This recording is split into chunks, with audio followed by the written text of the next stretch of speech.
Welcome, everybody. It's an absolute joy and honour to have all of you here in the room, as well as everyone who's joining us online today at this Hybrid Innovation Day, brought to you by BSI and Tenchi Consulting. To start off, there are a couple of points that we want to raise on the screen for those of you who are at home regarding questions. We're not going to take questions between sessions, but at the end of the day, we will have a discussion where the best questions of the day will be put to two of our lovely speakers who will then address those questions for us, as well as some of their own thoughts and comments about the day. So do please share questions and wait for the end of the day when we present the best ones back to you. For those of you in the room, there is no planned fire drill today. So do please, if there is an alarm, do please exit the room. We will be breaking for teas and coffees and lunch, which will be upstairs from here. And please just take a moment now to greet the people who are at your table, because what we have in the room and online today is really the innovation management ecosystem here in the UK and in fact around the world. So please do take a moment now just to introduce yourselves around the people on your tables, because you'll be having opportunities to chat to them throughout the day.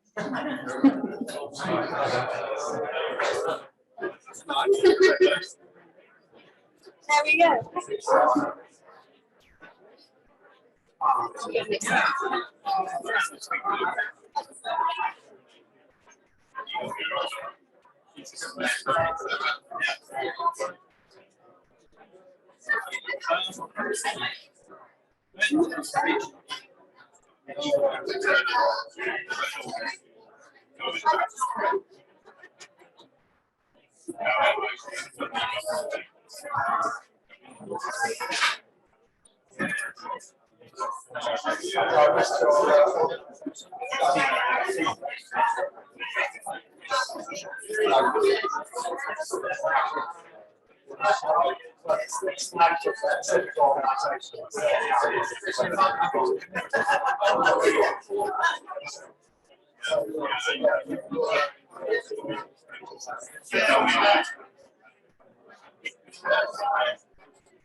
Right, everybody, thank you so much for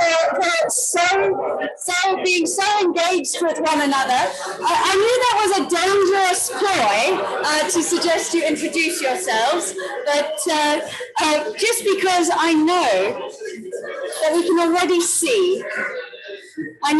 already see that there are so many commonalities, so many points of interest. And this is what I love about innovation management and about all of you wonderful people who are involved with innovation and that process to commercialize great ideas. So I know we're going to have a lot of fun today. And what I would like to do is to invite Daniel Barlow, who is Head of Innovation Policy at BSI, to formally open today's proceedings. Thank you very much. And what a great buzz in the room. It's not often that you get to conferences and there's this much sort of eagerness to get going. So yes, thank you very much, Victoria. I'm Dan Barlow and welcome everyone to Innovation Day. So my role is Head of Innovation Policy at BSI, the UK's national standards body. And very often when I talk to people about standards and innovation, I get a really puzzled look and people think, how do those things come together?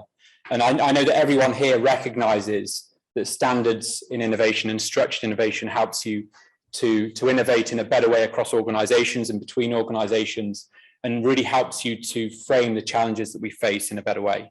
And that's particularly important when the challenges that we're facing are becoming more complex and potentially in some areas, if we're not tackling them, consequences are becoming more severe as well. Yeah, there's not much I really want to say other than we've got an incredible lineup today. I'm really pleased to be here. I want to thank Victoria and Tenchi for their support in the day, to Dalme, Dimple, and the BSI events team for everything they've done in contributing as well. ISO and BSI committee members, and all of the hosts and panelists for contributing, and everyone for coming here today. So I'm going to hand over now to Jonathan Knight, who is the BSI chair of IMS1, and enjoy the day. Thanks, everyone. Morning, everybody. Lovely to see you. Let's get some brief stuff. So my name is Jonathan Knight, and I'm chair of IMS1, which is the Innovation Management Systems Committee at BSI. Really looking forward to today. We've got some great presentations. So I'd like to welcome you to it. I'd also like to welcome members of TC 279, who are the ISO committee responsible for writing the 56,000 series of standards. And they got their plenary this week in London, which is the second time in 4 years that we've hosted it here. And it just doesn't seem like 4 years ago that it happened. It seems like 10 years ago. It's extraordinary. So we're really looking forward to having them join in, all of you join in who are here online and in the room. Basically, I'm going to talk a little bit about the history of innovation management in the UK. And it really starts with the launch of, I need my thing to work here. Why is that not working? There we go. The launch of British Standards 7000 Part 1 and back in 2009. And this was essentially the beginning of innovation management being laid down as a system. And it includes all really the elements that are now in our innovation management standards today. Let me just get this. It draws very heavily on design methods and processes. That's where it really kind of gets its layout for an innovation management system, but it was called a design management system. And the reason that it does is because in a designer's world, you're basically designing to order. You know, you're having to come up with creative, novel designs on a daily basis, whether it's differentiation or creating a new process or service or design.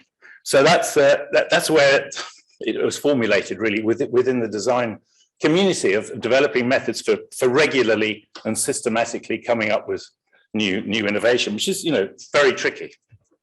And I think what British Standards 7000 did was to translate that process and those methods into something that could be used across all organizational systems and sectors. I mean, you can argue that no innovation comes to market without some form of design input, whether it's, you know, seeking new opportunities and unmet needs, planning a strategy, carrying out research, prototyping, problem solving, simultaneously considering a whole number of different conflicting solutions in a complex ecosystem. These are all things that designers wrestle with, and all things that people innovating have in common, which they need to resolve. So, you know, you can see why design was such an important sort of role model for innovation management. Of course, there are hundreds of different tools and methods for developing innovation, and apart from the obvious design ones, and that's what the innovation management system does. It provides a framework to pull those together so that you can regularly innovate and have success. So later on this morning is going to be a panel discussion which is going to explore the sort of relationship between design management and innovation management systems. And so that's going to be slides maybe. That's going to be a very interesting panel, and I hope everyone is here to get involved in that. So back to the story of the UK. In 2009, the Spanish standards body INO launched a proposal for a European innovation management system. There was a big demand in Spain by small SMEs, you know, much smaller than 250 people, down 10, 15 people, for help from a standard to compete globally. They're having a lot of competition, and that wasn't just a Spanish, you know, issue. It was all across Europe. SMEs needed help from a standard or something that sort of made it easier access than all of the information that's out there on how to innovate. And they thought that the Spanish standards body thought that was the time for a standard. The standard was also very well supported by, enthusiastically supported by the European Commission. At that time, they were funding many innovation initiatives across Europe, universities, and industry, and they could see the value of a common innovation management standard that could help increase the consistency and the innovation success rate.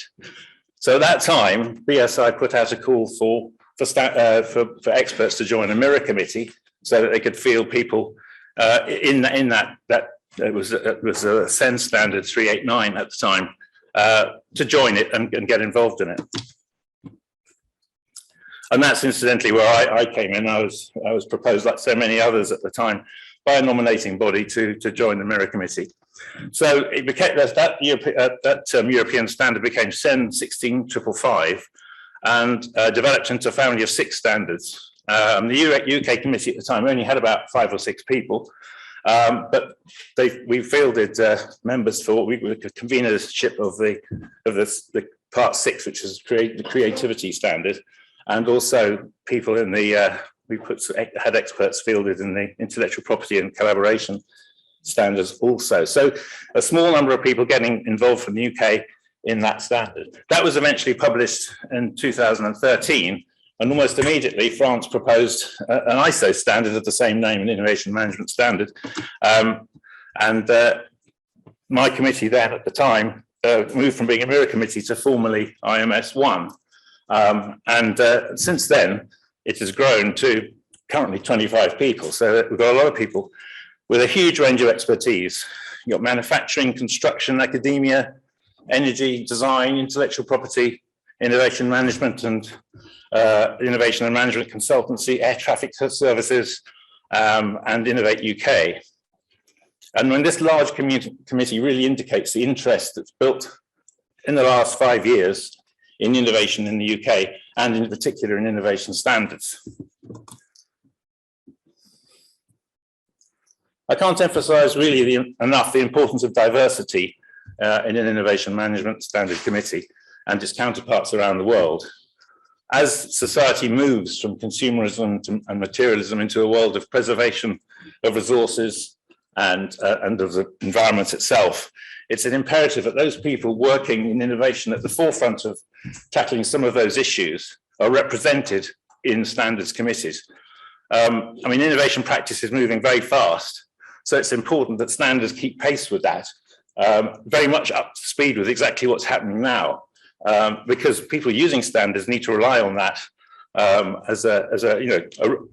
always believed a reliable, unbiased resource for planning and carrying out innovation management.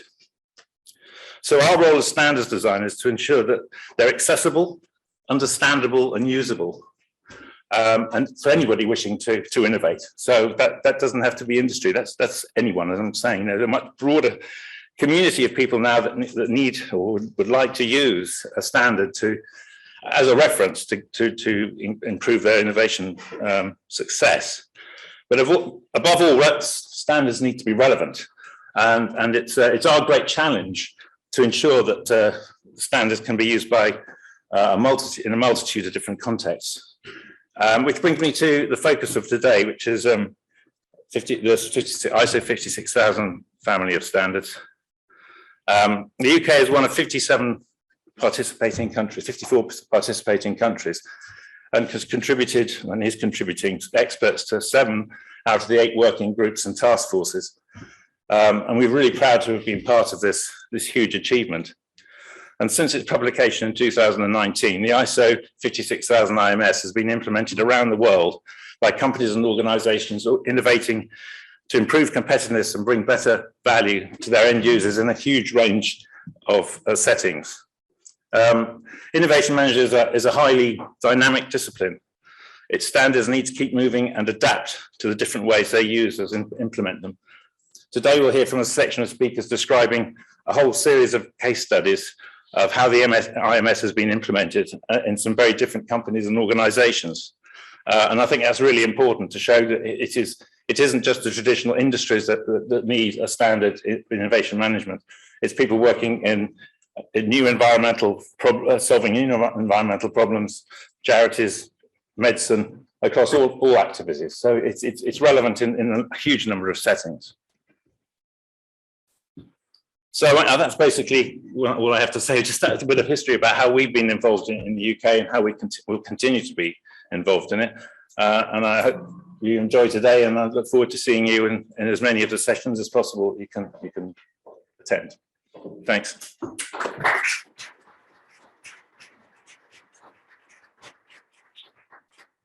Thank you, Jonathan. Now, whilst I have you both captive on the stage here, we realize that we probably have two distinct audiences. I think probably more so online than in the room, but two distinct audiences. Those who have an appreciation and an understanding of what standards are, and particularly an innovation management system standard, and a little bit of the history that you've so kindly taken us through.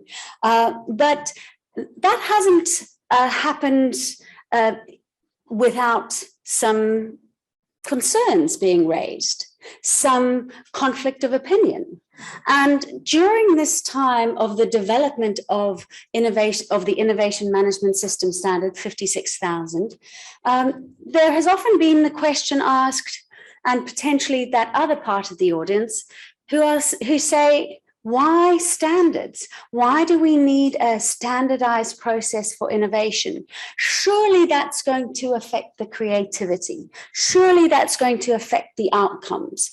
And will that just make us all the same? And so how are we actually going to have any differentiation in the type of innovation that's developed? And what kind of innovation is this for? And really, why are you meddling here? So I'm going to put the question to the two of you.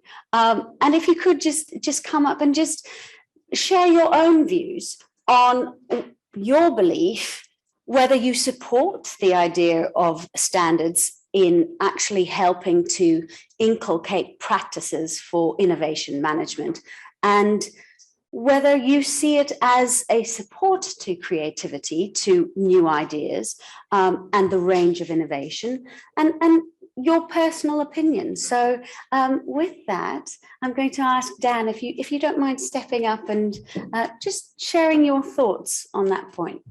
Yeah, absolutely. Thank you. So yeah, I think absolutely I see that standards can support creativity. And I think there is some that will think that creativity can only happen in a dark room with a towel over your head in a corner and conjuring up new ideas. But actually innovation is about using and harnessing creativity to solve real problems. And as I said in my opening, I think the challenges that we are facing are really complex, and standards can help you to frame that in a systematic way. And I think it's essential for some of the biggest challenges that we face.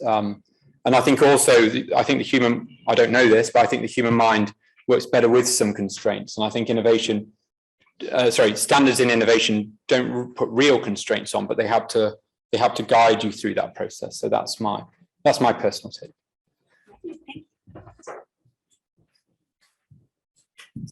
Yeah, you probably gathered from my presentation, I'm a designer. So, I come very much from that design background, of course, and the influence that design has had on innovation management standards. But yeah, why is a standard important? Why is a framework, an innovation management framework necessary around the core creativity that is, people think of innovation often starting with a light bulb moment, but designers have to have light bulb moments every day, all day, and they're not very disciplined, but they've had to learn how to build themselves some processes to do that. So what an innovation management system is doing is putting a nice framework around that, and focusing on picking out the best ideas and the system for ensuring that those are the ones that are the most appropriate ones move forward, that those that aren't succeeding are kind of put to one side, not lost, but put to one side or reworked. And all of that's really very important. That's what the management system is doing. But apart from that, it's also making sure that you have the correct resources in place, that you have the right governance in place. None of these things affect creative people. You know, they'll work within that framework. It doesn't stifle them. All it does is make sure that they have what they need when they need it. And then that's really important, you know, that they do have what they need to support them. And the other really important part is the selection process of ideas. I mean, it's coming up with ideas can be difficult. Once you get started, of course, you have thousands of them. How do you pick between these ideas and opportunities to the ones that, so that sort of rigor of the selection process is imposed by an innovation management system, and it helps get those ideas that are really appropriate and right and fitting the strategic model, whatever it is they're having to do, can move forward. And that discipline of the selection process, which is an ongoing thing. I mean, you have ideas at all sorts of different opportunities being developed at all sorts of different stages of maturity. And you need that framework around there to help manage that, because it gets complex when you're working on a number of projects at once. So yeah, no, I don't think it in any way restricts it. I think designers think it might do, creative people think it might do, but it doesn't really. No, I think all it does is support it. Lovely, thank you. Well, there you have it. There's a little bit more for those of you who are first hearing about this and beginning to understand how that standard works, that framework that really then creates the space for creativity. And what I really enjoy about the Innovation Management System Standard is that it creates a process where you have repeatedly high quality innovation. And as Dan and I have often spoken about, the requirements for sustainability and for us to achieve the type of goals that we're looking at with SDGs, the only way to really do that is through innovation. And so anything that can enable frequent high quality innovation, I believe is absolutely fundamental for all of us to consider and to begin to implement. So I'd like to thank Jonathan and Daniel for opening today's session. And we're going to be setting up now for our first live online presentation from Stephanie Müller, who is dialing in from ISO head office. So if we can begin to bring her up onto the screen, and thank Daniel and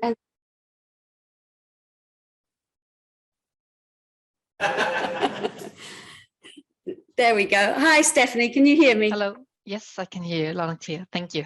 Lovely. I'm so glad that you could join us.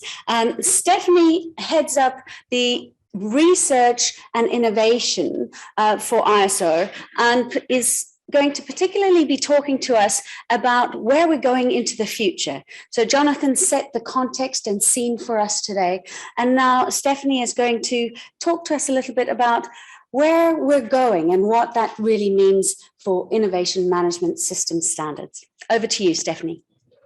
Thank you, Victoria. Good morning, everybody. My name is Stephanie Müller. I'm a manager of research and innovation with ISO. And I would like to start with you. I think I need to go back with the slide. Here we are. Okay, I would like to ask you a question. So what will the world of 2050 look like?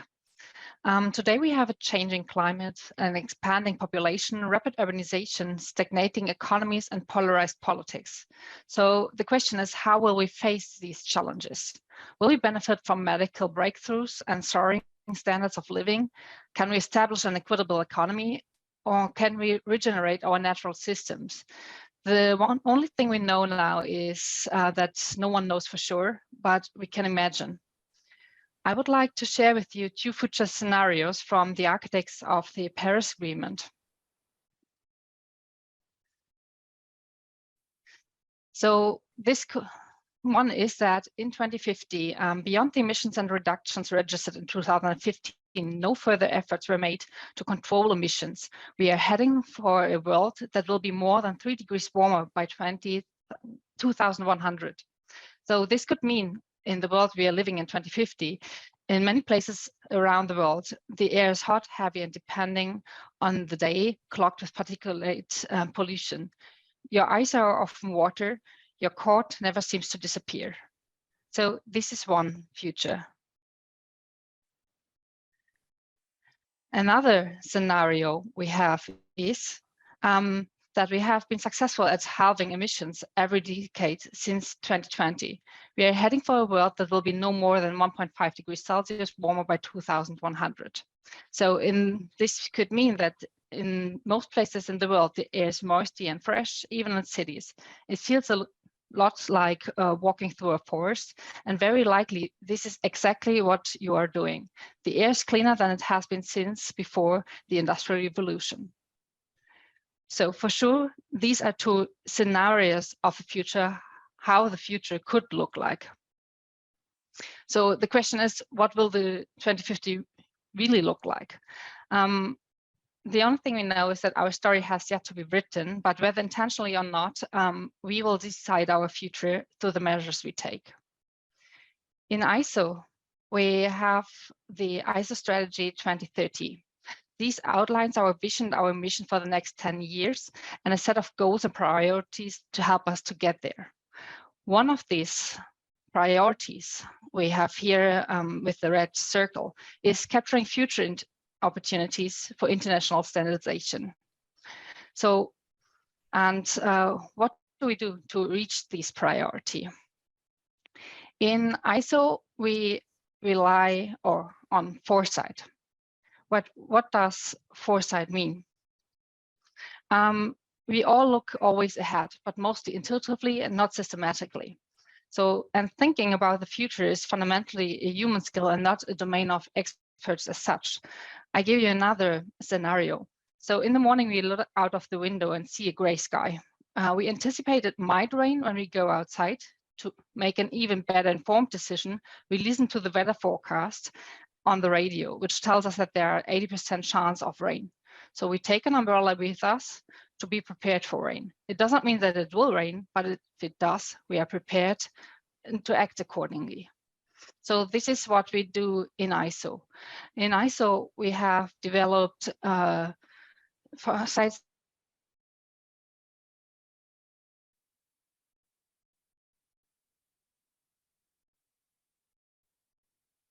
output of this framework is a trend report.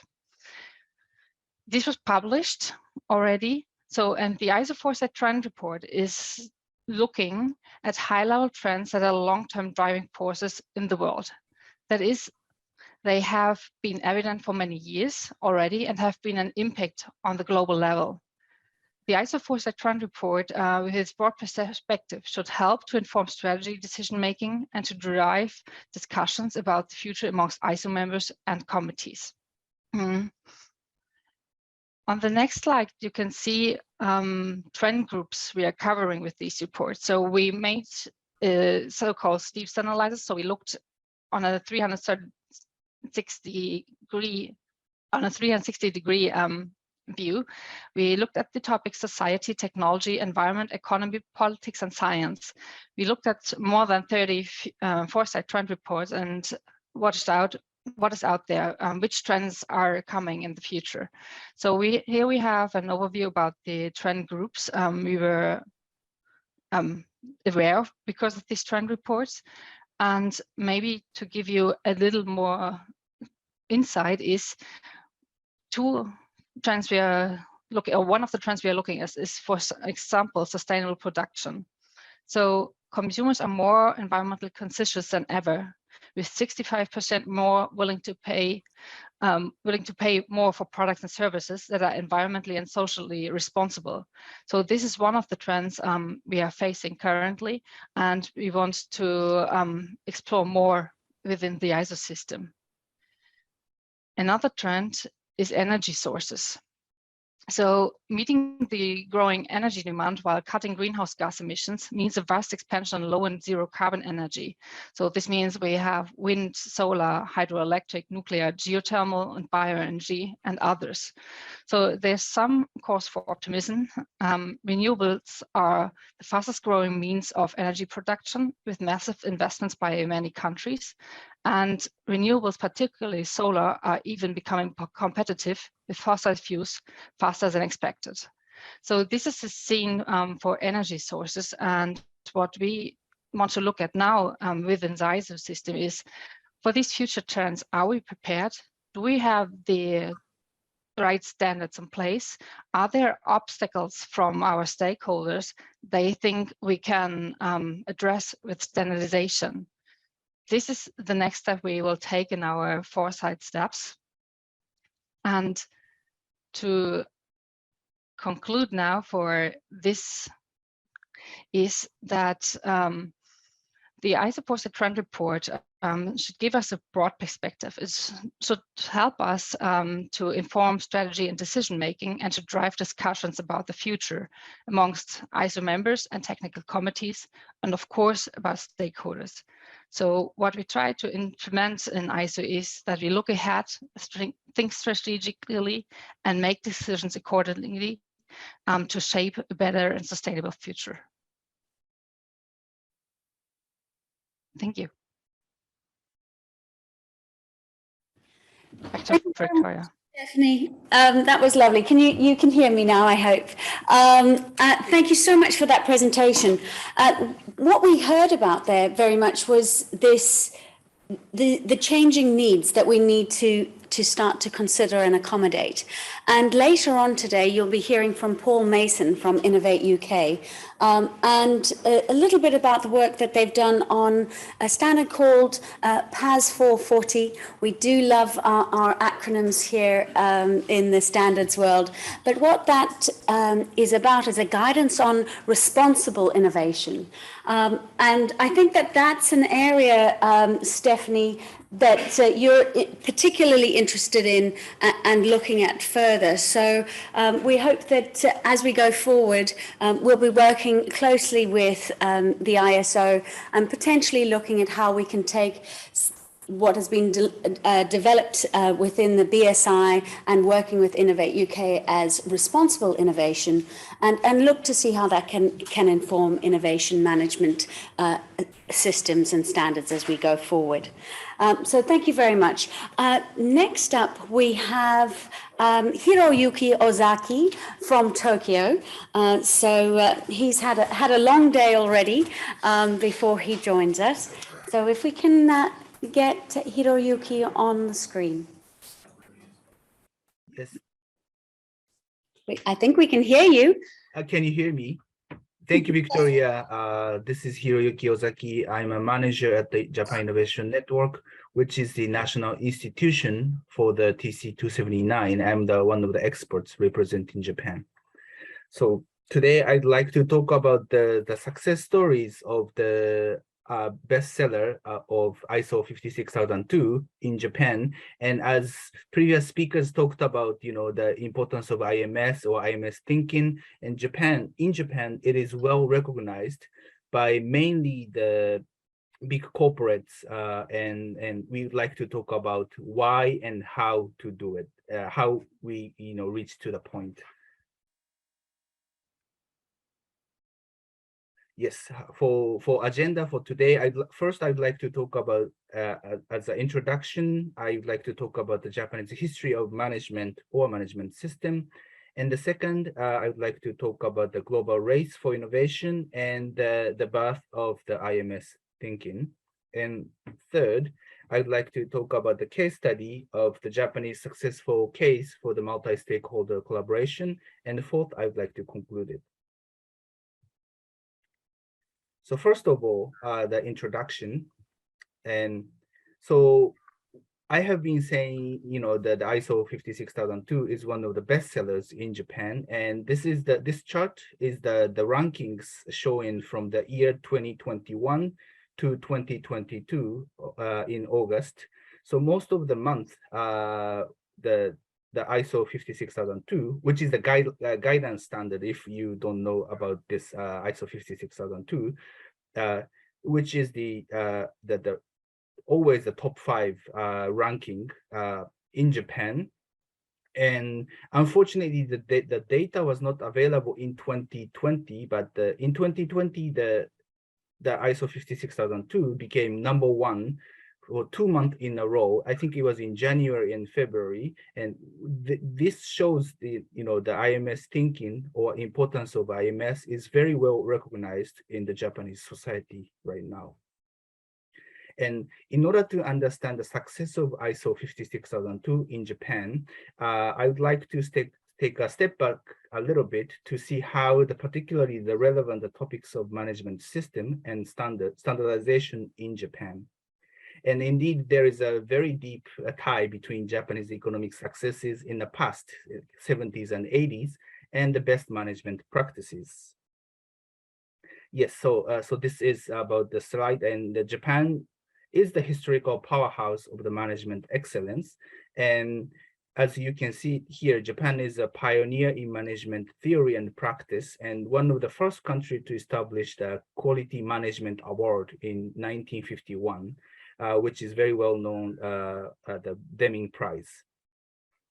And Japan was also home to the industrial success stories such as Kaizen or Toyotism, which is echo to the Fordism. And because of these two very famous management system, and Japanese economic landscape and culture, corporate culture was heavily impacted. And indeed, more than in any other countries, there is awareness in Japan that the productivity and the performance of companies is largely dependent on the quality of the management system. Oops.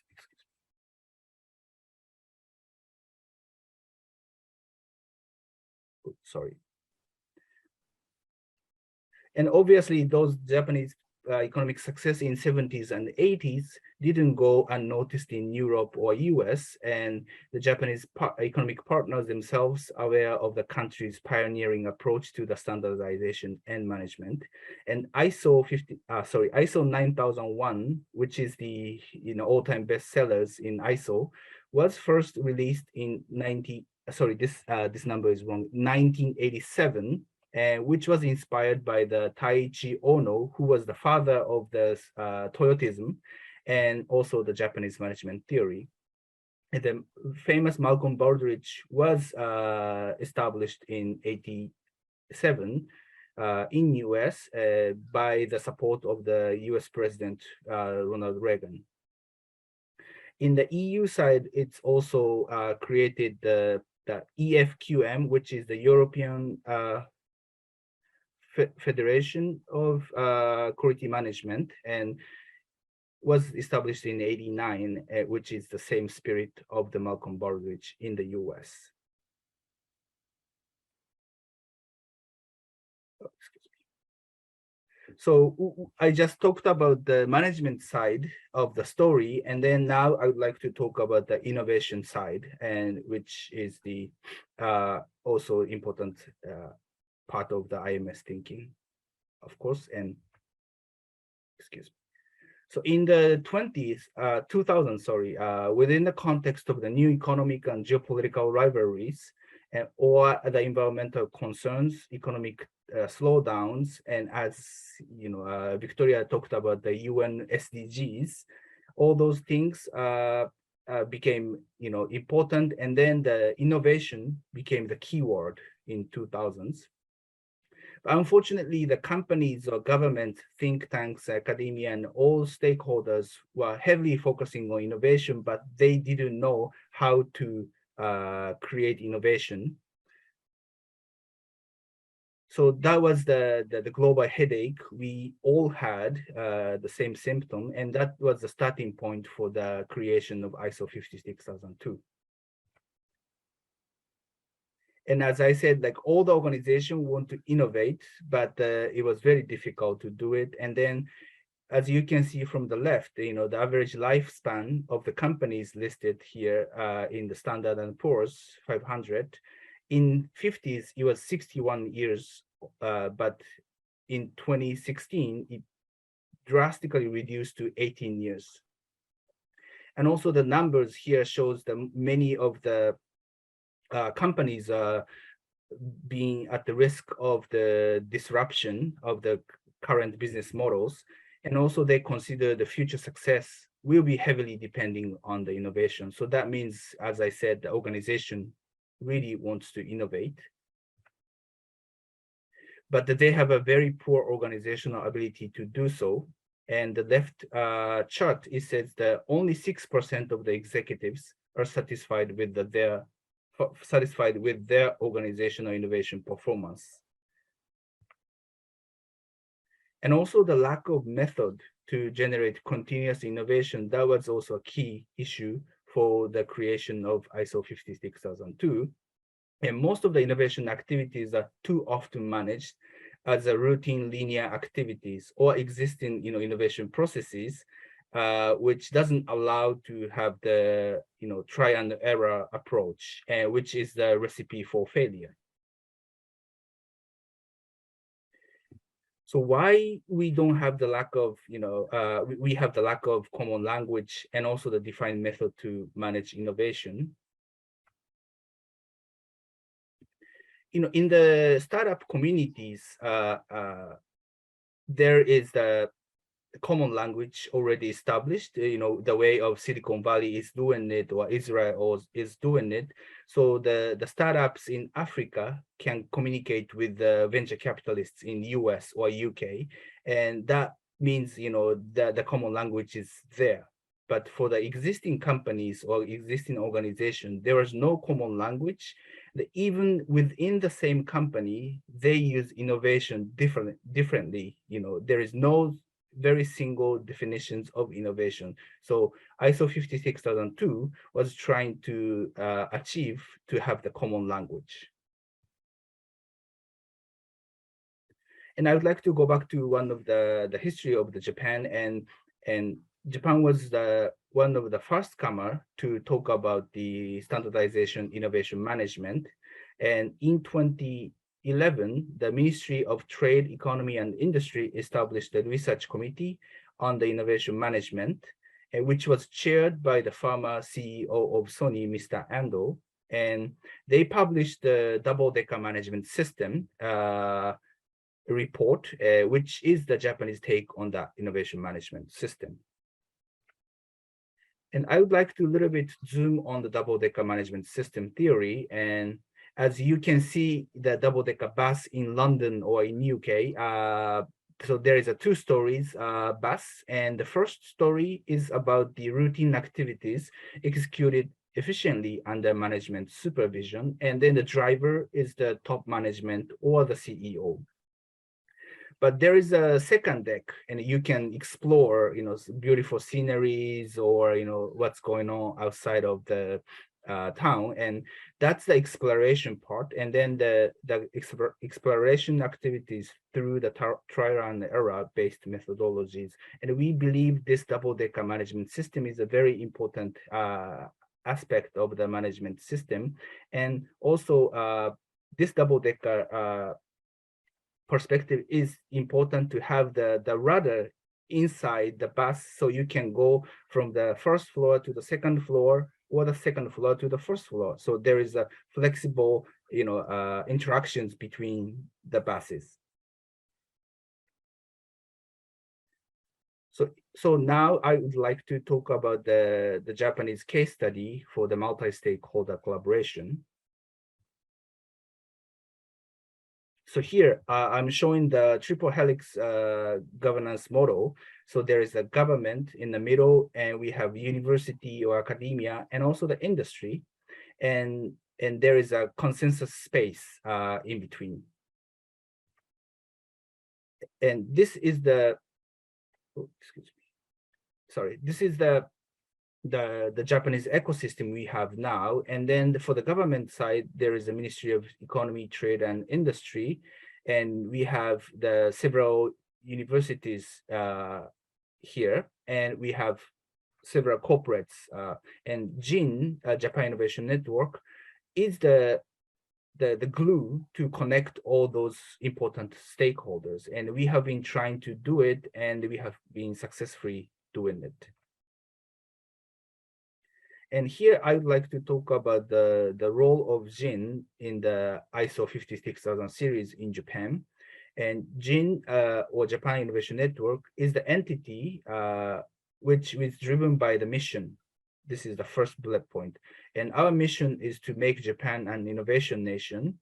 And we would like to do it by spreading the awareness of the innovation management system. And we are established by the support of the Ministry of Economy, Trade and Industry, and we keep our very close relationship with them. And the third point is about the nonprofit innovation accelerator. We also support the several important Japanese clients or the companies to have their innovation continuously and more sustainably as well. And the fourth point, we are also doing the innovative business model, such as working with the ISO or United Nations. And also we do academic business research and try to have the social innovation as well. And JIN, as a national institution for the TC279, we also manage the needs and expectations of all national innovation stakeholders. We believe we have the push factor and pull factor as well. For the push factor, ISO 56002 and the concept of IMS were mentioned in several policy papers from Ministry of Economic Trade and Industry. And we have been trying to working with them to spread out the idea and also the importance of IMS in the Japanese community. And the pull factor, we have a very strong interest from the market about the IMS, even before the publication as well, because we also, notify the society about the double-decker economy or double-decker theory. So we have already the basis of the importance of IMS. And we designed the tailor-made services to support national companies to mature their innovation management system. And so far, we have been supporting more than 80 companies in Japan. And also, as I said, that we are the national institution of the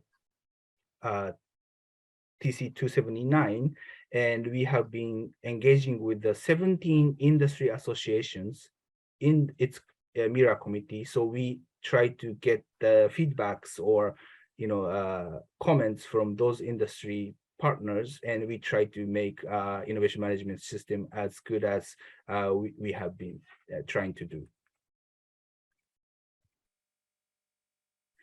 And also we have been working with the several important global partners. The first one is about the Global Entrepreneurship Network, and we are the national organizer of the Entrepreneurship World Cup in Japan. And we have also been working closely with the RISE, the Research Institute of Sweden, as well as the Swedish leading innovation consulting firm, Amplify. So we try to have our own ecosystem, a very unique ecosystem with the international partners as well. And also, JIN was one of the first civil society organization to spread ISO 56002 within the UN system. And as I said, we have been establishing the very important relationship with the United Nations system, especially the UNDP. And we are having the project together, the project called SHIP, SDGs Holistic Innovation Platform. And we are also bringing the innovation value to the UN system as well. There are several organizations we are working together for this SDGs context, and NEC is one of them, and Sotonova is the architecture firm, and also we have been working with the Japanese Space Agency as well. So to conclude, the success of the ISO 56002 standard in Japan is mainly due to the Japanese style of the governance, which values multi-stakeholder approach or collaboration, and aware of its own history of the excellence of management and also the importance of good management practices. The various actors of innovation in Japan have been particularly proactive in promoting or engaging with the new standards for the ISO 56002. And furthermore, Japan was able to benefit from the creation of non-profit organizations like JIN to be served as a the glue or real like intermediary to connect the needs and expectations from the different stakeholders with regards to the innovation and also the standardization. And we believe in the value of innovation to solve global challenges and improving people's daily lives, and in our mission to make Japan an innovation nation. Thank you very much. This is to conclude my presentation. Back to you, Victoria. Thank you very much, Hiroyuki. We're going to just take a moment now for our next three speakers to join us up on the stage. Mats Magnuson, Emma Farrell, and Daniel Patel. If you could please come up and we can begin our next session.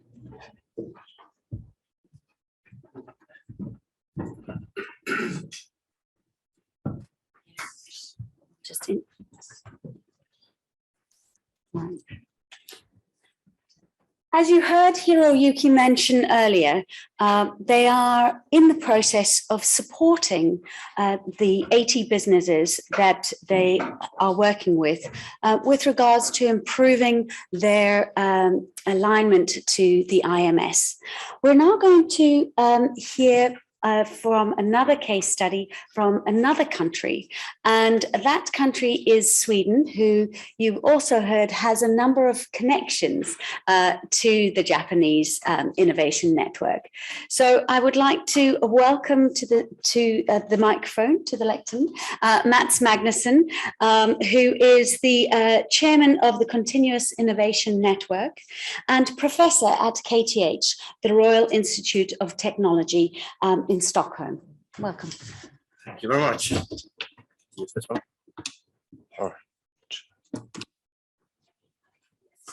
This one. Okay, thank you very much. Thank you very much. So good morning, everyone. Great pleasure to be here. Really excited. So many people are interested in innovation management systems, and in particular in the ISO 56002. As mentioned here, I'm a professor in product innovation engineering at KTH, the Royal Institute of Technology, Sweden. I also a permanent visiting professor in Italy in strategic innovation management at Lewis, which is the second biggest business school. So that's basically a very interesting place to be for someone who is interested in innovation, to really connect technology and business in a good way. And I will try to present here what's called a case study. I deliberately call it observations because it's not a regular case study. I have some colleagues here who actually have performed more in-depth case studies, and we will get some details about organizations implementing ISO 56002. I will try to give a very much an overview of some of the things that have happened in Sweden, and also what maybe we can expect in the future. And of course, I would also like to highlight why I, after 25 years working with innovation management, think that this standard is really a big step forward. And I know that many of you who are also believing in this and who will try to work for implementing the standard, you will meet a lot of resistance. So I will try to also bring forward some arguments based on experiences and also some research why this is such a good idea. And hopefully give you some arguments and ammunition to counter those objections. And Sweden has already been mentioned here. We are often mentioned when it comes to innovation. This is from the European Innovation Scoreboard this year, and Sweden was scored as the #1 in Europe. So then the question is, well, do we really need this? Do we really need an innovation management system standard if we're already so good? Well, first of all, of course, we can always be better. We can never optimize innovation. Innovation is an open outcome space. So no matter how good we are, we can always be better. Second thing, of course, we miss a lot of countries here in the world that are important. We miss Japan, we miss the US, UK, unfortunately. But also, no matter what, when we look at these measurements, I'm always very skeptical to these measurements. Because if we look at the details, maybe we are not so happy then. Because really what they tell us is a lot about the prerequisites for innovation. If we look at this specific scoreboard, they measure framework conditions, they measure investments, innovation activities, they call some things impacts. I'm not really sure that business people would call that impacts. It's very much from a policy perspective. Nothing wrong about that. We need innovation policy. Policy plays a very important role here. But for someone who is in innovation management, actually doesn't really tell us a lot of the story here. We have very good prerequisites, conditions for innovation in Sweden, but how good are we really at converting those opportunities, those prerequisites into real results? And actually, if we look at another well-known study, which is an annual one, the Global Innovation Index, it tells us a slightly different story. This is this year's Global Innovation Index. Switzerland, as always, #1. We dropped down to third place, US second, UK fourth. So we're all doing pretty well. But also here, I think we should perhaps not be too satisfied, because if we look at it, first of all, once again, we're measuring a lot of conditions. There are basically two types of outputs here: knowledge and technology, and then creative outputs, which probably then should be innovation. We'll come back to that, but sometimes we confuse creativity and innovation. If we look at Sweden, we are the #2 in terms of knowledge and technology output. Not actually so much thanks to our education system and research at the universities. If we compare with UK, actually you perform much better there. You spend much more on education system than we do. But we have some multinational companies in Sweden that spend a lot on developing new technology. But the really interesting thing is then that if we look at that, we're #2 in the world in knowledge and technology output, with only #8 in creative outputs. So this innovation efficiency is actually quite low in Sweden. Well, not low, but it could be much better. And that's the so-called Swedish R&D paradox. We are the country in the world where we spend most per capita on R&D, apart from Israel, I think. But if we look at the concrete outcome in terms of innovation, in terms of new businesses, new products, new services, we should do much better. And this is surprising to me. We have done research for decades, well, almost half a century on innovation management. We know a lot about innovation management, but there is an enormous knowing-doing gap here. We are not applying what we know. And that is why I think the standard can really help us. And if we talk about the standard, a few words here. It has already been mentioned here a little about the development in UK. We see a similar pattern in Sweden. Approximately a decade ago, we started to talk, inspired by the Spanish standard and some activities in Norway.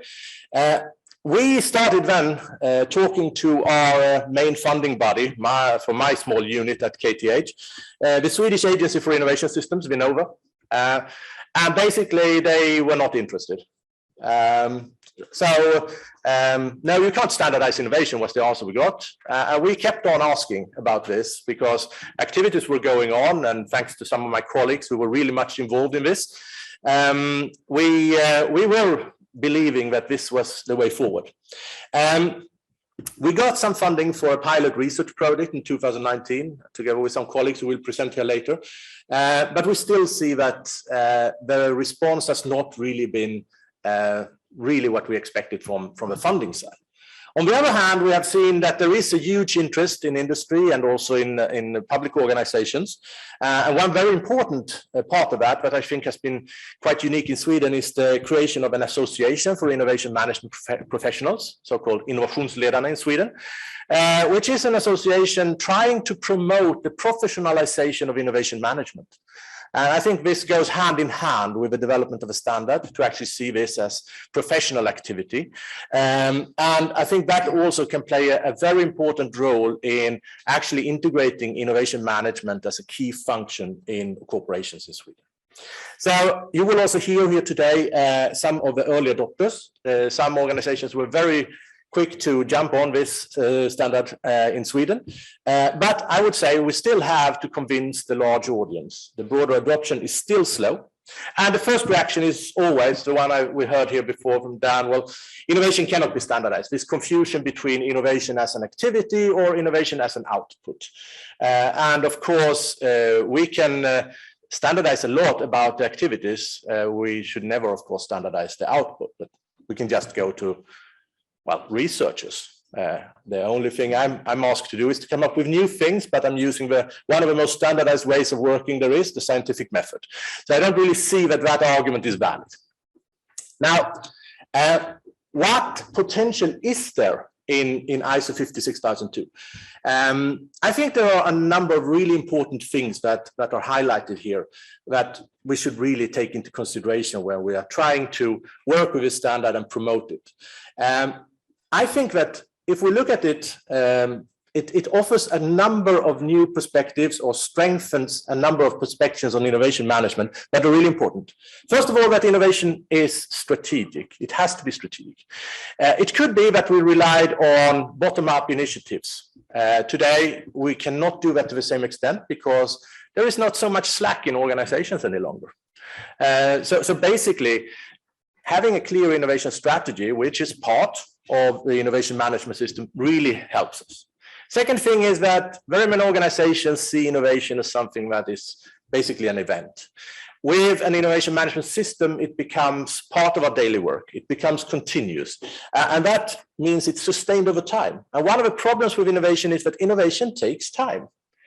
This innovation, the standard, takes time, just like innovation in organizations takes time. And if we do not really understand that from the beginning, we will actually lose out these opportunities because we will not be able to take them to the end. Another thing is that we can then, with a standard and a clear innovation management system, we can align this with other management systems. The problem if we do not see innovation as a management system, it's easy that it's actually just neglected or squeezed out. In, for instance, terms of performance measurement. If we measure everything else, but we don't measure innovation, it's clear where people will put their emphasis and their focus, and we will actually neglect very important aspects of our business. But the really important things, I think, are the features of this standard is that it sees innovation as systemic and systematic. Systematic, yes, there are better ways. We actually know a lot about what are good ways of trying to actually execute innovation. And the other thing is the systemic part, which I think really helps us out because innovation is not something that is done by an individual. It's teamwork, it's organizational work. And we talk about many chains in business, value chains, supply chains, and so often. There is also an innovation chain. And it means that if there's only one link that is broken, we will not actually be able to realize this innovation. So still, of course, the ISO 56002 and innovation management system, it doesn't really give us all the answers. I would like to stress a few things based upon our observations in Swedish firms that I think the standard can help us to focus on this and actually make sure that we create the right conditions in organizations for innovation. But it doesn't actually give us the full answer. This very much still comes down to managers, boards, and specialists in this field. We need to have enough time and resources for innovation. That's still something that I think the ISO standard can help us to actually make sure that we realize the importance and thereby allocate enough resources. A very tricky part is to deal with uncertainty, or sometimes in a somewhat sloppy way, we call it risk. We need to face uncertainty in innovation, and that doesn't always work well with our management systems. We will have to accept that some things fail, or at least they don't get the expected outcome, and we need to handle that in a good way. And then processes are important, but we can actually apply them in a good way or a not so good way, depending upon exactly what type of innovation we're involved in. I would like to just share very briefly some observations from our research. One is about creative climate. We studied a Swedish organization where we studied a lot of innovation teams. And according to this theory, there are 10 different dimensions that we need to take into consideration in order to have a good creative climate. Everything from diversity and autonomy, to motivation, and this is, to be honest, a Swedish model from Göran Ekvall, former professor in psychology in Lund. In Sweden, we don't like conflict, so it should be very low. Yeah, anyone who knows Swedes know that it's a consensus culture. Anyhow, what we did in an organization, we studied this over time and measured the creativity in teams and their innovation performance in terms of creative ideas. And we expected two different outcomes. Teams with poor creative climate or bad creative climate and low innovation performance. And teams with good creative climate and then hopefully good innovation performance. But when we actually look at the data and clustered it, we realized that there were three different types of teams. Indeed, we did have some with a good creative climate. That's the top line here, the full line, the gray line. And that was in accordance with our theory and our hypothesis, good creative climate, high innovation performance. We also had the poor creative climate and really low innovation performance. So far, theory is good, everything looked good. But then there was a third cluster of teams where, well, we really haven't come up with a good name for it. It's quite good creative climate. But the really interesting thing was their performance was nearly as poor as the poor creative climate teams. Now, if we look at it and we try to look closely, okay, so how can we explain this? Well, actually, when we realized it, it was very clear and straightforward. Some factors are more important than others. Those 10 dimensions of creative climate are not equal. Actually, there are two factors, if we look, where the teams with the quite good creative climate and the poor creative are quite similar. And those are idea time. And it's clear, of course. Innovation doesn't happen by itself. If we don't have time for innovation, there will be no innovation. It's obvious. I mean, we can talk about playfulness and motivation and diversity. Yeah, they are all good to have, but the really, really important hygiene factor is, of course, time. And there is one more, risk-taking. If we don't dare to take risks, innovation will not happen to the extent that we should make it happen. And this is something we have then followed up in another organization in Sweden, where we studied risk-taking.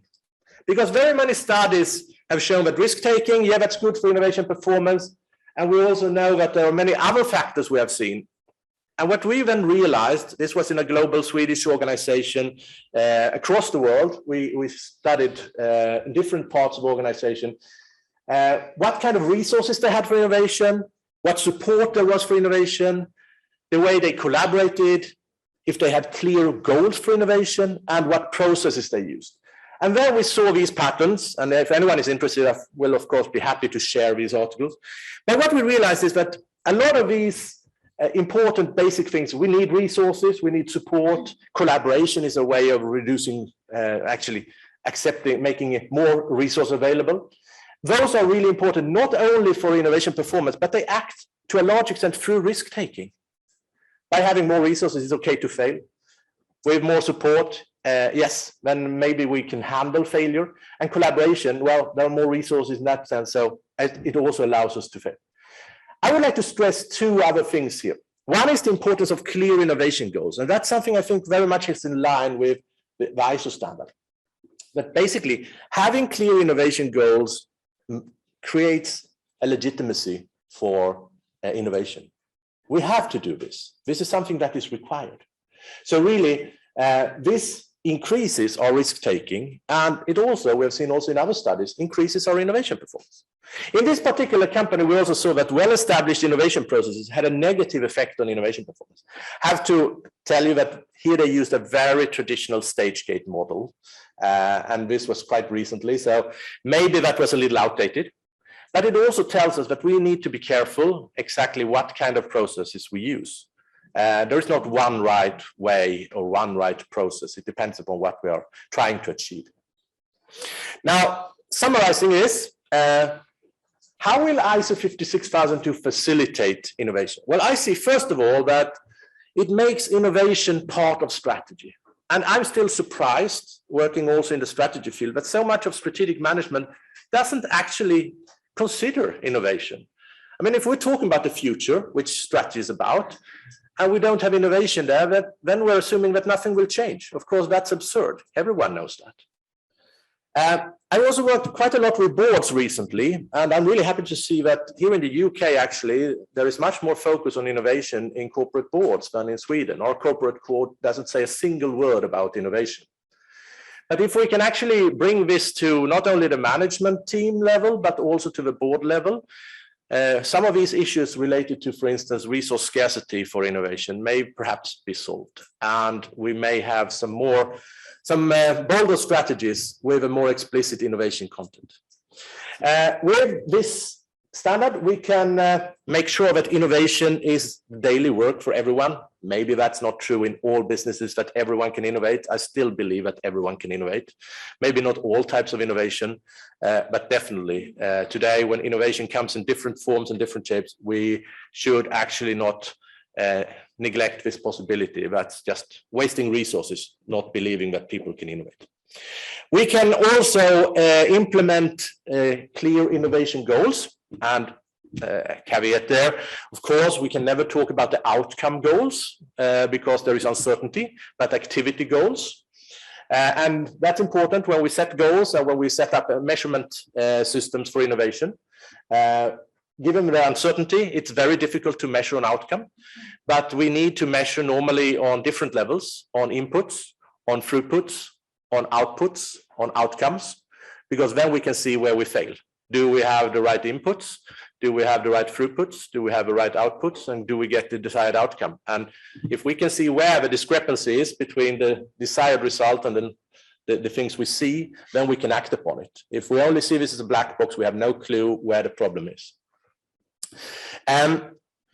Also, by having innovation as a part that we actually follow up clearly, we avoid these squeeze out effects, that innovation is something that happens, but we basically have no goals and we have no measurements. So we measure everything else. So if we do that, we will basically squeeze out innovation. Weak links, as I mentioned before, actually having a systemic view allows us to see where we fail. It could be the culture, it could be the strategy, it could be the process. That's the nice thing about the standard. It's comprehensive, it's holistic, it's systemic, and innovation is systemic. So that really is an important part. And then we have talked a little here about, I mean, when we talk about innovation, we always talk about creativity. I have too little time here to talk about the differences between creativity and innovation, but I've worked in idea management for 15 years, and the most important conclusion of that work is that in most organizations, ideas is not the problem. We can always improve ideas because we may not have excellent ideas. We may actually select the wrong ideas. We still can improve that, no matter. But we are talking so much about creating ideas, about incubating ideas, about getting things up in the air. When in organizations, in most organizations, the problem is, where should the ideas land? Where do we integrate innovation? How do we actually make them hit the ground, not get up in the air? We need landing bases, landing grounds for innovation. Who in the organization really wants to get the new ideas? Most of them don't, because the way they are measured and followed up and the strategies they have. And then I think with a more holistic view, a more systematic and systemic view, we will see that we need both incubation and integration. We need both to get things in the air and land them in the organization. Finally, I think the great thing about the standard is also, of course, that it draws upon valid experience, it draws on scientific knowledge. And by that, we can actually maybe make sure that the things we do are proven to work. Today in creativity and innovation management, we have a lot of, home-cooked recipes that no one has ever seen any results of, but we still use them because we don't know better. So the ISO 56002, I think this is an enormous step forward for innovation management. I'm really, really excited to see that so many people are interested in this, and I hope that we will see very many attempts to implement it and very many successful attempts. Still, it is at present a guiding framework, and there are still many things that are not solved by the standard itself, but how we apply it, and in particular then how we use resources, how we take risk, and how we actually design the processes at a more detailed level. Those are things that remain for us to work on. But thank you very much for your time.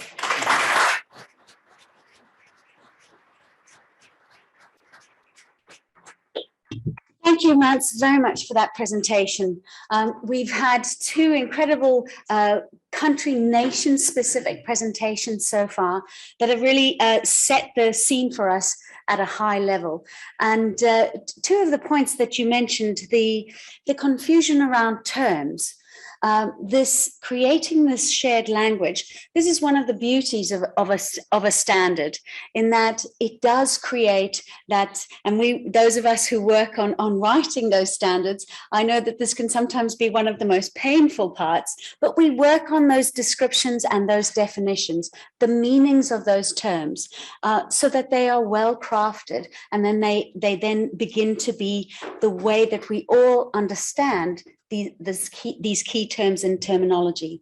And another factor that is really, again, and I've become a convert to it myself, is what transpires when you have a standard for innovation management that comes from the ISO, that is endorsed by the BSI, by RISE, by GIN, by all of these organizations. Is for many organizations that are risk averse, we finally have something for them that is very simple in the way that they see operations and systems and processes.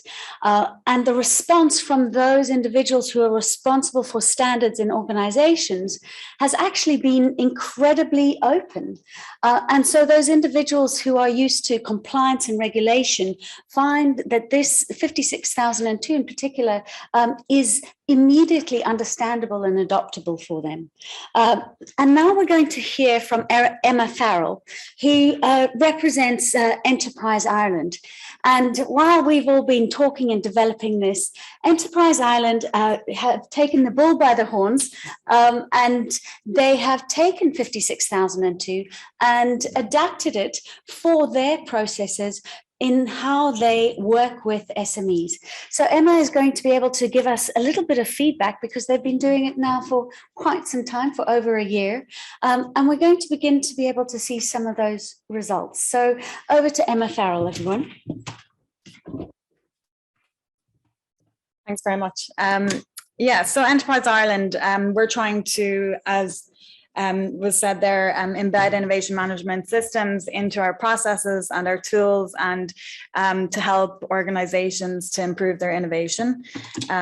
So Enterprise Ireland is the development agency in Ireland. We're trying to help Irish companies become world-class and succeed on a global stage.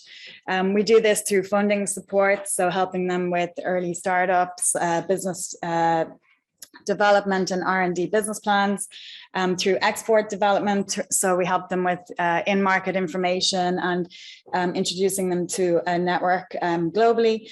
And then we also help with productivity and sustainability support. So trying to help them improve their innovation and become more sustainable in their operations. We also help with internal research and innovation, and we also help with collaboration between knowledge institutions. And then finally, we help with management. So helping them with things like leadership or innovation training, that type of thing. So I'm part of the innovation team, and we're trying to support clients with their innovation capability development.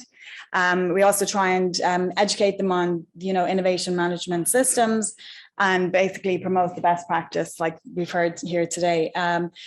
We have a very large client base, from small SMEs to large multinationals. So it's very important for us to have an approach that can speak to all of these different types of businesses.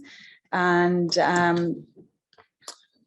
as we all know, it's very challenging times globally for all of our clients and businesses across the globe.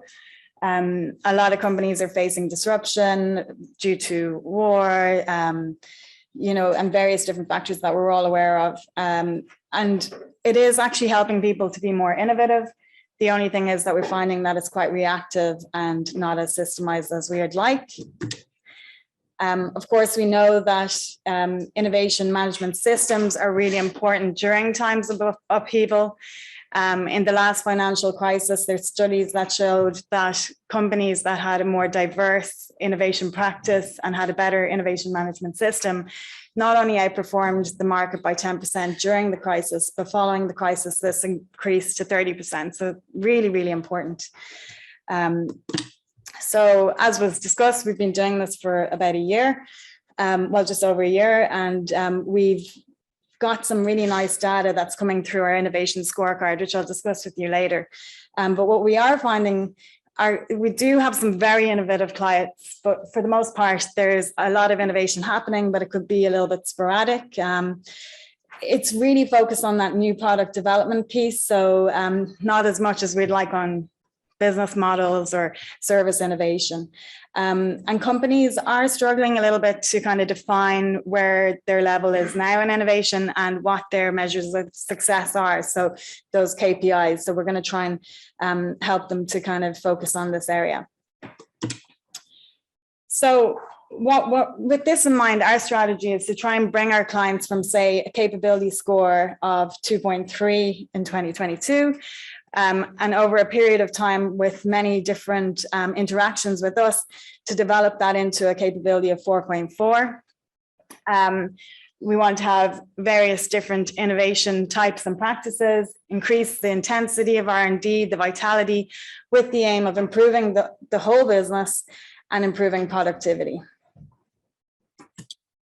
So what does that actually look like in practice? So we've done 2 pilots now, and we've iterated and changed over time. And this is kind of where we are at the moment. So we have somebody in our organization called a development advisor, which would be like an account manager who deals with our clients and helps them and supports them through all of our different offers. And when innovation comes up as an area that the client would like to focus on, they do request an innovation scorecard from the innovation team. So the innovation scorecard then is an online multiple choice self-diagnostic tool. It takes the client about 10 to 15 minutes to complete. It's based on the ISO 56002 standards, which you can see clearly here. And it generates a really nice personalized report. And I'm just going to show you a little zoom in there. This heat map is particularly popular with our clients because it just makes innovation management real for them, that you can clearly identify areas that they need to improve in, clearly identify where their performance is a little bit better. And what we find is with the clients who are a little bit earlier in their journey with innovation management, it kind of introduces it to them, it gives them the language and lexicon. Whereas for the clients that are more mature, you're just speaking the language that they already speak themselves. So it just gives a really nice framework for discussion. So following the innovation scorecard, apologies, jumping ahead there. So after that, then we have a one-on-one session with the client where we actually discuss the results of the scorecard, ask them, did this bring up anything for you? What would you like to work on? And it just gives a really, really nice framework for discussion. If they would like to proceed with developing their innovation capability, we usually do 2 paths. So one would be an innovation course that we've developed, or they might go on to a roadmap engagement. So the innovation courses that we have are the culture of innovation. So this is really about embedding that culture of innovation in the organization. It's really helpful for CEOs who may not be working in innovation as a field. So it kind of introduces them to a lot of the concepts.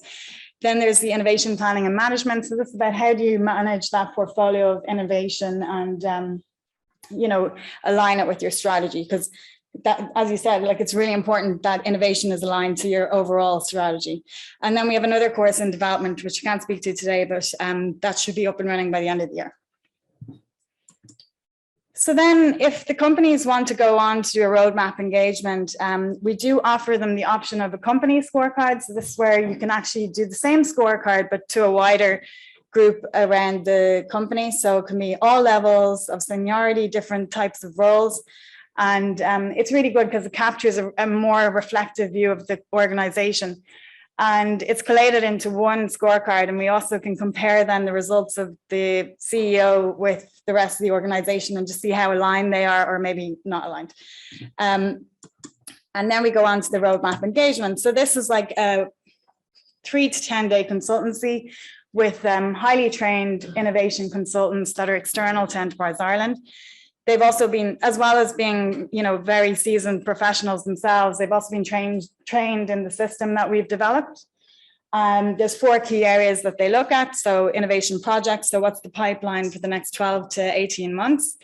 Intelligence gathering and analysis. So what are the trends? What do we need to look out for? What are the future needs of our clients? And then where are we with the innovation skills within our organization, and what do we need to develop, and what capability do we need to grow? And then finally, the key performance indicators. So how can we measure success? How do we say what success looks like for our innovation management system?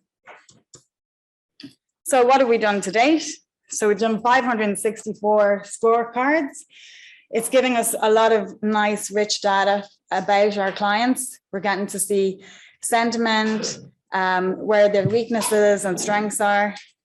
We've had 189 engagements to date with client companies.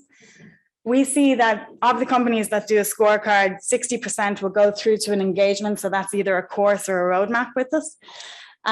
We've had 58 roadmaps developed, which is fantastic. We're going to see those play out now over the next 2 years. Some of the companies would be very early in that now, so we're looking forward to seeing the results of that. We've 3 courses that have been developed, and then 67 of our clients have participated in these courses. We have 21 consultants at the moment, and David Keeley, my colleague who developed the scorecard, won a National Standards Authority of Ireland award last week for the innovation scorecard. So very proud of him for that. So what have our learnings been over this time? What we found interesting actually was that the clients who went into the courses first before going on to a roadmap had much more ambition and knowledge and know-how about innovation. So therefore their roadmaps were more developed. And so what we feel is that if we can try and get our clients to go through the courses first, it's just a really good way of getting them started on their innovation journey. The courses, they're only 2 half days, so it's really not a lot of commitment from the clients. It's a really good way of getting them interested in innovation management standards. As I mentioned before, we've collected a lot of data from the scorecards. We've got some really nice, clear sectoral trends coming out of that we're going to hopefully develop over the coming months into useful playbooks. And then, as I've mentioned, the KPIs is an area that we need to focus on going forward, because it's an area that clients struggle with, just articulating how they can measure their innovation. So what's the future hold for Enterprise Ireland? We're going to continue to tailor innovation journeys based on what the client need is. That's why we're going with these courses that are highly focused and targeted. We're going to continue to deliver at scale. We find that this approach with the courses really means that we can reach many more clients. And then we're going to, as I mentioned earlier, we're going to develop these sector-specific playbooks. So for the different sectors, we can really help them focus on areas that they need to develop. So we've had great success so far. We're very early in our journey, but we have really had a lot of success embedding innovation management systems into our tools and processes. Clients find the tools extremely useful. The feedback has been fantastic. And I feel that, or we feel that the courses and the roadmap program have been really helpful to clients. We're going to continue to develop our innovation support, iterating, getting feedback from the clients and continuing to develop it. And hopefully, put those Irish companies on the global stage.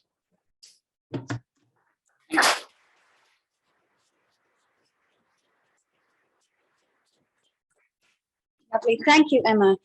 What's fantastic to see is that all of the work that is being done around 56,000 and the development of 56,002 was not in vain. and that we can see how easily it can be converted into a very practical and useful process for a nation to support its funding. This is not just a solution for industry. It is very much a solution for public sector bodies who are involved in innovation, any innovation agencies around the world, because what it does help to produce, and I think you're talking about the metrics, what we will hopefully see in a few years' time is the influence on productivity and growth. And when we can start to actually see the true effects on GDP, we can begin to lobby for more investment in, and I call her Cinderella, innovation management, compared to her two other stepsisters of idea management and invention. But hopefully we can get Cinderella to the ball through this process as we get more insight into the actual real effects on GDP and growth, and hopefully more investment. But we now hand over to Daniel Patel. He is the Director of Innovation for BSI Group. We are very fortunate to have him here from the US, and we look forward to his presentation around the work that the BSI have been doing on innovation. Thank you, Victoria. Yeah, so I do sit outside the standards organization, and you're probably wondering why BSI has an innovation team. Well, each year we do 300,000 audits in about 176 countries, 75,000 consultancy days, write about 25,000 standards, as well as provide those to the public. And, if you look at it, the world of audit hasn't really changed much in 50 years. We still put a subject matter expert on a plane or train. We fly or get them to the site. We conduct the audit. A couple months later, we have an audit report coming out, and that process hasn't changed in a long time. Now, we may have different tools. We may be doing it on a laptop instead of a keyboard, but there's plenty of opportunity for us to innovate, and we're doing that. And if you're like me, you might have been in the organization or in your organization and successful, and you got the tap to go ahead and create an innovation organization. And that's exactly what happened to me. And I really wish there was a framework like 56,000 out there back when I started, because, you end up taking a lot of online courses and trying to learning, the skill craft of innovation. I don't have time to dissect the entire 56,000 series, but I will talk about three main parts that I think are absolutely instrumental in being successful from an innovation perspective. Leadership, it all starts at the top. And we've had some, significant change within our organization at BSI, and a very digital, future-ready leadership approach to BSI.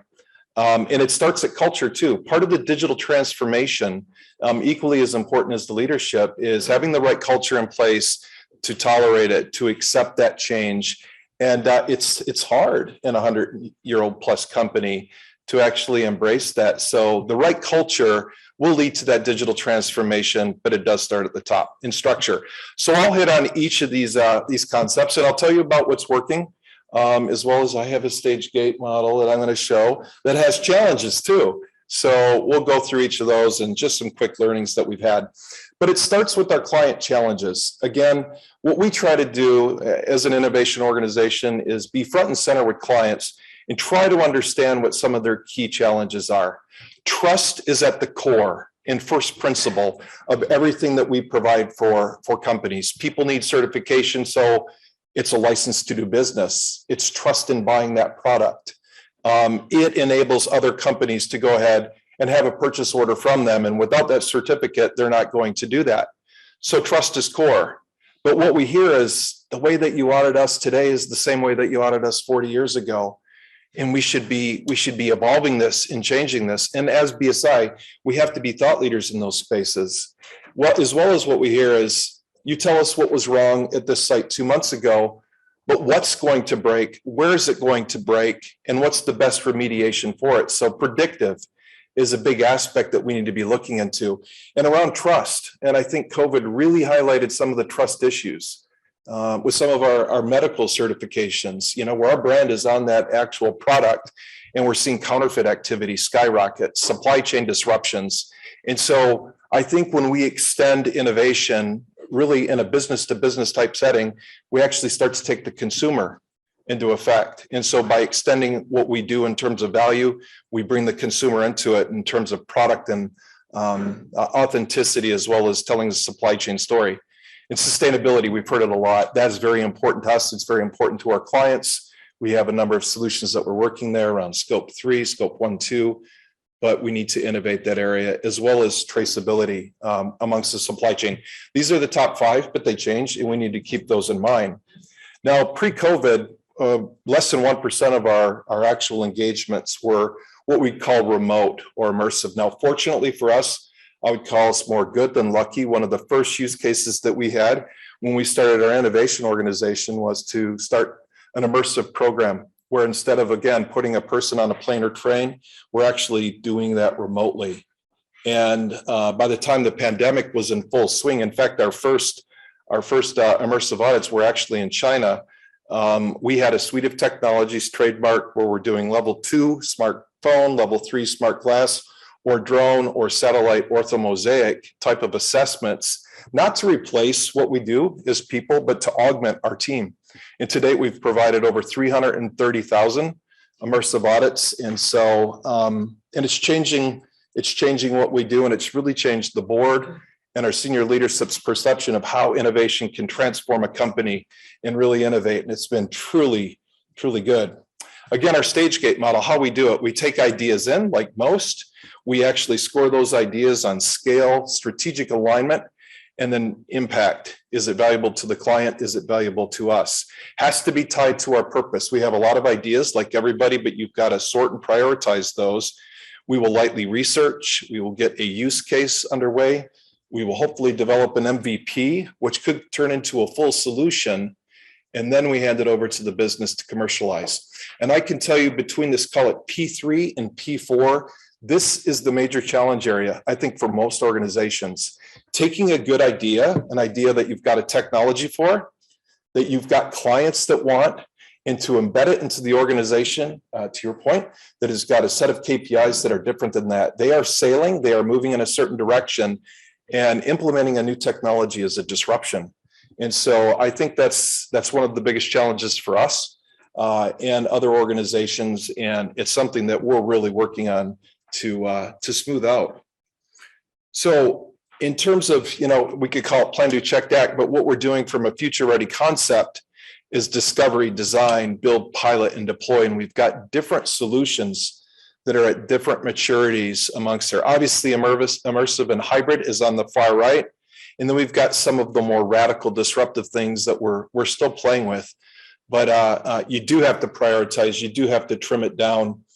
I think you can overwhelm an organization easily too from an innovation perspective. And some of the technology is hard to learn. And you can out acronym people very quickly.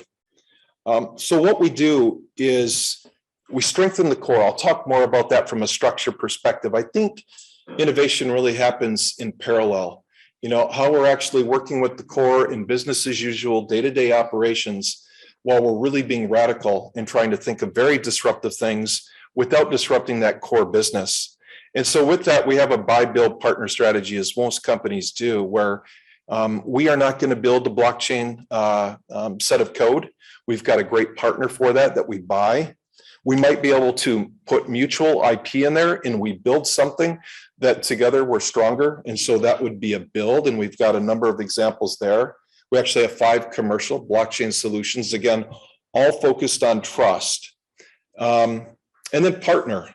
So we've seen, I think 3 different countries now present today. And I think it's wise that governments are actually focusing on innovation as a way, I think, really to secure future economic wealth for that country. I know Singapore is very involved. We have a lab in Singapore that we're working with IMDA. And, in some In some conversations, it almost feels like the government could be potentially a competitor of ours in terms of what they're doing. I mean, they're being that assertive and that aggressive with some of the growth. We have a lab also at Cambridge at the Institute for Sustainable Leadership. We're opening that up December 6th, and in my home state of Arizona, at Arizona State University, which has the #1 school for innovation in the US, and they're proud of that. So you have to have this structure to go ahead and have that in place. Now, how we've done it within our team is we've broken that down between core innovation. Again, this is our business as it is today and our 4 different streams. And then open innovation, which is our labs, again, Singapore, over in Cambridge. And with that, we've more disruptive focus. Again, radical, higher failure rate. And with that, this is how we've dissected it, because we were all core before. But I would say the challenge that you have there is, I would call it permissioned innovation.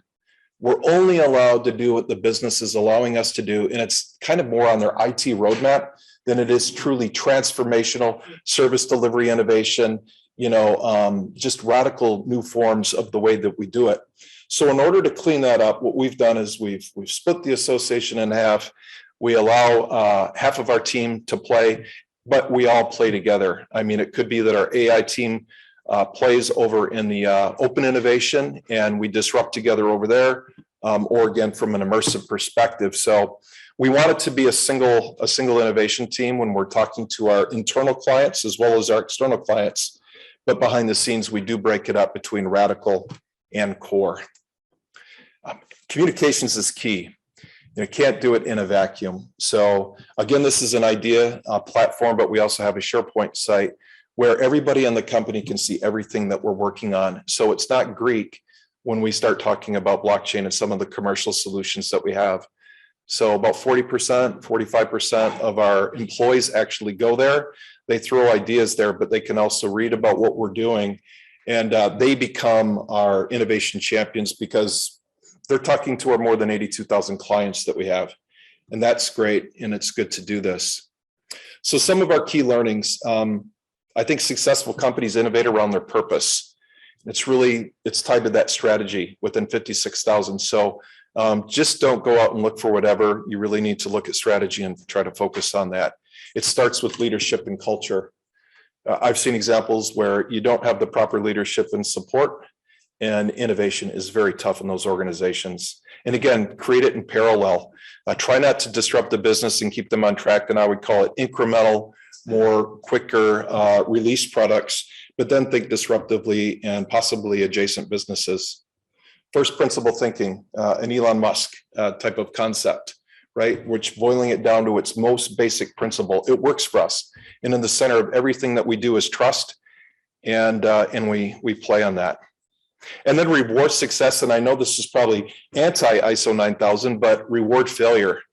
I would much rather fail at 50,000 pounds than 20 million pounds where you've got to throw the software away, right? And we've all been there with that. Or you're stuck with the very buggy, just not customer fit utilization. So my boss tells me if we're not failing 40% of the time, we're probably not being risky enough. And I love that. And then communications are key. Don't innovate in a vacuum, keep others involved. Try to bring the organization along rather than jamming innovation down their throat. And I think you're going to have a lot more success there. So thank you.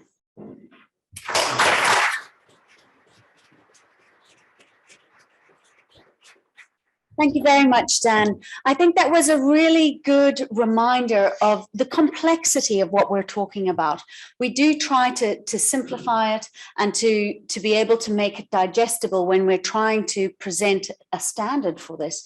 But it's a good reminder for us to be aware of just the complexity of that system of innovation, which, Mats, you started us off in this section talking about.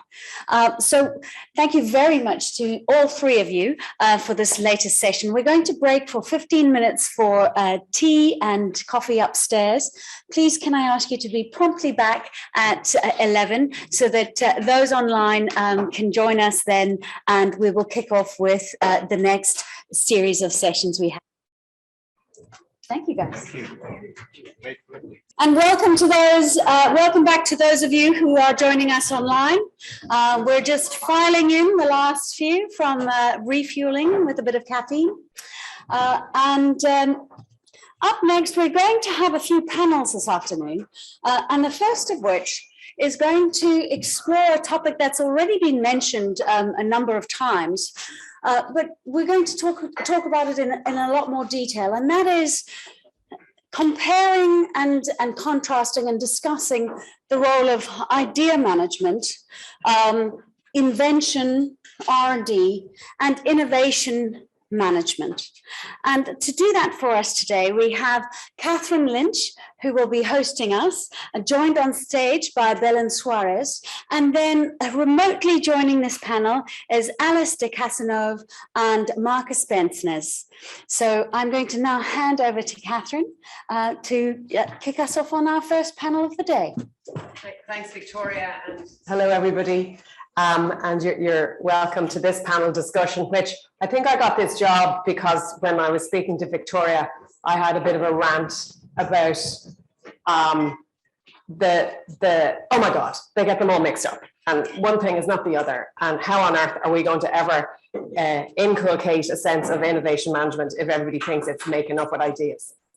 So hence I'm here. Also on the Mayor Committee in Ireland, and happy to be part of the committee to draw up the final 56001 standard. And I'm coming at it from a place of work mostly with SMEs and the public service, and just trying to make it easy. People think, oh my God, it's so hard, and it's about, and the mix up with invention, and oh my God, we have no money, we've no time, we don't know how to do it. So this is a conversation that I'm really anxious to have, and to tap into the great thinking that's available in all the thinking in the room, but particularly on the stage and joining us on the screen.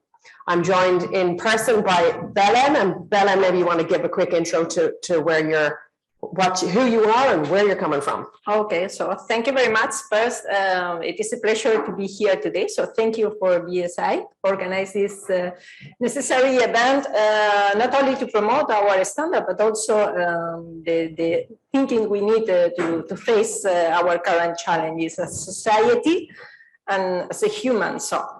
I am working on ISO standard from the Spanish delegation from UNE, from different sides, because I am collaborating on innovation management, but also on blockchain management. We speak before about breakthrough innovation. So it is, there is more connection that initially it is imagined, could be imagined, but this is the approach. And I am also co-leading consultancy services, which is go to innovation intelligence, focus on sustainability, how to manage on the same time sustainability and innovation. So we'll have the opportunity to discuss in deep about how balance between the different approach of idea management, but the most important thing, deploy solution, deploy innovation into the market. And thank you. Great, thank you, Belen. And joining us on screen is Alice de Casanova. Hi, Alice, how are you? I'm good, thank you. I'm not sure where you're joining us from, but maybe just give a quick intro to the group. Yeah, thank you for having me today. So I'm Alice de Casanova. I'm the former chairperson of the ISO committee on innovation management. So I'm the one who created it, and I had the pleasure, to chair it until December 2021, which was the end of my last mandate. I'm working for Airbus North America, where I lead the strategy, and I'm also leading the entrepreneurship culture in Airbus. And I'm very sorry, not to be with you in person, but today we are having our innovation community gathering in Munich. So, we are a few minutes before the launch of the event. So I'm very happy, to have this panel discussion before, launching our innovation community event here in Airbus. Well done, Alice. And actually, maybe you give us a quick overview. So from your perspective, when you think now of ideation, innovation, R&D, and creating an innovation management system in a corporate culture the size of Airbus, how is it that you make the distinction between them, or what is it you do to try to make sure that it's a holistic experience? What's the learning from Airbus? I think, well, we have to make this distinction, especially, when we talk about the budget and how we fund the different functions and where we allocate resources. Because, at the end of the day, innovation management is also about resources management. And it's really important, to make the difference when you are really in the research phases where you have a lot of technical uncertainties and where you make sure that you have people, able to solve these technical uncertainties. And when it's come, to have to move, from the money that you invest to some knowledge. That's what we call internally, research and technology. So here we have a group of researchers who are funded, to develop new technologies. And we have also research and development department where they're transforming these technologies into technical bricks. And we have our innovation team who will take these technical bricks and they will find, the relevant market and how to package these different technical bricks into, value for Airbus, into money. And that's how we close the loop. And so when you call them bricks, like are they how do you sort of make the glue or the mortar stick together? So you in an organization of that size, what is it that makes the system? What makes it a system? Well, we have a corporate team, leading the innovation, and if we have a meeting like we have today, our innovation community gathering, it's also to connect people, develop the network, and make sure that the different technical bricks are known, because we have in our portfolio is really wide, so we have to make sure that we connect the relevant people, the people who know the market, and know how to address the market, the people who are able to have ideas and who are future focused, and also the architect, the one who are able to take the post-it note of the creative guy and transform it into a prototype, something which is more tangible than just an idea on a post-it. Very good. And Belen, if I can come to you, in your experience working with Spanish organizations, how are they joining the dots between ideation, invention, and taking a kind of a systemic view to innovation? Okay, good question. I have to say that I am not only working with the Spanish organization, because I am also working on the European Innovation Council, and there we have the European ecosystem. And it is, my reply in a simple way is with a lot of complexity. It's very, very complex for them, okay, to engage the difference. I could summarize that this is relationship, a love-hate relationship between creativity and innovation management. That sometimes we need to think outside the box to identify something new. We need a creative, cognitive flexibility to understand what could be different ways they new. But in any case, when you are thinking outside the box, finally you should keep in mind that the idea you are identifying should work inside the box. Yeah. And in that case, this is a problem, because you will face the same difficulty. You could identify a big box, a new market, a breakthrough idea could create a new value chain, a new market. Everything is perfect. But finally, you have to face the same shortcoming, the same bottlenecks, is that you need to face a competition, you need to attract and promote stakeholder adoption. You need to, adapt to one regulation. You need to create an impact. You need to know what is the impact you could create, and also how the context could impact in your organization. So basically, this is the main difficulty. There is a different, I could say, several value of data in innovation management process, but one of them is how we could have a good communication between creativity and innovation management. And this required of a set of diverse skills that sometimes it's difficult to find in only one organization, in only one team. Could be in a startup, could be an open innovation program. And we are focused sometimes only on technology, forgetting the market, forgetting the business, and the most important thing, forgetting the ecosystem that today we see that the need that perhaps we should evolve from IMS thinking to innovation management ecosystem thinking. Obviously more complex. That's the next standard. Okay. No, but I agree with you, because we have a challenge in, you know, nobody comes out of the womb with an innovation, you know, hat. Nobody comes out. We require such a breadth of skills and experiences and perspectives and, you know, influencing skills as much as hard technical skills, as much as, you know, creativity skills. And frequently, I know with our education system, sometimes we can be forced down a box and then you're told this is what you are. So when you're recruiting for teams such as diverse teams, and Alice, I know you're responsible for that learning function and the competency building of innovation. And again, in an organization that with the breadth of Airbus, you know, how do you tap into those skills? Where do you find them? You know, they don't come in, you know, you can't build an innovation team from scratch. You have to pull people from other functions so that you have that domain knowledge. What is it that you're looking for in order to create that creative thinking? Well, first we have, you know, to open the mind of our employees, make sure that they are not, you know, narrow-minded by the daily business and the daily tasks. So it's you know, a really huge effort to see how we can inspire them with external food for thought. So that's part of it. And we are, you know, a skills-based organization, and we invest a lot in the development of our employees. So we offer different training regarding, you know, how to work in a creativity mode. So we have training, you know, for creative thinking and how to handle your ideas and how also to be customer-centric, customer-focused. Make sure that you are able to answer a need and that you are not answering a need which is not existing.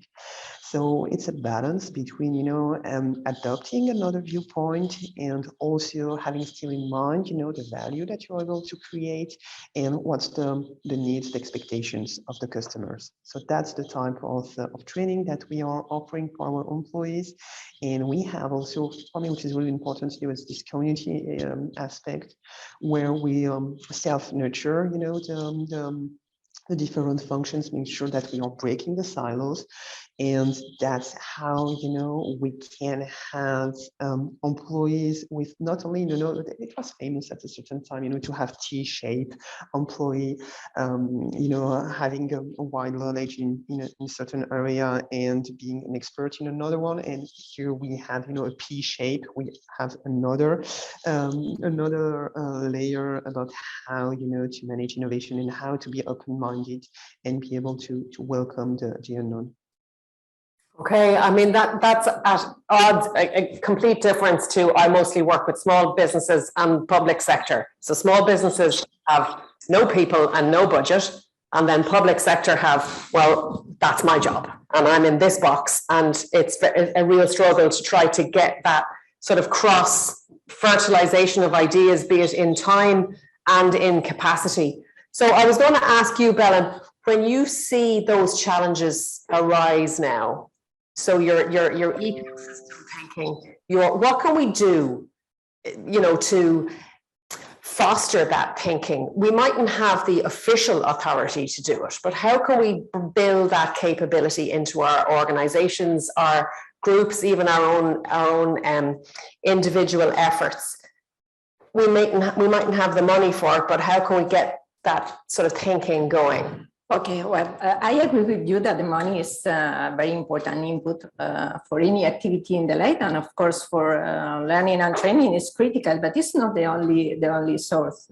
So there is another point. So First, we should be aware about the complexity we are speaking about. So this is the great, value proposition of 56002 is the start point, because embrace ecosystem thinking is a very, very complex activity. It's necessary activity, and sometimes it's more near to us than we anticipate. So first point is to be aware about the complexity. Second point is to understand that it is a process, so it's not a task for only one day. Mhm. So we should start from some place, and then this place is exactly 56,000 family. It's a good start point, but it's not the final output. In my view, we should look for.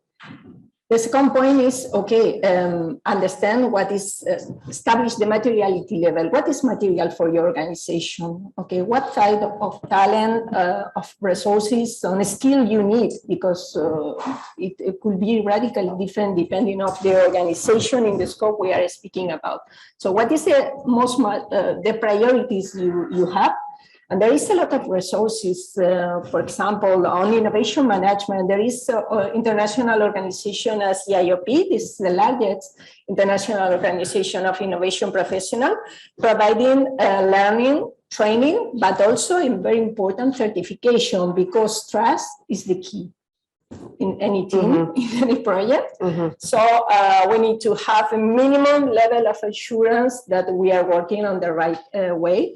Japan have a good demonstration of successful experiences we face from quality when we focus on the results. So this is the main point. We have to understand very clear the scope of potential source of knowledge. There is a lot. We have to obviously look for in partnership, because only one organization, you said one SMEs, but even a large or corporates face a similar problem to attract the right talent in the right moment and according your current needs. I see that we're joined by Marcus, and thank you, Marcus, for joining us. We were having a good chat here about trying to make the distinction in our organizations, in our work, between the mix-up between ideas, invention, and innovation management systems. And from your perspective, working with the clients that you do, what do you think is the key piece that this standard can bring to sort of solve that confusion? Thank you for welcoming me. Pleasure to be here. Very, very interesting, and if I may, fairly broad question there. I think to start off, I think the most important distinction to make between those three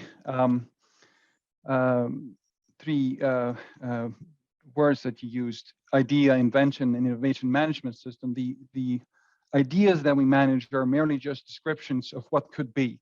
Right, they're really just documentations of our imagination, while an invention is a working solution, right?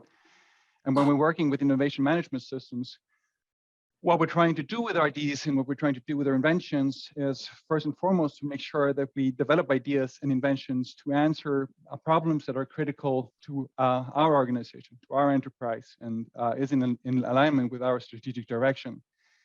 And secondly, we wanted to accelerate the development speed of the right ideas, namely from idea to invention, and finally, of course, to innovation. And I think the system standard 56002 really does help in mapping out all those different parts that needs to be considered, at least in designing a system that can help your organization bring your ideas to invention stage and further on to innovation stage, meeting the market, meeting your clients, meeting your users, and generating new value. So it really is a map over a quite fairly complex terrain, showing users what questions you should be asking to select the right route to developing an innovation management system that best fits the need of your organization. And in your experience, where a company or an organization has struggled with putting that structure together, have you any good, because we can all learn from storytelling, what works, what doesn't work when you're going to approach putting that system together? Is it a baby step? Do you work with an individual team? How do you align it to that strategic imperative? So first and foremost, I think one of the mistakes that many of the organizations I have worked with, and also the organization I'm currently working with, I can be as open as to admit that, tends to make, is that we approach the design of innovation management systems from a kind of a generic space, where we say that, okay, the organizations that we admire have had innovation management systems in place that are characterized by certain attributes or aspects. But what we fail to do is to say, okay, what is our need? What's an innovation management system that can work for us, right? So a big part of our growth strategy in my current company is acquisitions, right? So acquisitions, along with how we work as a knowledge consultancy business with our clients, is more important for us than, for instance, a portfolio structure. So making sure that we use our assignments to develop innovation, making sure that we buy the companies that best complement our current portfolio of offerings, along with also having the right kind of preconditions to be effectively integrated in our organization, are much more important questions for us than the question of building a portfolio, as opposed to what would be the case for a food supplier, for instance, or a fast-moving consumer goods company, where the portfolio is much more important because you have to have new products in the market 3, 4, 5 times a year, right? So this idea of specificity is extremely important. Finding a way to develop an innovation management system that builds on what you already have and takes into account how your industry, how your market, how your organization actually works. Great, thank you. And Alice, in Airbus, I would imagine that it's in such a broad organization with such an amount of ongoing R&D and innovation. Who takes that portfolio view? How does that get sort of managed at strategic level and then down into individual divisions? So yeah, that's the role of our leaders, to cascade the strategy and make sure that they are able to also inspire our employees. And we get this portfolio view at division level. So we have a 3 division in Airbus, one, let's say, taking care of the commercial aircraft, one for the helicopters, and another one for space and defense activities. And we have, this portfolio view at the divisional level to make sure that we are able, to mature the ideas, that we are feeding regularly the pipeline, and that we are able, to deliver innovation. So that's where, we consolidate this portfolio view. It's very difficult. We are, having different tools because it depends on the context, especially, when you are in a defense business, you must have some special security issues. So that's, and we are, having this division view to facilitate our life, I would say.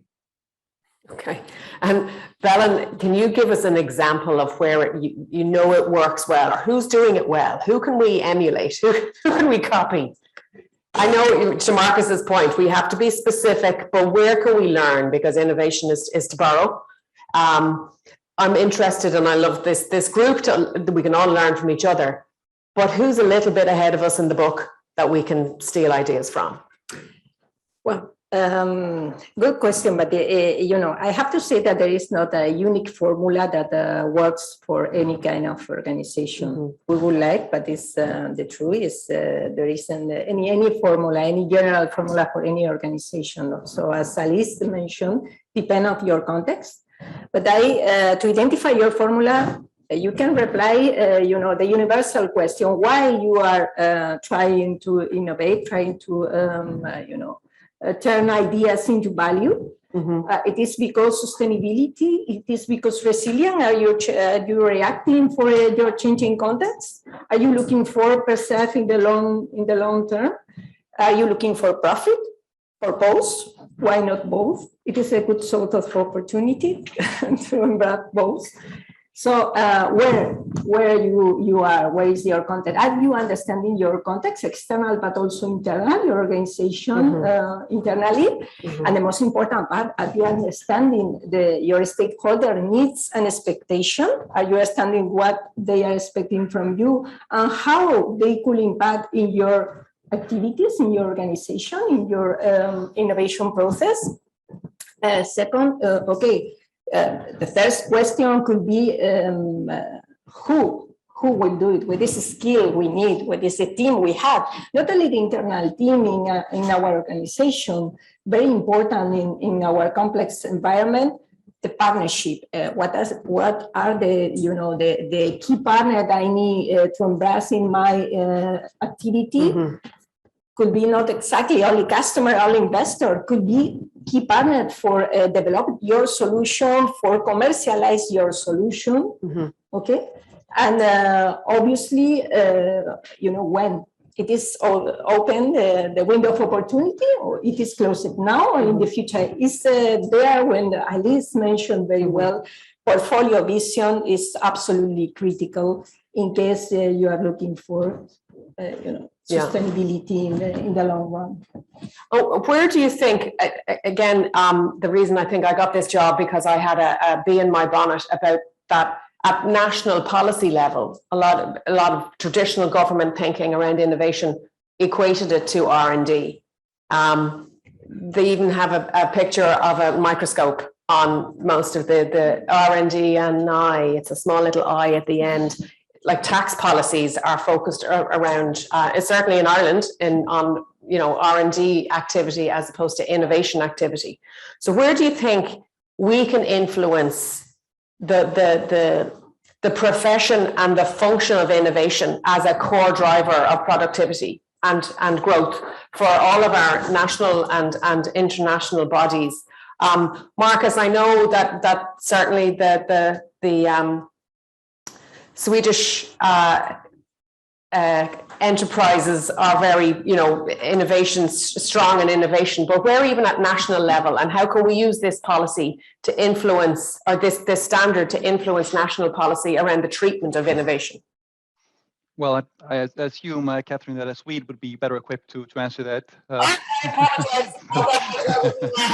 apologize. No, not at all. We're all small, the Scandinavian countries, and we are similar, so you're more than forgiven. We're okay. So I'll try to answer your question anyway. I think that an interesting difference actually between Sweden and Norway is that in Sweden the standard has been very widely adopted and used and gotten quite a lot of attention. Norway seems to be lagging a bit behind. There may be many reasons for this, but I think one of the main reasons may be that traditionally Sweden has been a culture and a country with a much stronger business culture. And I think part of what is the challenge with this kind of scoping of innovation that you touched upon, where governments tend to associate or almost bind innovation very strongly to research, is that actually one of the main cruxes of innovation is putting innovations to work, or putting inventions to work, I should say, building on my previous reasoning here, right? So how do we go from invention to actually innovation? How do we go from research to value?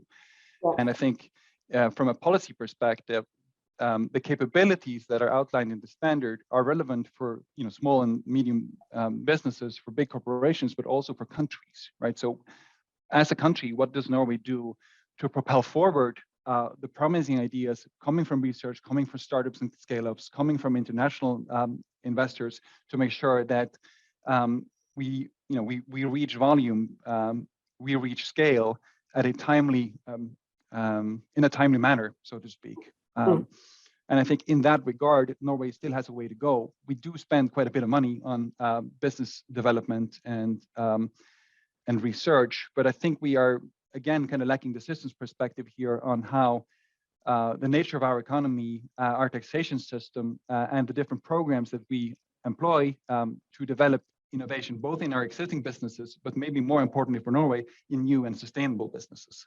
Yeah. So I should also note that there is kind of a far cry between the relatively practical applicability of the standard and taking on a policy level perspective for a country. But I do think that on a principle level, many of the truths and principles that lay behind the guidance in the standard also are relevant for national policymakers. Yeah, agreed. Actually, just as an aside, for the first time I saw our Minister for Trade mention culture of innovation the other day, and it was a good thing to note. Alice, yourself, from a French perspective, and I guess an international perspective with Airbus also, where do you think we can leverage our influence to try and bring national policy further with innovation? Well, I think that the role of the official should be to enable this innovation ecosystem, and how they can, gather the different actors of the innovation, make sure that they have a forum where they can meet, and having also some innovation policies, which are, let's say, simplifying the life of the innovators. When we think about government policies, we have in mind all this administrative burden where we have to file tons of paper before having any subsidy for innovation. So how, they can simplify the accessibility to funding, especially for startups, small organization, and make sure that, that they create this, fruitful ecosystem looking for innovation. Okay, great. Thank you, Alice. Sorry, I'm just going to conscious of time that we're going to wrap up. Sorry, Belen. I'd like to thank my panelists. I apologize for my geography snafu. But I would like to congratulate Marcus on a brand new baby. So congratulations, Marcus, to you and your family. And thank you all very much for your time today. Thank you. Thank you very much. Thank you. Bye-bye.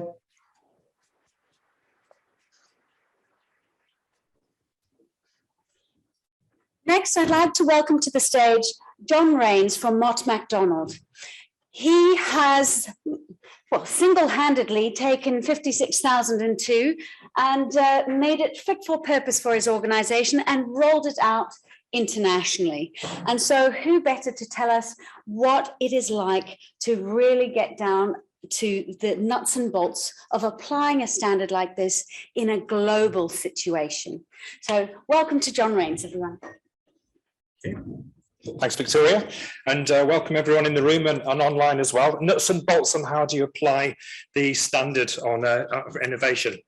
So basically what I'm going to talk about is our 4-year journey for taking the standard, actually before the standard was published, and bringing that into the company, hopefully through to value. I have to thank the people, many people in the room actually who've authored the standard. I was dipping into that about 4 or 5 years ago. So thank you very much for the drafts that I've got to sort of got hold of and carve that into what we're doing. So my role in the company is head of innovation for group, and that is very much to link to our strategy and roll that through our projects. I'm also head of our corporate venturing arm as well, which is Mott MacDonald Ventures. So the two things go hand in hand. For Mott MacDonald, can I go to the next slide, please? We're a engineering management development company. The mission is to improve social outcomes through excellence and digital innovation. So that's doing things well at the moment and the future. We're about 17,000 people, a $2 billion organization as multinational. Next slide, please. There we go.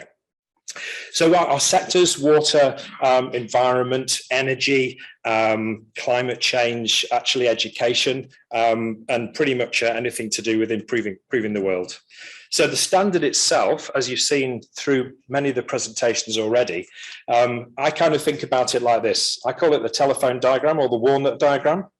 Probably see you get a reaction on that, but it's a complex set of very well organized parts which we've used to help improve the outcomes in our company.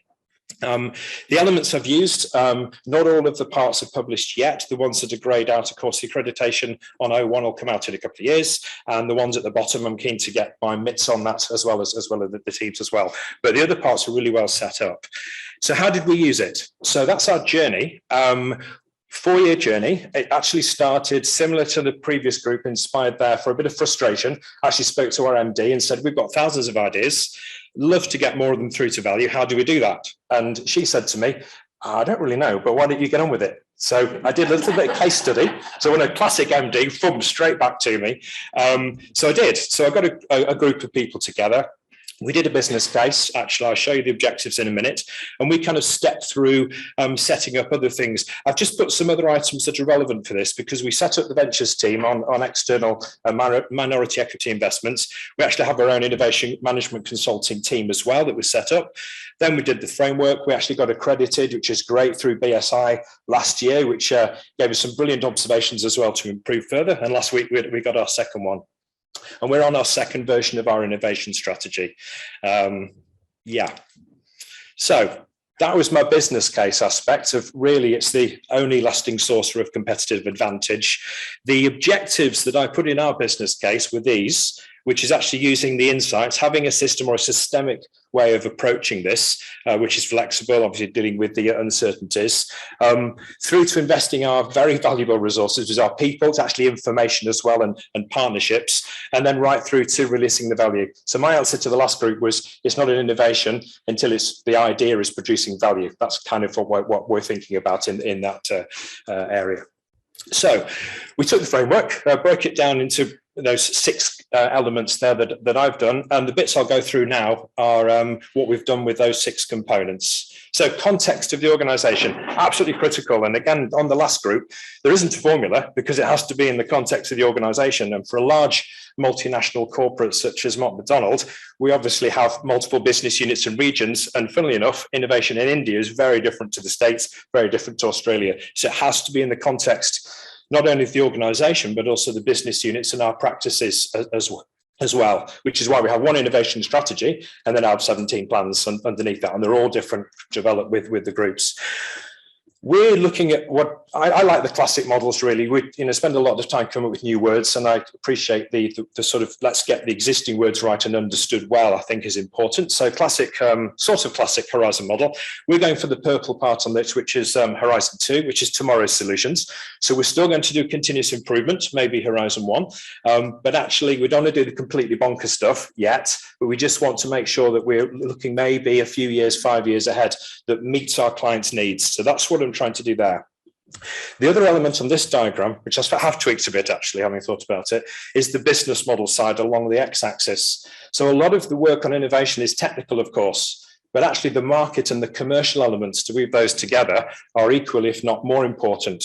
And so the application of the appropriate business model for the technology is absolutely critical. And maybe there's some work and a challenge to the group maybe to think about maybe there's a mapping to be done about what are the appropriate business models for the technologies.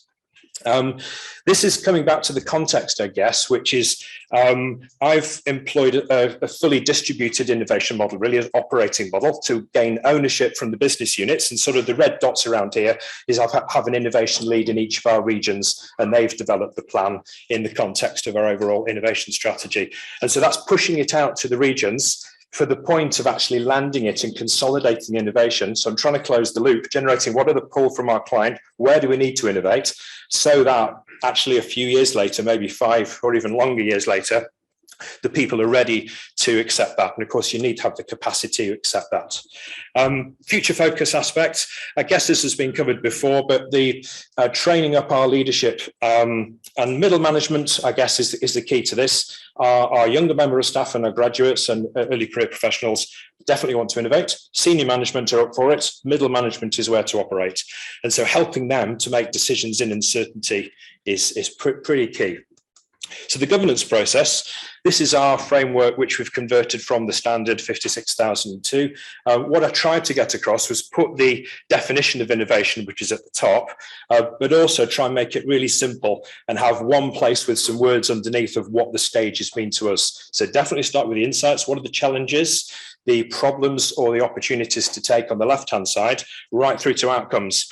But you'll see on our diagram, I've got consolidate as the 4th circle. It's definitely not a linear process, but the consolidation is how to land those innovations in the business, but also to improve those over time by maybe combining, refining, turning them off. And in fact, sometimes you have to create the space for existing stuff by removing it to let the new innovation come through. Otherwise, you just get bigger and bigger. Managing uncertainty. one of the difficulties we have is actually making decisions on which ideas to progress, of course. And this diagram really, what I'm trying to get across is that in a projects business, and many of our companies have projects and special projects, you start with a tremendous amount of knowledge and then you build it. And people ask for business cases and give me some numbers. In innovation, you don't have that. You just have a load of assumptions, of course. So that's one of the reasons I think it's very difficult for my colleagues to make those decisions at the gates, because really you might be embarrassing them. They actually don't know what the right idea is to choose. And so we're working more towards how can we convert the assumptions to knowledge through a series of experiments and gain some KPIs around that. And stop that thing saying, go and give us the numbers or go and ask someone else. And that's kind of what stops it a little bit. So the opportunities and the insights. So we've run 20 challenge-led innovation campaigns, as we call clicks, because they tend to be digital and online. Click digital. And this one's just an example. So we use the Luma Institute, How Might We, trying to get the right areas through that. And we have an ideas management system so that we can be inclusive for all colleagues. The support area at the moment on the Plan, Do, Check, Act. I'm very grateful to Magnus and colleagues. Actually, we also mentioned we actually use Amplify, and I met Magnus and the colleagues, in Copenhagen, who introduced me. And so we have the great benefit of using the Amplify management system, which we bought. I think it was rolled out maybe last month. We've got a few licenses. It's going really well. Thank you very much. Another plug, but it's just because it's very good. We've built on that with specific guidance notes, lots more to do, but we have some videos and sways and guidance of how do you innovate to just help people through the system. And then I'd sort of plug for the business model canvas. I think our Japanese colleague mentioned this before, but innovation is definitely not just a technical aspect. For me, it's about understanding the market and the right commercial model. And we use the business model canvas as a great way of saying, here's the idea. How do you generate that into the innovation? Maybe you start top left with the idea, and maybe it generates through it's an innovation when all 9 boxes are green, possibly. The metrics we have, try to simplify those. So engaged people at all levels. Are people making the decisions? Have we got the ideas coming through? Which is definitely yes. How fast does it go through? I've got a specific one on decision quality because we've identified that as an area that we need to improve. And then through to value realized, which is split into 3, which is value for Mom McDonald, value for our clients, and value for society. And we measure those on the societal ones through to the Sustainable Development Goals. Realization of value, which is the key one. As an example of how we've used this was the winner of our International Innovation Award, which I have the great honor of chairing this every year. We did it last week as well. In the States, there's an issue that there is still a lot of lead in the pipes in the water system. And for those who know a lot about this, there's a very unfortunate, terrible incident in Flint near the lakes where it really affected people. And it affects through to people cognitively. It's a big problem. The US has really recognized this, and they've put a very large amount of money for basically taking the lead out of the water system. And just a very quick one, we had a brilliant idea to try and find where the lead pipes are, because you don't actually know where they are, detect that, work out the methods whilst you're interrupting people's water supplies to get them out and develop that into a full product. So this is about 5 years work from that initial idea, solving a problem in Flint, I think Michigan, through to a whole new product and service to roll that out. So that's the journey. It's a long journey for 4 years, really valuable for us. Very grateful for many colleagues in the room for giving me the framework to build on what we've done. I'm very happy to share that with anyone else who's interested. Thank you.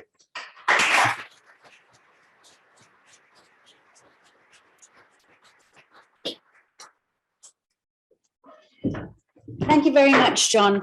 I think for those of us who could recognize the telephone in the diagram, we're really showing our age. I haven't seen one of those in a while. But what you did manage to do is really demonstrate that how easily you've managed to apply this and how thoroughly you have managed to integrate it into your systems. And I hope we do know that that you'll be joining us as part of the BSI committee shortly. But I do hope that the rest of you who are online or in the room who are not part of your national standards bodies do start to look into this, because if you are an innovation management professional, you too can join and apply to your national standards bodies so that you too can contribute to the development of such a critical piece of standardization as we go forward. So what I would like to do now is link to Åsa. Åsa is dialing in from us from Karolinska Hospital, and she is going to be presenting her case study on where this has been applied in a public sector environment. This is not just for government innovation agencies or the private sector. It can be very successfully implemented in the public sector. There we are. Hi, Åsa, how are you? I'm fine. Hello, London. This is Stockholm calling, and thank you for saying that this is a successful implementation. I hope it will be, but I'm hoping to actually being able to show an even longer timeline than the previous speaker, insofar that this is a big undertaking. Well, I'm going to hand over to you. Let's hear all about it. Thank you very much. I'm coming to you from Karolinska University Hospital, where we are the largest hospital, at least in Sweden. I'm not going to be arguing with Norway or Denmark in any way. We're a publicly funded hospital and delivering the service of healthcare. We're a highly specialized hospital as well. And I have about 15,000 colleagues working with me at Karolinska, and those colleagues are divided up into, we could say, 6 large themes or units within the hospital. And I would say that it's so fundamentally lovely to work at a university hospital due to innovation always having been and always is ongoing in a hospital such as mine, but perhaps not in a systematic way. And that's where I hope that I, together with my colleagues, can help to achieve a change that will lead us to even greater innovations going forward. We have great problem solvers at our hospital. But those problem solvers are not necessarily all the time solving the right problems. I think that working in healthcare, we train for chaos. We're really good when something terrible happens, like a bombing or even a pandemic. We're also very good at solving problems that can be derived from where the answers can be derived from data, etc. But I think that when it comes to the complex issues we are facing within healthcare, I think we very much need innovation at its core to be able to solve these problems in testing and trying and figuring things out. But that is a major cultural shift for my colleagues at the hospital. But we do have complex challenges ahead. We have an aging population all over the world. We have people living with chronic disease for much longer than they have before. We have new treatments that require different things, as well as having an obligation to meet the patient in the way they want to be met by healthcare. I.e., we have a younger generation who are asking for more digital healthcare than perhaps their parents or grandparents. I work together with a small team at the Center for Innovation at Karolinska University Hospital. We're about a dozen with various backgrounds that are trying to go about how to achieve a systematic change. And we are. So Mats was going about, he only wanted to call his study for observations. I'll go even further and say that I will satisfy myself with just calling our way of thinking and collating a lot of things as myths. So we have a couple of myths in healthcare that I think are echoed in the room to some extent before. But I think that I'd just like to run past a few of those now in the beginning, because I think they're at the very core of what we're trying to achieve at Karolinska. So I think that the myth of the lone genius has been mentioned in the room before, i.e., it's not just the old professor sitting in his room having a great idea that is an innovator. It's a teamwork. It's something we all need to be doing.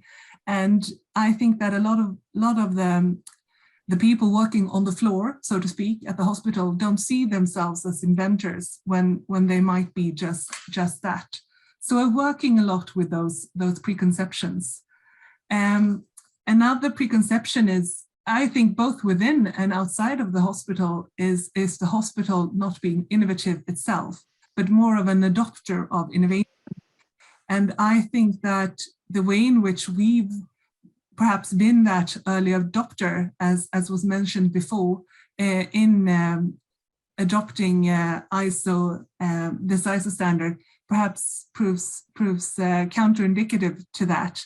And also, it's not just med tech coming along and testing out their new stuff on the hospital. I think that there is so much untapped innovative opportunity within our 15,000 army, so that can achieve tremendous change. And also, we're at the top of the unmet needs within our sector.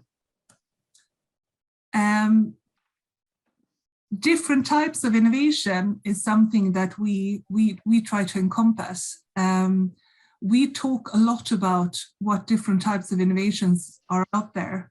And so we've kind of moved ourselves at the Center for Innovation from merely the product perspective of innovation to actually promoting the other types of innovation, organizational innovation, policy innovation, process innovation within our hospitals. And I don't have the exact numbers on this, but we have seen evidence as to that actually delivering more value to our organization than perhaps the more traditional product ones. Mm. I'm very happy for... That makes... Sorry? Okay. No, but also I think that the last item is something that was gone through thoroughly by the panel here before, insofar that innovation and research not being exactly the same thing, they are very interdependent to some aspect, but not necessarily the same thing. And I think that is something that is very much ingrained within our organization, that innovative research is the same, might be the same as innovation, and that's something we're working on, trying to remove those barriers. So this is my timeline, and it actually starts prior to the last one. So if one can claim having undergone a long journey, it must be us. Not particularly proud of that, but perhaps it shows something about the development that we've undergone. So actually, over 10 years ago, it was decided that we should actually pull together some resources to create a Center for Innovation at Karolinska University Hospital.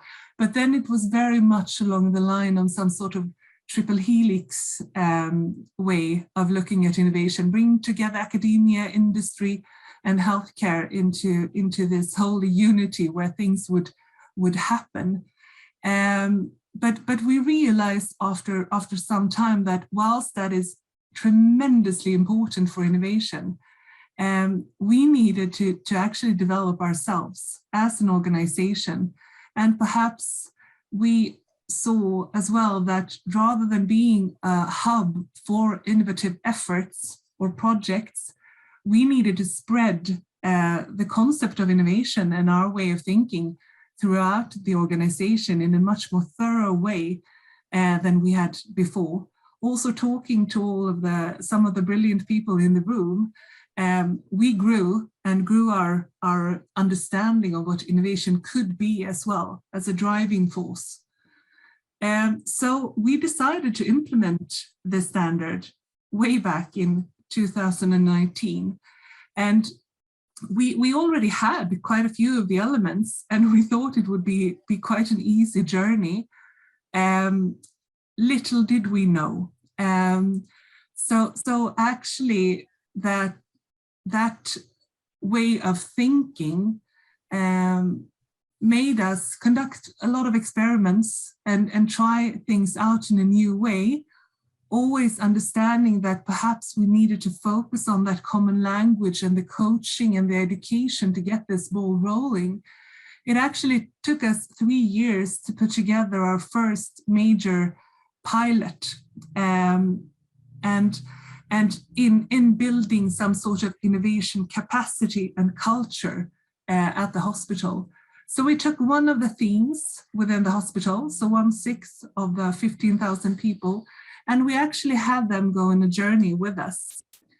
And that journey, sorry for the small print, it's not, you don't have to read everything here, but it's more, this is the picture I show when I sit down in a smaller room with a bigger screen together with our clinicians or the head of departments, and trying to map out the journey we want them to undertake together with us at the Center for Innovation.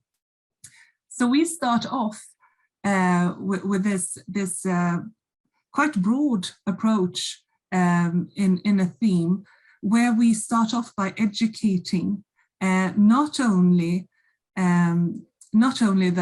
the people working on the floor, but we actually try and pinpoint 3 different levels within the organization. So we have tailored courses for senior management, mid-management, and the more operational staff, where we teach slightly different messages to these groups. For leaders of innovation, it's how do you lead innovators rather than for the nurses and the doctors, how do you do innovation? Those courses stretch from just a few weeks to actually an entire semester, where people bring their own cases and we try things out together. So a lot of elements of coaching as well. But we also have these smaller courses because we believe that it's about the entire departments that need to come on this journey. So there are smaller e-courses just getting people talking about the same thing. All of these courses are designed around design thinking or service design, because we found out that is the process we need to use in our organization, as we tend to skip the parts where we actually validate the needs and jump straight into a solution. So that has proven quite fruitful for us. But we don't stop there because this is a movement that goes from one side of the screen to the other. Once they have the basics, we ask them to perform. So we do innovation together, and we help these departments build up their own, so to speak, innovation system, a portfolio, the way they want the organization to cater to innovation, who is responsible, etc. So basically a mini IMS in itself. And then we have a develop stage where the department is asked to try and find a way together with us again to maintain this, make it sustainable over time. So that is what we're doing. So we're moving ahead with our second theme quite soon. And we've had great reviews so far. And I just wanted to say that the overarching goal for what we try to do here is actually to increase the innovation ability rather than just the benefit that comes out of individual projects. They need to be measured as well, but we focused on the culture and ability. So trying to move away from the slide with the small print. Of course, we've made learnings as well. We've learned so much over the time. I know that Christopher will speak more about the legitimacy issue later on today. I just wanted to say that having a standard brings legitimacy to the table, and especially in an evidence-based surrounding such as a university hospital, it's actually pivotal for us to have a standard, because otherwise we probably would get a say at the table, but it makes it so much easier and helps us so much in actually being able to showcase best practice and letting everyone know that we're doing it in accordance with the best practice. I would also like to say that you saw the timeline before. When we started this, we thought it would be quite easy. And I think it could be quite easy, dependent on your level of ambition. I would say that we thought when we started this implementation that we had so many of the elements already existing. We had chosen our innovation process that we're working with along the hospital. We had support systems. We had many of the things. We had the collaborations, etc. But actually, there was a challenge as well in starting midway, insofar that, of course, the things that were already built up had its own desires and ways of working, etc. So actually, we were naive in that aspect as well, in thinking that it would be easier than it actually was. We also have changed our end goal quite a lot during the way, because of course, I think we're ready to quite soon say that we have an implemented IMS at Karolinska University Hospital, but we're far from where we want to be and having as an end goal, because we want that transformation to happen, where we actually speak the same language, where we actually do things in sync with one another, where things get implemented in the easiest and best way possible, where things are spread, where knowledge is spread throughout the hospital in the best way. So talking about the end goal, I think that's a few years away yet. And I think we could have made our lives so much easier choosing an easier end goal. But no, we did not. So I think I have a job for another couple of years. And also this ties into, of course, having a realistic timeline, which we did not. I think it's been mentioned here before, the context of the organization as well, where you're trying to implement the IMS. And I don't think that there's a dividing line necessarily between public and private. I think in many aspects I've gained more insight actually from other organizations of the same type in the private sector than I have from other hospitals in Sweden. There is no one standard solution for implementing this.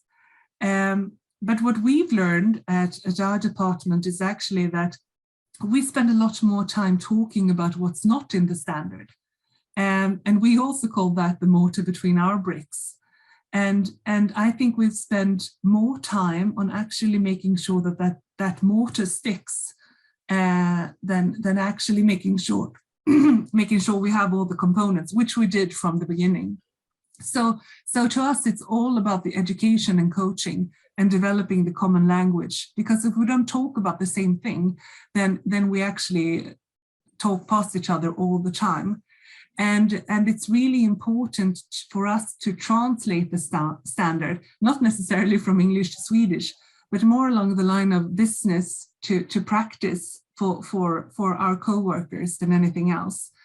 And I think now that we've trained about 1,000 co-workers in design thinking, I think that we're perhaps reaching that pivotal point that Kotter is talking about. When you have 5% of the people in an organization who talk the same language, the ball actually starts rolling by itself. And I think we're nearing that now. So super exciting times ahead, I think.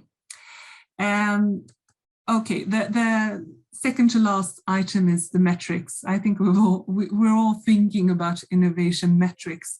And I think that for a public entity focusing on all types of innovation, I think we have a work cut out for us in actually making sure we have the right metrics. We want to measure increase in innovation ability and maturity, as well as other types of output of benefit within our organization. We are not there yet. We have started measuring, but I'm hoping to be able to come back in a year or two and prove the way in which we have actually achieved some change. Last but not least, I think that when you think about innovation management systems for a couple of years, you get more and more interested in the sustainability. So also one key feature at our hospital is that we're great at launching things, but perhaps we don't always have the stamina to see them through. And I think that's so important with innovation as well, because actually what we found out was that the people we trained initially in innovation, the ones who came to us banging on our door, asking us to tell them more about innovation, they were actually the people who took that knowledge, and we were glad to share it, but actually they were the kind of entrepreneurial people who actually changed jobs. So we found out that the more people we trained, the more actually left. And that was slightly counterproductive. And I think that fed into our way of thinking that we need to educate not just individual co-workers, but we need to change the culture in an entire department and leave something lasting behind, some sort of innovative legacy that they could then build on themselves, rather than having individual ambassadors spreading the word. And I think that is also quite important in the way we approach this subject and this topic and the way we plan to go forward. I think that was it. Thank you so much for your time.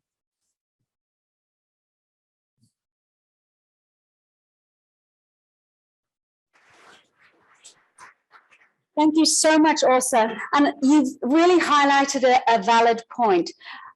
Standards can only do so much. And like you've said, we do need to do the piece that is the mortar, that work. And Emma Farrell earlier alluded to this, the importance of the education and educating those who are going to be applying the standard and working with this day in and day out. And as we see, if that education piece is there, the results are significantly better.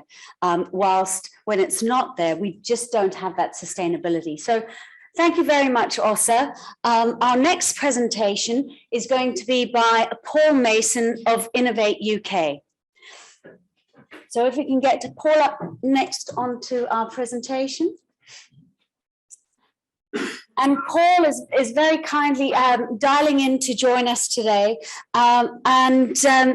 When we were talking about what he would be presenting on, I did ask Paul to really speak to us because of his incredible experience and knowledge within the space of innovation and promoting innovation for SMEs, what he could share with us as we continue to develop 56,000, what pearls of wisdom he has. So I'm very glad to hand over to you, Paul, and the floor is yours. Thank you very, very much, Victoria. I'm not sure pearls of wisdom is the right word for what I'm going to say, but I'll do my best. Thank you for the invitation to you and also to the broader BSI to speak, and good afternoon, everybody. It's a pleasure to be here. Sorry I can't be in the room. Those of you in the room, I have other commitments in Cardiff today, prevents me getting to London. Anyway, I am the Director of Innovation Policy at Innovate UK. Innovate UK are the UK Innovation Agency. I'll say a little bit more about what we do for those who may not be familiar with us, but I won't dwell on it. But before I joined this sort of strange world that sits between business and companies, I spent 25 years doing innovation in practice in the chemical industry. So I've been an innovation practitioner in companies for 25 years, in addition to into now trying to take what I learned and help companies in the UK more generally benefit from from the collective experience of our entire organization. Okay, so I'll run through a little bit about ourselves, and then I'll give you some perspectives on standards for innovation and their applicability, or why I think they're particularly important. So as I said, we're the UK Innovation Agency. Our remit is all technologies in all parts of the economy, and our job is to help companies to grow through innovating. So commercializing new products, processes, services, or business models. And also to make sure that the ecosystem within the UK that supports them is fit for purpose, if you like, that is agile, inclusive, easy to navigate, easy to get the help you need when you need it.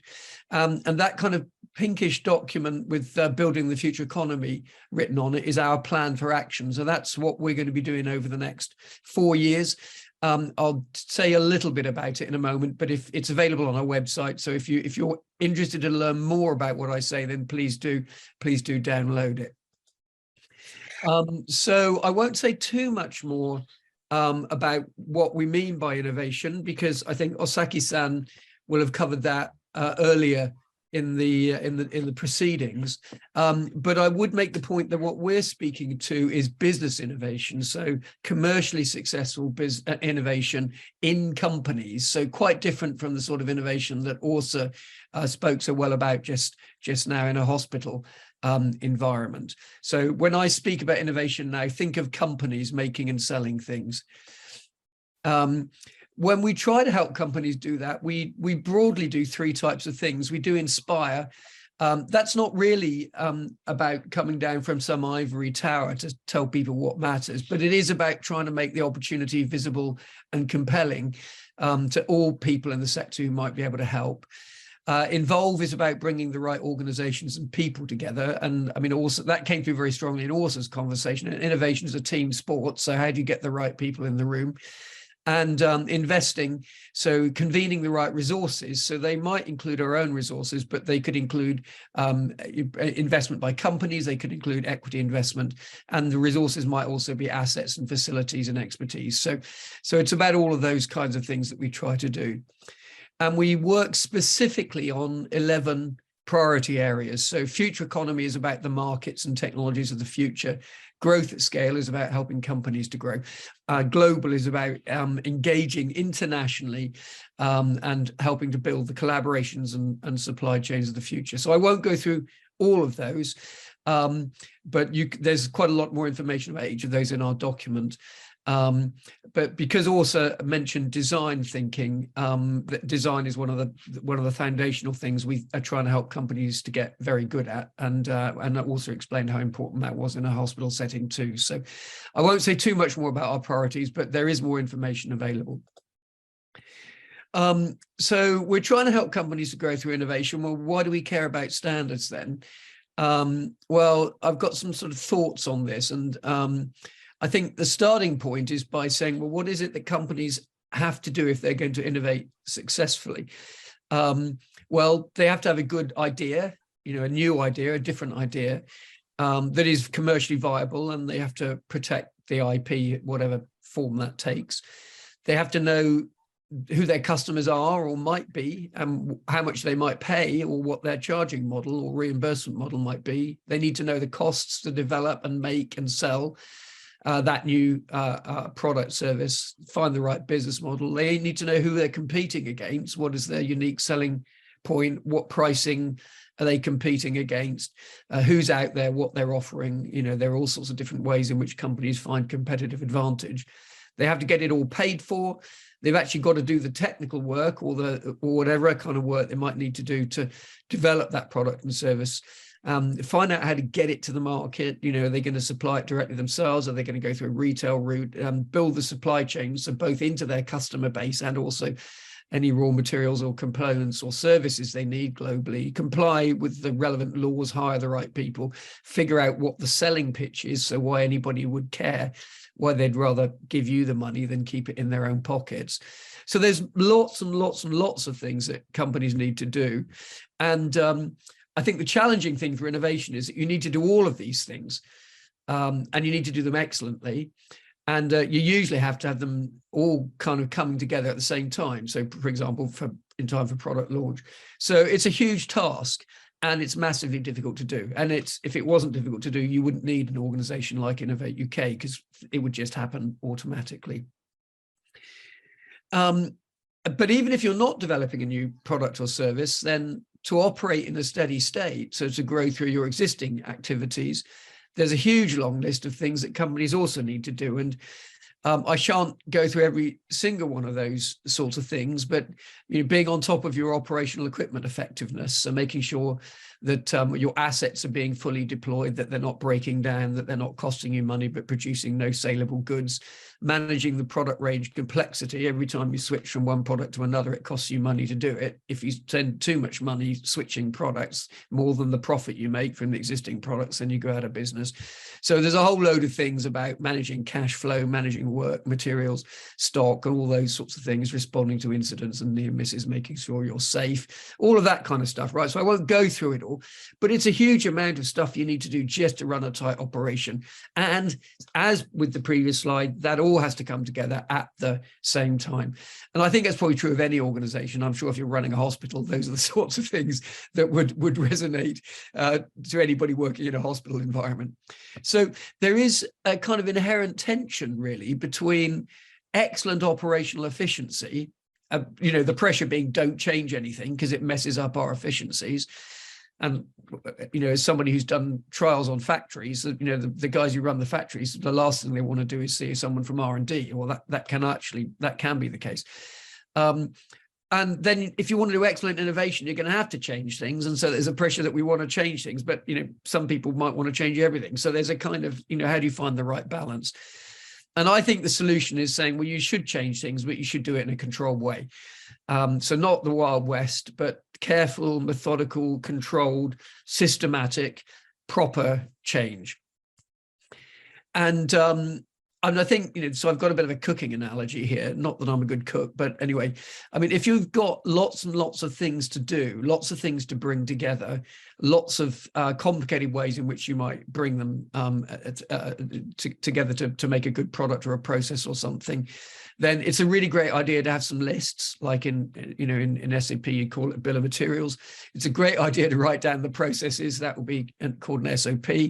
And it's a good idea to audit all of those things to make sure that you're kind of doing what you intend to do, as opposed to things happening that aren't what you intended to do and you don't realize. So all of those things are really good things to do. And we have in English, as you'll know, a expression of too many cooks spoil the broth, which is, you can see too many cooks on the left there.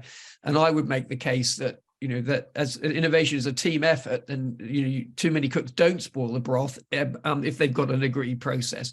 And the guys on the right are being much more productive because they've got some decent processes and they're all acting out their part in a sensible way. So that brings me to a kind of core point, which is standards are really all about behaviors. So it's about what people do, and it's about trying to systematize what people do so everybody knows their part.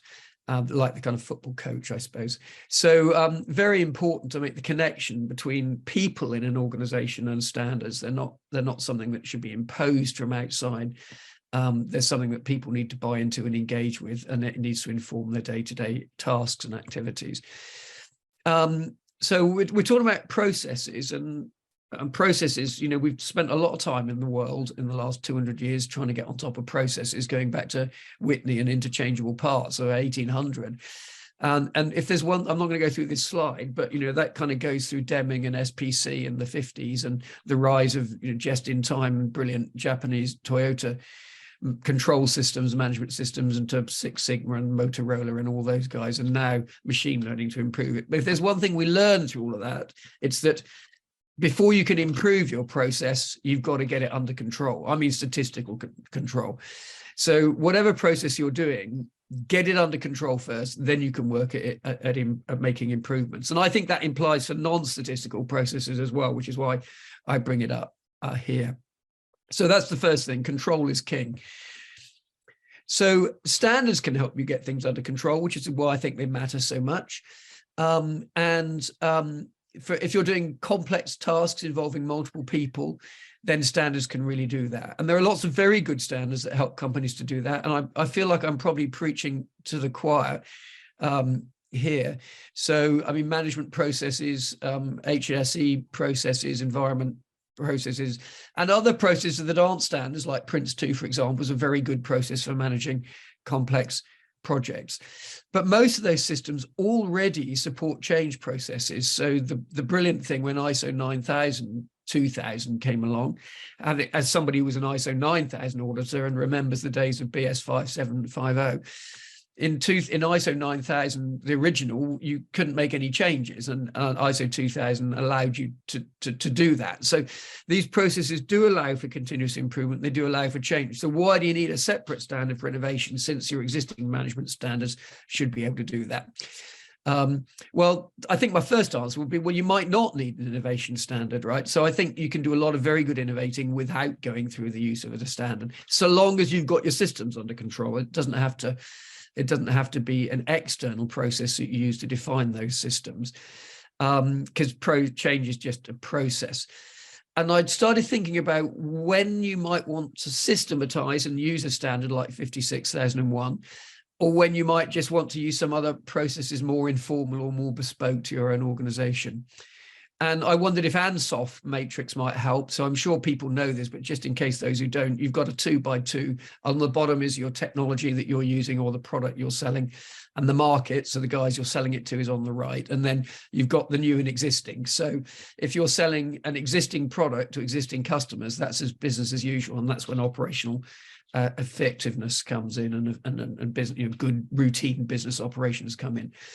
If you're selling an existing product to a new product to existing customers, you've got some risks, so quite a few of them, but actually you sort of know what the market wants. You just got to figure out a way of serving it in a different way.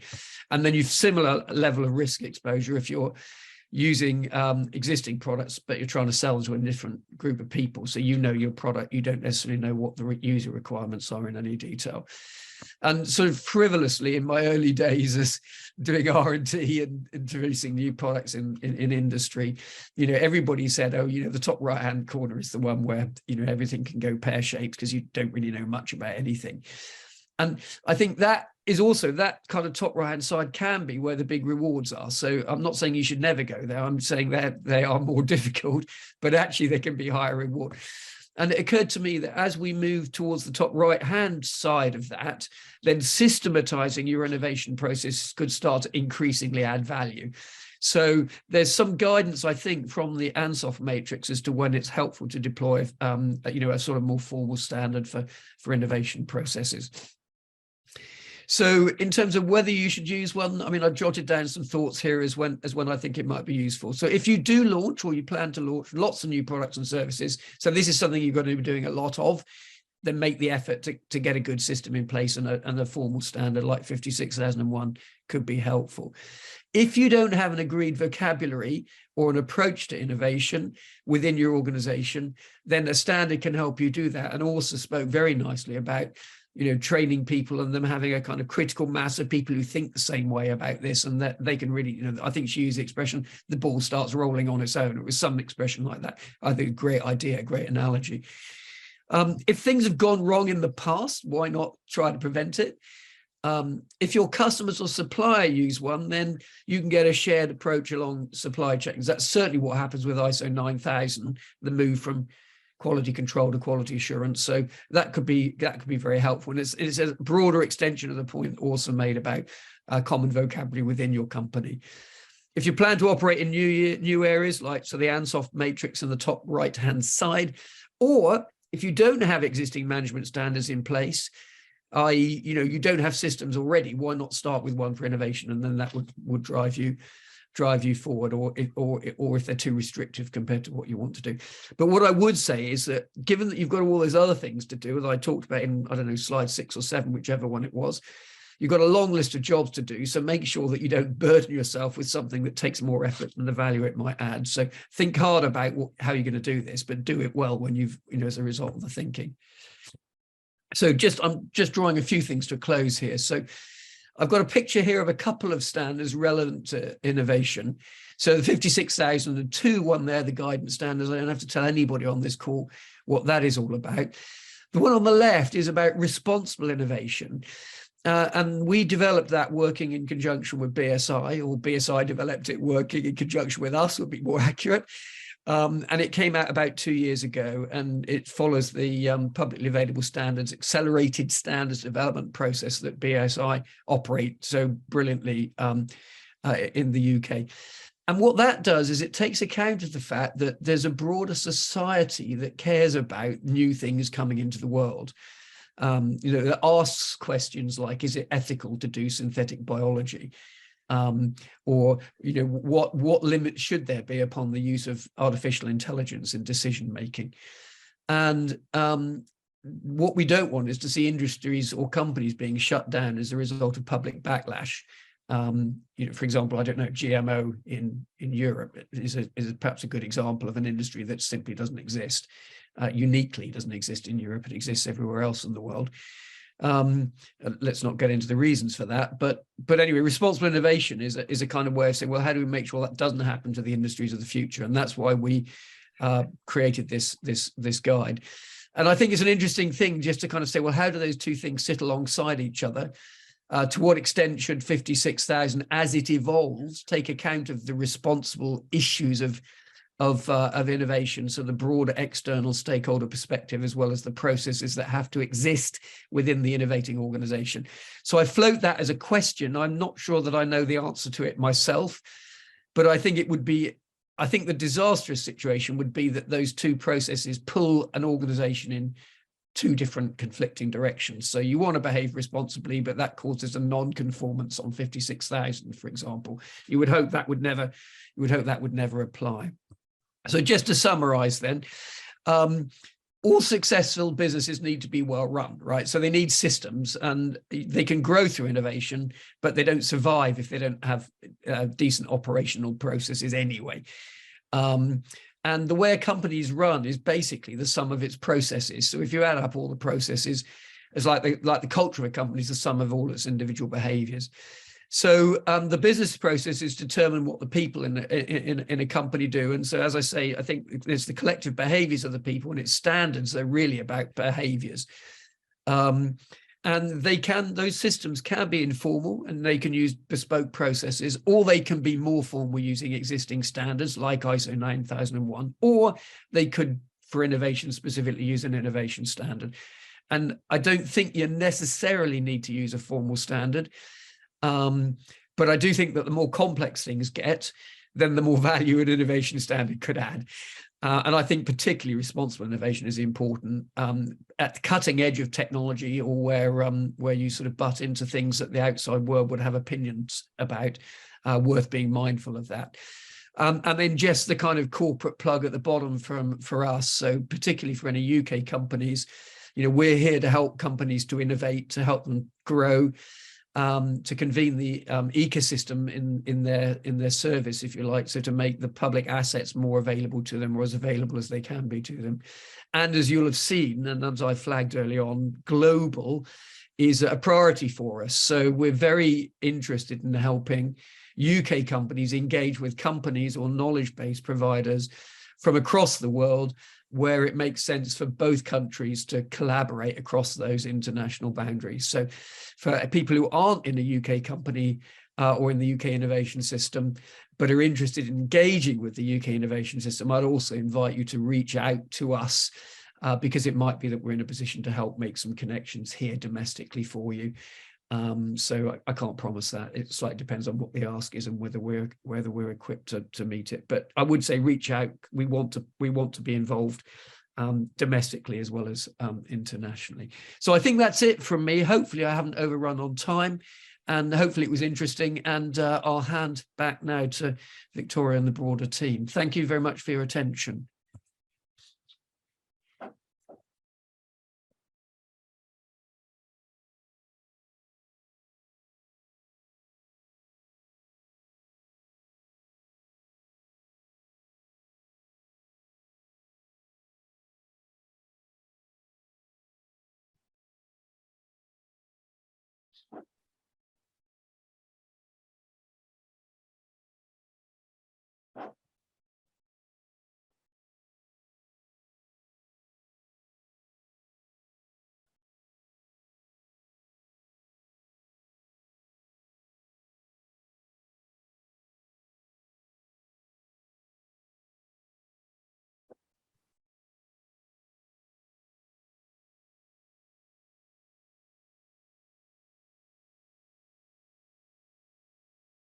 to explain it quite simply and to remind us who are writing it to bear in mind the needs and the processes, particularly for small businesses.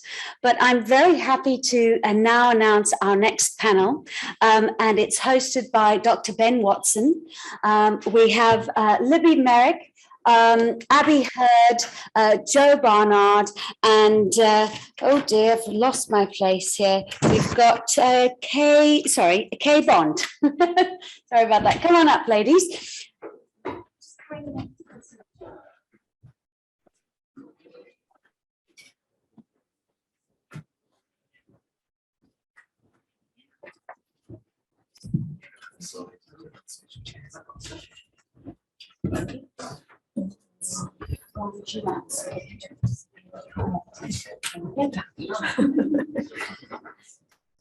And Ben Watson and his panel today will be discussing the intersection of design management and working in collaboration with innovation management.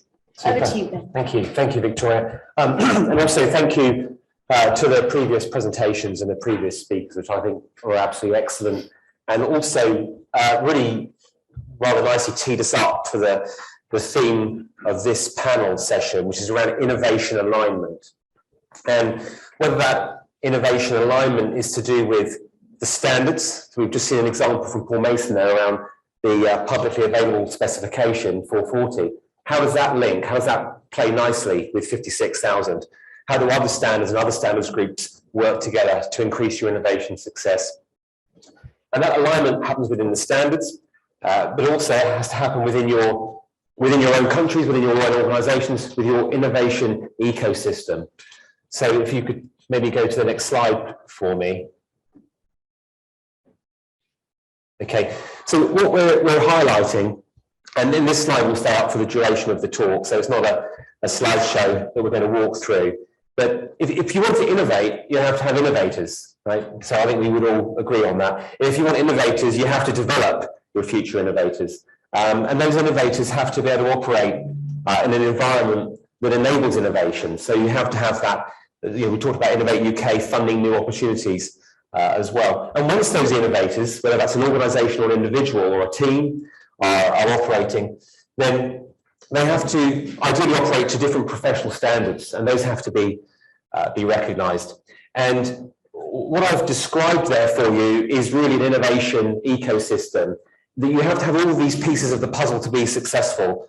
Having the standard by itself is absolutely fantastic, yet it has to be part of this. So we each have to see the value in the other. So within this theme, we're introducing really two, let's say, topics or 2 points. And that's what this is. It's an introduction to you.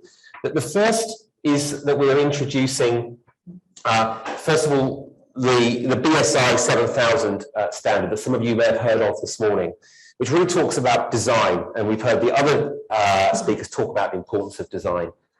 How does that design function get managed to maximize your innovation impact within the innovation management system, processes, the principles and the practice that comes out of design-led innovation? And that's the standards approach, but also how can we ensure that we bring our innovation ecosystem closer together, which is actually what you're witnessing right now. This is, I think, one of the first times actually each of the groups and the stakeholders have come together in this way. So this is the beginning of something. This is an introduction, and this is what we're highlighting to you today. So I want to then start with some introductions from the panel, and then we'll get into the topic around how we see the value in the other and how we might collaborate going forwards. So if we start from my left, we'll work our way along. Abby? Yeah, thanks, Ben. So I'm Abby Hurd. I work for Innovate UK KTN, where I lead the Design Innovation Network.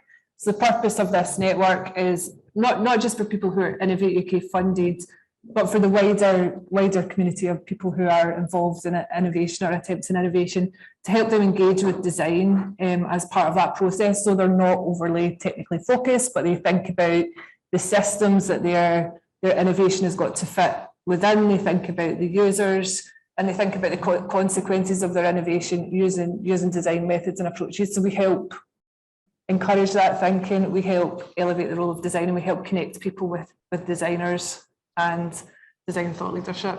Perfect, thank you. My name's Jo. I run a design and innovation agency called Morama. My background is in industrial design, but I'm also, I would consider myself mostly to be a problem solver. In terms of the role of design and innovation, I think it's quite interesting to be here today because up until the last talk, I mean, Ben, you mentioned that design was talked about, but I don't think it actually has been. And I think for me, design and innovation will go hand in hand. My particular passion at the moment is in sustainability. And if design, if a kind of commonly quoted statistic is that 80% of the impact of a product is determined at the design stage. And so as designers, we have a huge responsibility, but as businesses, you have a huge responsibility to bring design into the process and actually, you know, utilize the kind of the way that designers think, the way that designers approach projects, to actually identify how you can, you know, what that impact is and how you can improve on it so that we can start to reduce, well, kind of come up with long-term solutions for reducing the impact of our outputs. So yeah, that's me. I'm Libby. I'm Chief Exec of the Institution of Engineering Designers.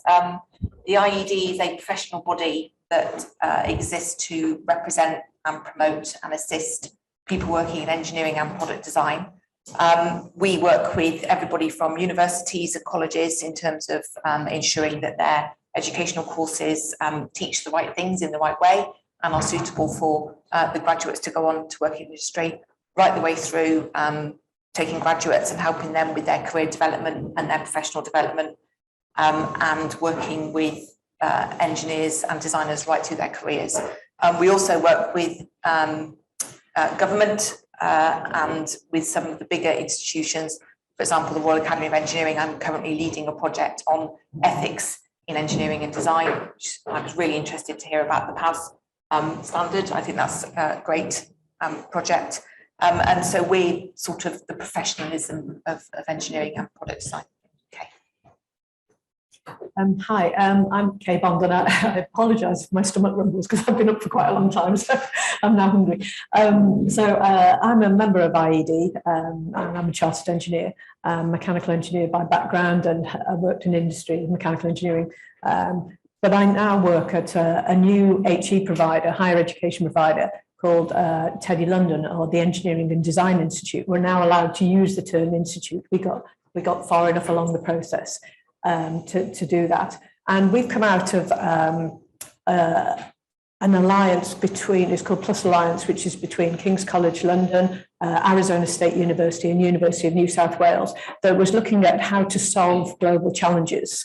And in particular, they came up with the idea of Teddy London, and that was really to produce future engineers, to set the foundations right with engineers through project-based learning, problem-based learning rather than lectures, and to get sort of under the hood really of the challenges of UN Sustainable Development Goals, and to look at sustainability, ethics, EDI, all of that kind of stuff, and bring it into the actual learning to make it fundamental, set those foundations right for those engineers to be future-thinking, forward-looking engineers who can actually embrace standards and compliance, not just to be able to do calculations. So that's the kind of our main remit, if you like, is to embrace that. But the challenges are around standards, really. You know, how do we access those? Yeah, I think, and this is perhaps one of the questions we're going to have to be considering as a group, far beyond this panel, really, is what do we view as that challenge for greater collaboration, you know, adoption of the standards, and what role do they play for each of us in each of our respective areas? And I don't know what are the immediate sort of obstacles that you see, any one of you on the horizon? I mean, I think I'm probably not the only person in the room that finds a lot of these standards incredibly difficult to digest. I mean, who the hell comes up with the name of 56,002? No offense, Jonathan, no offense, Victoria, but I think, like, as a designer, we come from I come from a background where we deal with words, with pictures a lot easier than words. And I think, I'm not saying, I mean, the graph that looks like a telephone, I don't see it, but I also, it is, maybe I'm not old enough, but the thing is, it's like, okay, I'm probably one of the youngest people in the room, and I am ultimately going to be the future of this industry. So if I can't digest those standards, then what's the next generation going to do with them? I mean, they're not dinosaurs. They shouldn't be dinosaurs. They shouldn't go extinct. And so, anyway, rant over. What I'm basically saying is that I think we need to make sure that each of us are able to work to these standards, to understand them, to digest them, and they're suitable for kind of cross-disciplinary parts of this innovation ecosystem to actually, you know, understand and follow. So I think that would be something that I guess struggle with. They're also not taught, they weren't really taught at university. I might have missed that lecture. One of my lecturers is in the room today, so maybe they were talked about, but I mean, I think 9,000 was obviously something, you know, everybody's heard of it, who did some level of design education. Whether they read any of it, I don't know. It's not something we use on a regular basis, and that is probably a bad thing. Like, as a design agency, we're designing products, we should probably follow some sort of standards, and we don't do it enough. And I can give you some reasons as to why that is later on, if you want to talk about it. Yeah, sorry, I was going to agree with Joe's point there about the indigestibility of standards, particularly for students who are new to the whole, and we talked about vocabulary on some of the slides earlier, having you know, a common vocabulary, and that can be a real challenge, especially when you've got overseas students as well, and making sure that those standards are applicable within their own context as well, that they mean something, and that actually they can embrace them, and also being channeled to another standard constantly. When you look at one and then you get channeled to something else. Sorry, Abby. It's okay. Yeah, I would definitely agree with Joe about the importance of accessibility. I can remember the experience as a student, I can remember, of just not really seeing the value or fully understanding what was going on with standards. Maybe that's something about the way they're taught. But now I think on the other side of the fence, seeing people go through the innovation process and the struggles they face, and the way people maybe don't fully understand the value of design as well, I can see the real need for standards, not just as a practical tool to inform how things are done, but as a sort of stake in the ground to legitimise the value of design and the value of good innovation processes. I think it's really, I mean, for things like standards and things like the strategies that Innovate UK put out, whether it's a plan for action, whether it's a design and innovation strategy, I think it's something that people can point at and say that this is what good is. I think particularly around, yeah, design, there's kind of like an asymmetry of information. So with other professional services, you know what you're getting. When you go to a doctor, you go to a lawyer, you know what to expect. And I know there's work on chartered product designers, which is really interesting. But I think that's where standards can add value as well. So they can help balance that. So there is a standard that people can point to and say this is what good design is, rather than it being something that's completely nebulous and difficult for people to grasp. Yeah, I'm not poo-pooing the importance of standards. Yes. It's more just the message, the medium, I guess, and I think, you know, in the medium is message to some extent. But I think, you know, as you're saying, Abby, the reason that a lot of businesses struggle to see perhaps the value of design is because design is in many ways like quite intangible, and there's also not a lot out there, or there is, but it's perhaps not adopted in determining what is good design, what's not good design.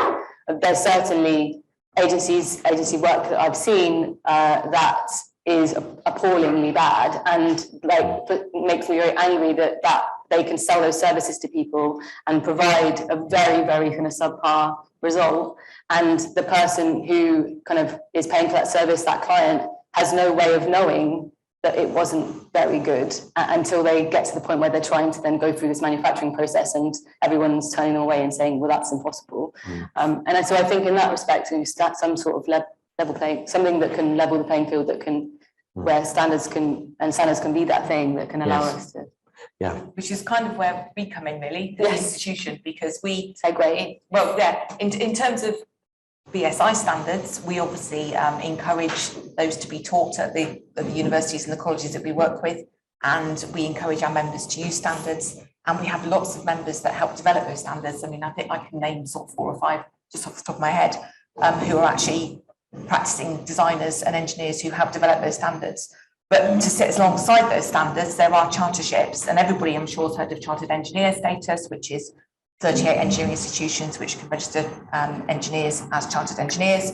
But 10 years ago, our organisation got granted a charter by the Queen and the Privy Council for product designers. And we have been arguing for many years that actually the standard of professionalism of product design is vital to the human good, to the public good, in terms of safety, ethics, sustainability, product lifecycle management, all those different aspects. And the Privy Council and the Queen agreed and said, actually, yes, there should be a charter so that companies, individuals, end users can be confident that the product or the process that they're using has been designed to a certain standard by a very competent person. So the chartership is a competency-based qualification, if you like, and it's a professional registration. And so it is out there. Unfortunately, it's relatively new. Chartered engineer has been around since I think 1981, so it's got a lot of steam behind it. Chartered product designer is relatively new, and we are pushing it as hard as we can. But it's on a par with chartered engineer. But of course, again, the product design industry isn't traditionally used to having that kind of regulation and that kind of professional standards. But it is there. We obviously just need to shout about it a bit more and get more people involved. Yeah, absolutely. No, it's a great point. So there's the standards themselves for the organisation, but then there's the individuals, the teams, the practitioners who are doing the work. And I think some of the comments as well, Joe, that you made earlier around the accessibility of all of these different standards. And I've taken the comment maybe from Paul Mason earlier on cutting your cloth to the right, to what it is you're trying to achieve. And it may be that there's a combination of standards, or you're not necessarily going to apply the whole thing in full and try to digest that. And I think with 7,000, there's an opportunity to really illuminate what is the function of design, what are the design capabilities. Of course, we're not, it's not about, none of this is about writing a textbook on how to innovate or how to design. It's very much about the enabling conditions for innovation to succeed or to thrive. As a system, to do that in a reproducible way. It's very much the same with design. Design is a core capability. I think we all recognise, very few of us would disagree. I think that design is not necessary when it comes to innovation. So how can we help organisations to bring this design capability to life within their innovation model that they're running? So, and this is one challenge that we face now together, as we're now going to be joined. I think to do this as an ecosystem, but also what's the role of the standards and what they have to play together. So I think, unless there's anything you'd add. Well, I just on that point, I think I was chatting to Stephen earlier, actually. He used to be my lecturer. He was saying about like how standards, the design industry as a whole kind of tends to just like push these kinds of seeming rules out of the way, because we're designers, we shouldn't be bound by bullet points and tick boxes, and to some extent there has to be room for what I would determine innovation, like as the same way as people will rebel against the whole idea of standards and systems, in that kind of suffocates innovation. But I run an agency. I have a team of people who are constantly designing and innovating, and the best thing I've done is design, and I use that word, design a process that we work to, and that has allowed us to have a step-by-step semi-tick box process that we go through, because it means that the result at the end is constantly at a really high level. And so I think, you know, I maybe other designers in the industry would hate me saying this, but I do believe that some level of process and standardization is really helpful in design and innovation. And I think in kind of helping to foster it and keep it on the right path. You know, that's the point, right? We all need to work out where we're going. And if everybody has that in their minds and everyone can see the value that they're bringing to that, you know, to getting that company, that business, that organization, that community, like towards that endpoint, and standards is the thing that helps that, then that's amazing. That's great. Yeah. So I would just say that those kind of standards or those kind of processes provide scaffolding for immature designers, and that's really, really important. I see that every day when I'm at work. That generally there's one or two that can fly on their own, but the majority of people cannot fly on their own. They need those processes. They need that scaffolding to actually give them confidence more than anything that they're heading in the right direction. That it isn't necessarily that they don't know how. It's just they don't always have the confidence to be able to do that. And some don't know how, and that scaffolding just enables them. And it means that we will have more innovation, because we will have more designers who are able to bring their creativity to bear, if you like, rather than just having those one or two that can fly without that scaffolding. Yeah, I think that's a great point. The scaffolding comment is a good one, and sometimes we've all been, well, many of us have been involved in the standards for some time, and it can sometimes be raised, in fact, as a criticism that the standard is perhaps, or certain parts are not clear in terms of what are the actionable steps that can be taken from this. But at the same time, what actually happens underneath the scaffolding? Is it a cathedral that you're putting together, or a new block of apartments? And actually the builders, the architects, the designers, the scientists, the researchers, the hospital staff, they have the flexibility to operate, but they operate within the safety of the scaffolding, which in this case can be a standard.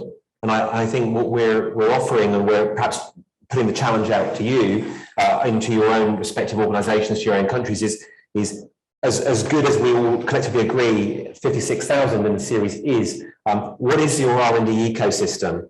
How are you going to bring innovation success, maximise that success? Because working and focusing on only one aspect, unfortunately, is really not going to be sufficient. So it's getting that balance between the standard guiding you to do the right thing versus then doing the thing right. And you have to have all of these pieces, say, for your innovation success. I think the one thing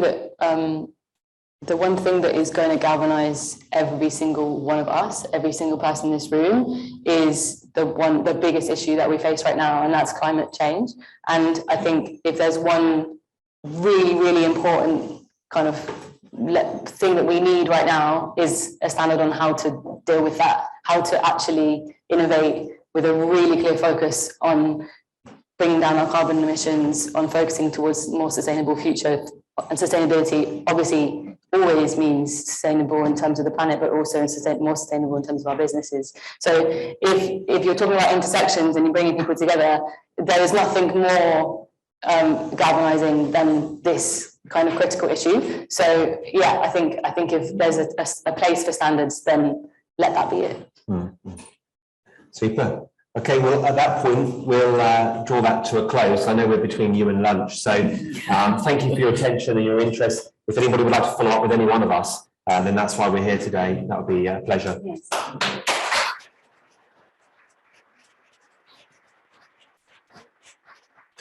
Before you run away, I want to just thank Ben Watson, Dr. Ben Watson, for putting together such a tremendous panel. I think there's enough here to have a whole day just on this topic, and wonderfully that you are all planning to continue to work together.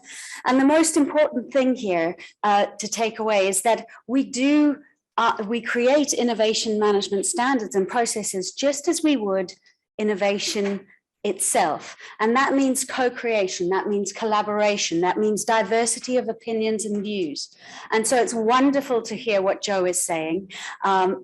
I know that there's many people in the room who are going to take away your message, and hopefully we can actually use that to influence the continued development of the standards as we go forward. So we'll be seeing more of you, Joe, and roping you in. But now lunch, everybody, is upstairs. And for those of you online, we will be kicking off promptly at 2 p.m. Thank you very much.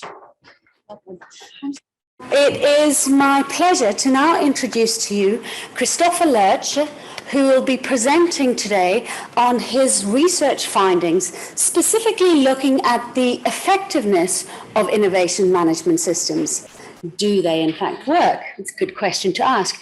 But more specifically, also, what are the unique characteristics that the ISO innovation management system, what are those characteristics that are being brought to businesses, and how does that then affect that relationship to innovation management? So please welcome Christopher Lurch.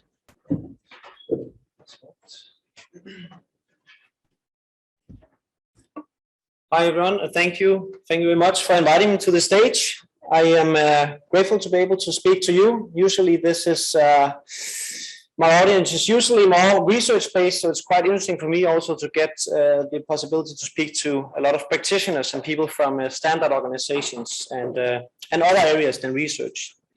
So as Victoria said, my name is Christopher. I'm a PhD student at Aarhus University in Denmark. I research innovation management systems with a particular focus on the ISO standard, and I can see some familiar faces here. Also you, John, we had an interview at some point. And what I want to present today is based on two things. One is a research paper I actually did with Mads Magnusson on sort of the legitimacy aspect of the ISO standard. Does it bring some sort of legitimacy for innovation management in the organization? Then I want to sort of to give it an even more relevant outlook. I want to combine it with a current research area that I'm working on right now, where I'm trying to look at this in a sort of Danish context. So the title for this presentation is the ISO 56002 as a catalyst for the legitimacy for innovation.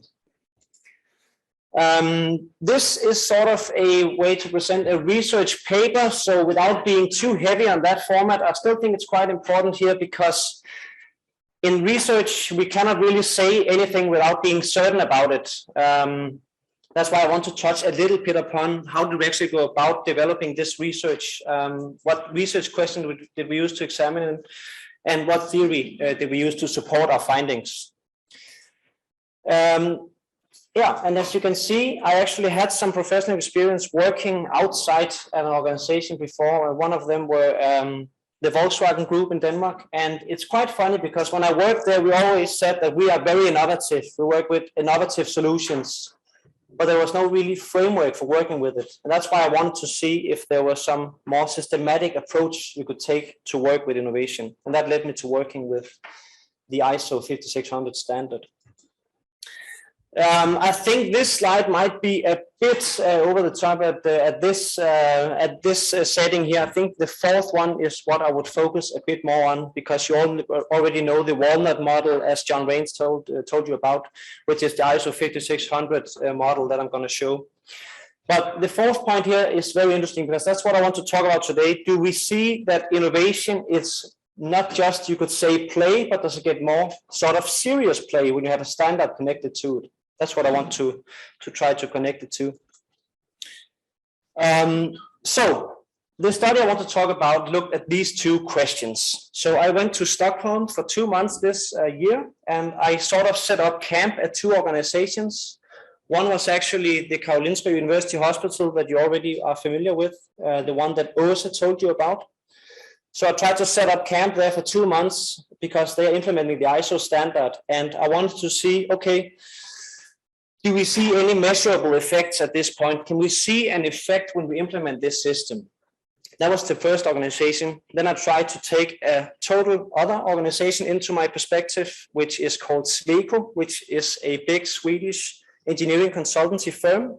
They are also working systematically with the ISO standard.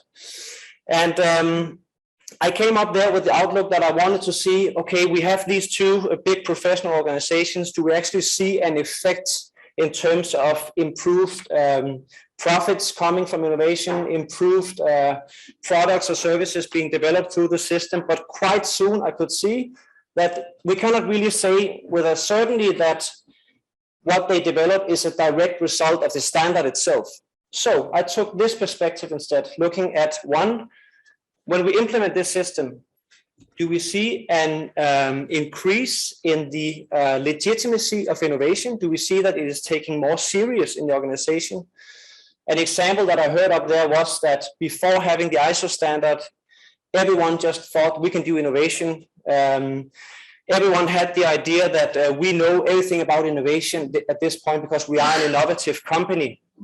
But it turned out that having this standard, bringing a more seriousness to the table, being more of a profession now actually changed a lot in that perspective.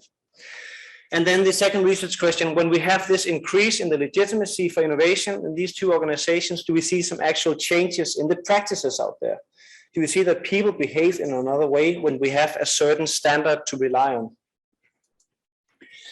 So without, I don't think this is boring, maybe you do, so I won't go too far into this, but it's actually quite important because as I said in the beginning, when we talk about research, we have to back up what we do. I cannot just stand here and say we have a fully implemented system. I just divided it to divisions and they enroll it and then we have a system. No, because then it's not valid in terms of research. So what I did research-wise is I did what we call qualitative case studies. And that is, as I said, I sort of set up camp in Stockholm for 2 months, where I came to these two organizations on a daily setting. I went there a lot of times, and I did what we call an exploratory approach in research, which means I did not really know exactly what to look for. I just came there with sort of a big net, and I tried to gather all the information about ISO standard and how it works through some different data collection techniques. I did a lot of interviews. I did a lot of observations. Basically, I sat during meetings with the innovation organization at both organizations. I sat and observed how they taught innovation. As you heard Åse before, she said that they actually do teaching within innovation management systems. How do you actually take this standard, interpret it, and enroll it into the organization? So I sat there as sort of a fly on the wall and looked at that. And I did a lot of analysis of documents. So what do you actually write internally when you need to develop this system and implement it? How do you make sure it is going from this overall very hardcore ISO standard into the minds of the people who have to do innovation? And I analyzed all that bunch of data and I came up with some academically reasonable answers to my two research questions I showed before. As I said, it was two organizations. Karolinska is a big hospital that's called public health here. That's usually what you do in research. You give it sort of another name to try to disguise it a little bit. But 15,000 people. Private consult, which is Sweco, is 18,000 people. And it's 6,000 people in Sweden, where I did my, you could say, pilot study on this. And I did a lot of data gathering here and also went back since then to try to sort of summarize the data I figured out, and I tried to strengthen it afterwards. And that's kind of summarized in this table here. As you can see, it spanned through a lot of different types of data collection. And the reason we do that research-wise is to make it stronger in the end. One thing is what people say in interviews. Another thing is what you actually observe when you sit and observe people. So that's quite interesting when you actually get to do that. Finally, before we get into the findings, you could say my research here is driven by the phenomenon of the standard. We have this standard, but then it builds on the foundation that if you read some academic articles about the standard, we don't really know that much about how it works in an organizational setting. Again, we can talk about it today, but what does research actually say? And there are many articles that point out that we don't know the exact link from the standard to what is actually being developed out there. We don't really know how to take it and interpret it and use it. And that's what I sort of tried to figure out here. And finally, I'll draw on something called neo-institutional theory, which is a very you could say, settled theoretical area that is concerned about why people do as they do in organizations. So I'll try to combine that with my findings. So the first one, I tried to summarize it through some citations. And to the first research question here, how does the implementation of the IMS influence the legitimacy of innovation? And I found that really, really interesting, both at the private engineering company and also at the public hospital. The first one here was very much related to the public area. They said at the Center for Innovation, where URSA is belonging to, that prior to having the standard, it was nearly impossible to get a very highly professional doctor to even listen to them. Because when you are a doctor with 30 plus years of experience, having one of the highest degrees and working at the hospital, you feel like a god, basically. So how do you go there as an innovation manager and tell them you have to work like this? Now you have to develop your ideas through our systematic approach, because otherwise they might get lost or something like that. That was impossible before having the ISO standard. But because they are so research driven, the fact that you now have an ISO standard with the ISO brand in the back, it just makes it much, much easier for them to convince people to work with them and try to apply some of the tools that they work with in this innovation setting that they have at Karolinska. And it's actually the same case at Sweco, because at Sweco, they are very much leading in some of their engineering areas. And they also have some inventors there that are top engineers, and they could get very, very hard to reach if you don't have some sort of backbone supporting you when you try to reach them. And I think that's all the clear things I could see through my research, that if you have an ISO standard, particularly based on the ISO, it just opens some doors that you couldn't open before. And yeah, connected to that, the evidence-based way of working, the fact that you have groups working on the ISO standards, the fact that it is developed together with organizations is just a very good card to throw in there when you have to get people on board the train for the innovation. And finally, the vocabulary is also key. Many of the people I interviewed, and when I did my observations, they said that prior to this, as I said, everyone just thought they were innovative, but there were no common language for innovation. Now they actually started to talk about what is actually innovation in our organization. What does it mean? When is it research? When is it improvement? And when is it innovation? Again, that could help strengthen the whole atmosphere, particularly also at the hospital setting. So what changes could you observe from having this increase in the legitimacy for innovation? Well, I think this headline actually summarizes a lot, that you go from play to serious play. I like this citation here. Innovation was seen as something fun Fridays, something less important than research. And the next one here, that having a standard attached to innovation work provided us with some sort of backbone in letting other people know that what we were doing were not just mambo jumbo. And that kind of summarizes it a lot, that prior to that, it was more like a fun Friday area where people went to do innovation. Now it's actually a structured department at both organizations that has some sort of internal legitimacy to go out and change the different divisions here. As I've also talked with URSA about, they're actually trying to implement this ISO standard now on a certain division at the hospital called Women's Health. And that's a department concerning everything from women's diseases to breast cancer, etc. But the important and interesting thing here is that they actually succeeded with it now. So they are working with their own strategy for innovation here, and people are going through the innovation courses, teaching the standard to the actual employees working with innovation there. And also tells me that it's going so well that now actually the cool kids in the hospital, which is the emergency department, actually are reaching out to the Center for Innovation now, wanting to go through this sort of run that they're doing at the Women's Health Department now. And that was just have been no way that would have happened before having the standard and having the brand attached to it. as she said, that's sort of the most difficult department to reach, the emergency unit, because that's really where the top end people go.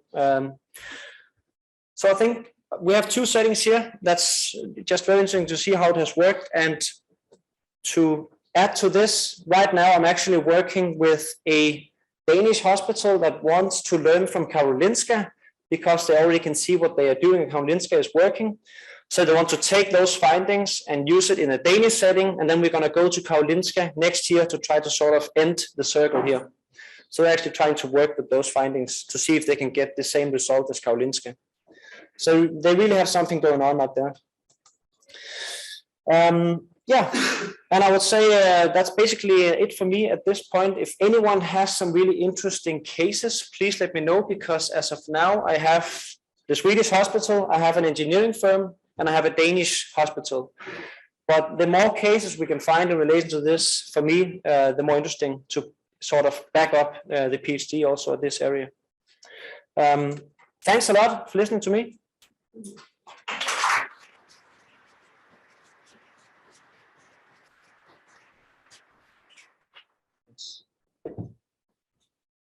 Thank you very much. Our next speaker that we have will be a remote speaker. We're just waiting, but there seems to be a technical issue, so we're just going to give them a few more minutes to be able to connect up to the presentation. What I should perhaps do is get Christopher to come back. Christopher? I think he's ignoring me. Sorry.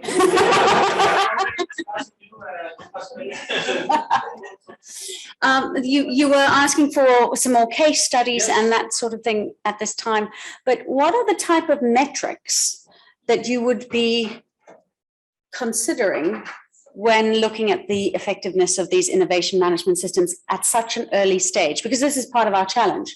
It was only just recently published, 56,002. So what is it that we could possibly be looking at as I think Åsa has a really good suggestion here, which is actually more of a qualitative measure, actually trying to, in her case, talk with the nurses. Do they have more time for innovation now? Do they feel that they are operating in a more innovative environment than before? Because I've also discussed this a lot with my supervisor, who has a lot of experience in this, and it's just coming back to how can we actually know that the more innovative solutions and products we deliver, are they directly linked to the system as such? How do we know that? So we thought about trying at this point to do a more sort of a qualitative metric on this. Ask the people who work with innovation, do they feel that they have a room for that? That could either be in the public or private sector, I think. That'd be interesting. Well, earlier Matt mentioned specifically risk, and risk being one of those, and appetite on risk as being one of those key indicators. So how would we consider risk as one of, or perceptions of risk within that environment? Matt, any offer to that? I think this is a very, very important question, because it's how do we legitimize acting upon uncertain activities? And I think this comes down to actually distinguishing between different types of innovation activities. Some innovation activities should not fail.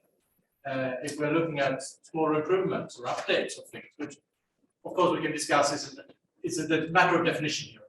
But of course others should more or less be expected to fail, and we should just be super happy if that experiment turns out positive. So the first thing is that we need actually methods and tools to distinguish between more uncertain and less uncertain innovation activities, so that we can actually evaluate the outcomes accordingly. And then of course we need more of a portfolio approach. We must understand this, that not taking any risk is probably the biggest risk of all.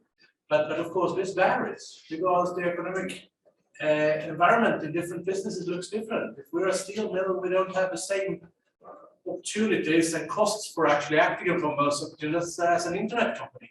So we have to, of course, evaluate this in the context that we are. But we need better tools for that and better understanding. And in the end, of course, this also comes back to our desire in management that we actually can say exactly what will be the outcome, and that is what we're evaluated upon.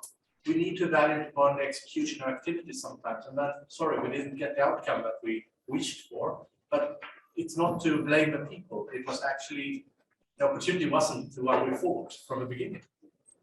So I think this overall idea, it touches upon very many things, because we can work on this from a leadership perspective.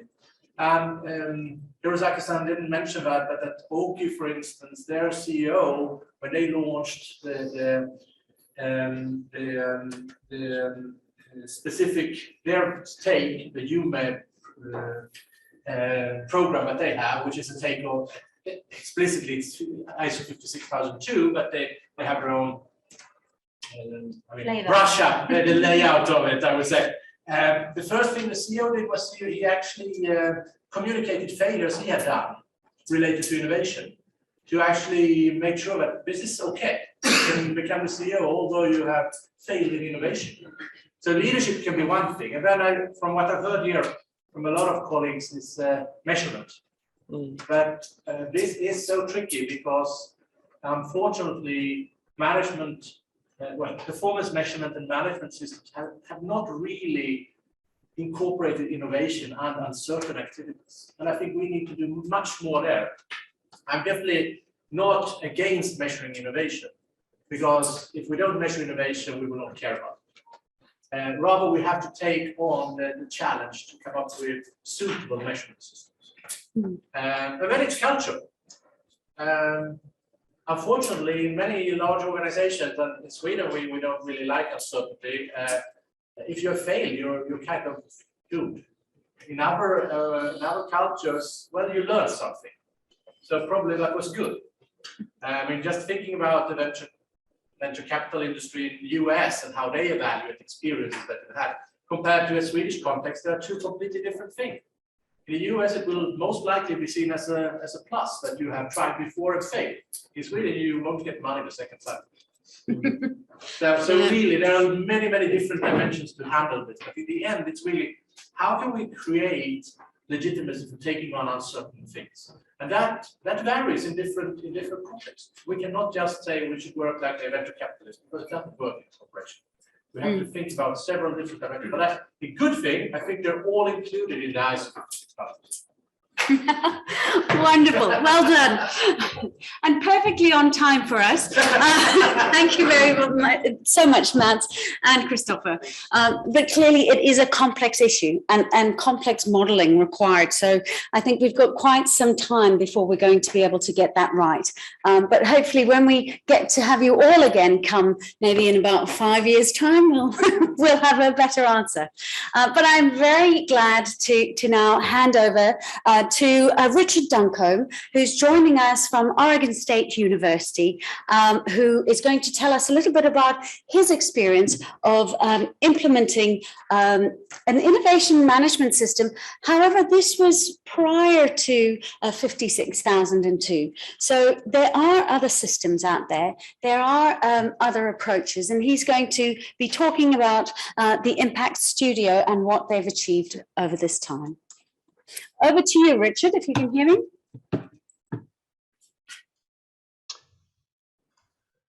All right. Can you hear me okay and see me and all that good stuff? Yes, we can. Oh, fantastic. Thank you so much. And I really wish I was there with you in London today. It looks like it's reasonably sunny, but who knows? But I hope you're having a great day. And thank you for this wonderful conference. Just been wanting to be a part of it. But I'll join from here, somewhat dark outside right now in Corvallis, Oregon, but pleasure to join you today and talk about some of our work here at Oregon State and how that applies to this, this fantastic standard that's being developed. So let's see if we can move slides. Oops, that's the wrong way. And I'm going to also see if I can locate my notes. We've got multiple screen challenge going, as always. All right, I'm going to go back one more. Sorry, we've got too many activities on one screen. All right. See if I can shrink this down a bit.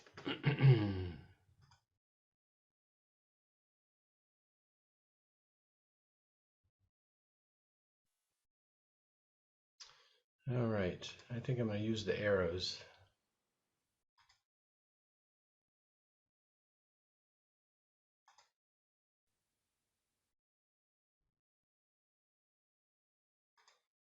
It's got a bit of a lag, doesn't it? Here we go. We're going back in the right direction. Okay. Thank you for your patience. So again, I'm going to be talking about Oregon State University and Impact Studio. This is a piece of the innovation management system here, but we had the opportunity, as Victoria shared, to sort of think about the work that's been going on here at the educational institution really over the last 25 years, and then how that sort of links up to the work that you've done in the standard and the work I've been doing over many decades. I put my contact information in here. I would love to hear from folks and collaborate with you as areas come up of interest. So please don't hesitate to do so. So I want to go back a bit in my journey and describe how I got mixed up in what I call adjacent innovation, and I'll talk more about that in a minute. So it was 1985. I looked much younger those days. And I was a graduate student at the University of California, Berkeley, doing an advanced degree in CMOS, mixed signal semiconductor design. So that sounds quite fancy. But anyway, I was sitting in my office, my little tiny office, and a fellow walked in from a government-funded project called MOSIS. And what MOSIS did was they got semiconductor foundry services that would support non-classified government research. So anyway, I had no idea who this person was, but he invited me for coffee and then pitched me on starting up a semiconductor foundry business at HP. I was an employee of HP at this time. I was on a fellowship. And I had no idea what he was talking about or anything, but, sort of avoiding not saying no, I said, sure, I will talk to the general manager. And I got back on spring break and just in passing mentioned to my general manager, oh, hey, I met this guy at Berkeley. He wants us to get into the semiconductor foundry business. And my GM said, listen, when are you going to get done with this degree? You got to get back here. We're going to start this. So completely shocked me and made it harder to finish my thesis. But anyway, I returned and I joined a small team and we started quite an early entrant into this new market, semiconductor foundry market. And we grew it to $150 million in 6 years. Which was quite a ride, and not at all doing semiconductor design, I may add. And then as HP was growing that business, they decided they wanted to divest from that and start this other crazy sounding business, something about inkjet printing. So we sold the business to a very small Taiwanese company, Taiwan Semiconductor Manufacturing Company, TSMC, who's now valued at over 300 billion. So that was quite a start to this journey. But what's been more interesting to me than that one deal was sort of this paradox that I discovered along the way when I came back from Berkeley. So as I said, the GM said, well, he's formed a small team. We're gonna start this up, and I was responsible to actually work with the external customers to really work with them on the technology and ultimately sign them up. And on the outside, I was overwhelmed, I guess, by the interest. The external companies viewed this as one of the best technologies of this kind in the world. The quality, the turnaround time, all these various things.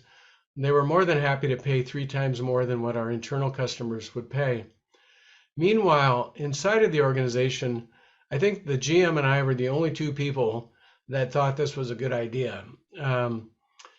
People love to tell stories about all the ways that this division had failed every time they tried to do something new. Some people had the idea that our technology was so good that we shouldn't share it with anybody. This is like a really proprietary secret. Other people thought our technology was so terrible nobody would ever want it, and it was doomed to fail. We're not good at it. We don't have enough resources. We don't have what we need. And the story continued. So this, at a pretty young age, this paradox was just shocking to me. I mean, I literally would be on the phone with a customer, turn around, go into a meeting and hear the same point of view. And they were not alternate realities. I was living in the same reality. And this is what I have seen throughout my career in this, what I call adjacent innovation space, what I'll talk about. So this chance encounter with this individual at Berkeley really defined my life's work. I've been doing innovation inside of successful organizations for 37 years now. I've started over 50 initiatives in higher ed and tech and medical products, supercomputing. So a lot of different sectors, and I find the same dynamics really replay over and over again. So through that period, through that time, I have discovered a few things to help navigate this space. All right. So the three that that I have really landed on as as musts, and amongst others, and of course you're going to see these expanded and built out in much more precise ways in ISO 56002. But these are sort of my discoveries, and one is that allocating resources, even a small amount of resources, in the R&D or the new product development budget to adjacent innovation yields a significant payback. There's been research on this topic, and I think this shows up over and over. So the actual amount of resources we need to do this work as compared to the resources being allocated to the core activities is relatively small. But what is essential is it's consistent. It's not moving around each year. It's a consistent allocation. And it's part of the strategic plan. It's identified, justified, and locked in.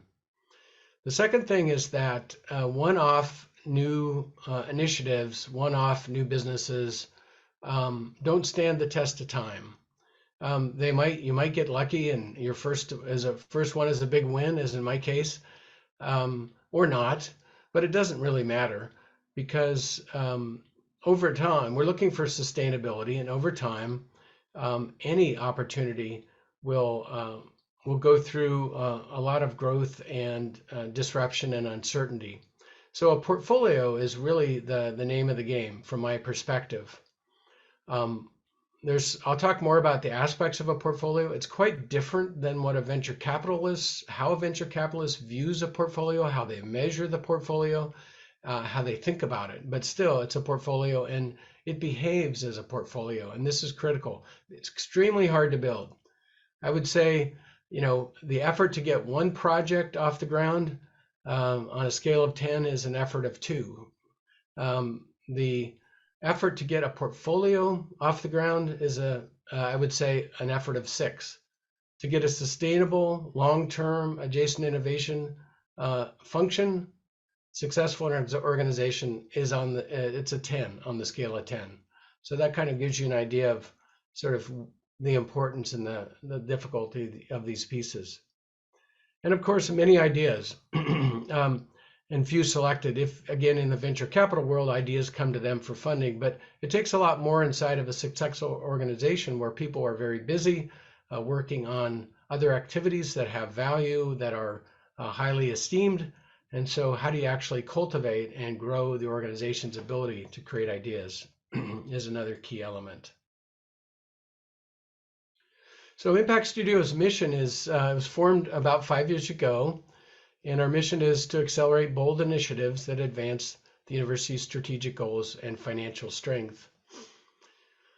As in any sector, higher education is facing the headwinds of a maturing sector. So our growth is slowing, and we face challenges. Those challenges come in the form of lowering the demographics, so less high school graduates that feed the the enrollment numbers. State funding, so public funding in the U.S. Has been on decline for many decades for public institutions of higher education, which is what we are. Federal and state research funding has been erratic and hard to predict. We have challenges with our international enrollment with some of the political landscape issues that the U.S. has caused. So anyway, we have plenty of challenges, and so the approach that Impact Studio is taking is to create this adjacent initiative or this adjacent portfolio in these areas described here. So that could be either reaching new audiences that we currently don't reach. An example of this is our eCampus or online initiative, which is now number 5 in the country, which is not started by Impact Studio, but was a success that Oregon State took on 20 years ago. It may involve providing new offerings to our current audiences or customers, or some combination of the both. As I mentioned before, the vast majority of resources, probably 98%, are focused on the core, and a lot of innovation occurs in the core. So I don't want to in any way convince you that all of the things that professors are doing to improve their courses or researchers are doing in their labs to successfully deliver on their research, that tremendous innovation in all of those areas. But those are our core activities. Those are what we are currently doing. And so our job is to reach outside of those activities.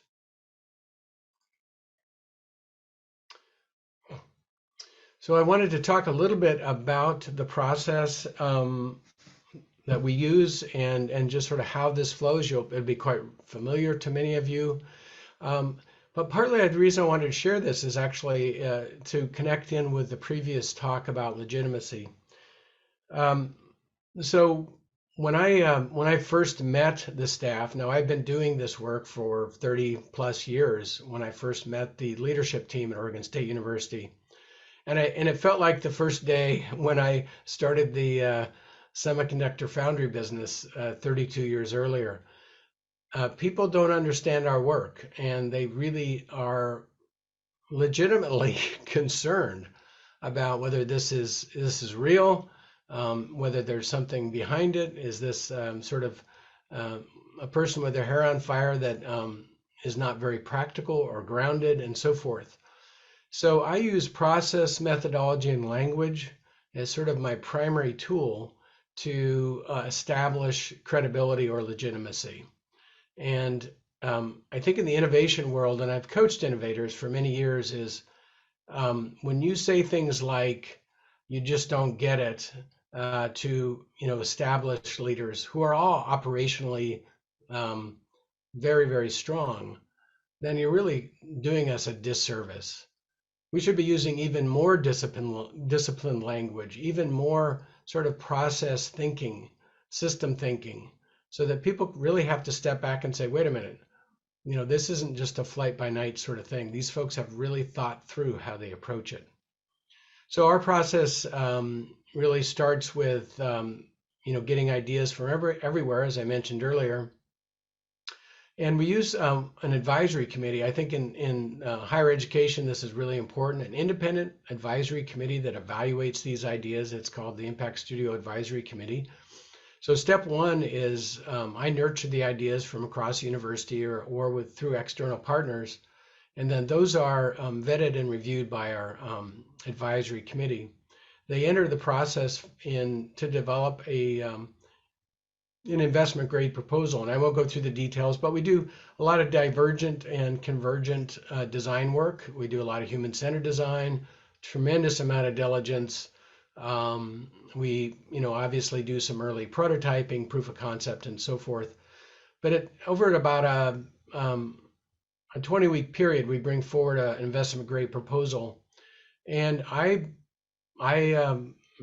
think it's a proposal that would stand very strongly in any corporate situation in America. We put a tremendous amount of diligence and effort into it. We outline what are the key uncertainties, what are the sources of value, who are the audiences, of course, and a pretty good look at the financial ramifications of those uncertainties. But of course, we haven't proven it or built it. So that's where we ask for our investment. It goes to the advisory committee, and the provost makes a decision in step 2. And at that point, we enter into the incubation phase, primarily focused on reducing uncertainty through very specific types of experimentations or learning cycles. Secondly, of course, we move into pilot, where we start bringing in our lead customers and co-designing our solution with them. And then, of course, the most important step is deciding whether to actually scale this. We actually create internal and external MOUs or contracts with all development partners and sponsors along the way, very detailed deliverables for the teams and tracking of the status of these things. So a bit over the top, perhaps, but this is about legitimacy. This is about we manage our program, frankly, more diligently than most of the Corps does, and that's very purposeful. So our portfolio process is working. I wanted to share some financial results. Before I go into the financials, it's important to note that, how do we evaluate what a good initiative is? Well, it's really on 5 things. So the first one is, did this initiative create an external impact that would not have otherwise occurred? If this is a good idea, and if a current college or administrative unit could do it on their own, great, go do it. But if it required Impact Studio, which deals with a lot higher complexity, both organizational complexity as well as bringing new solutions into the market, then we have to make an argument. This would not happen without Impact Studio.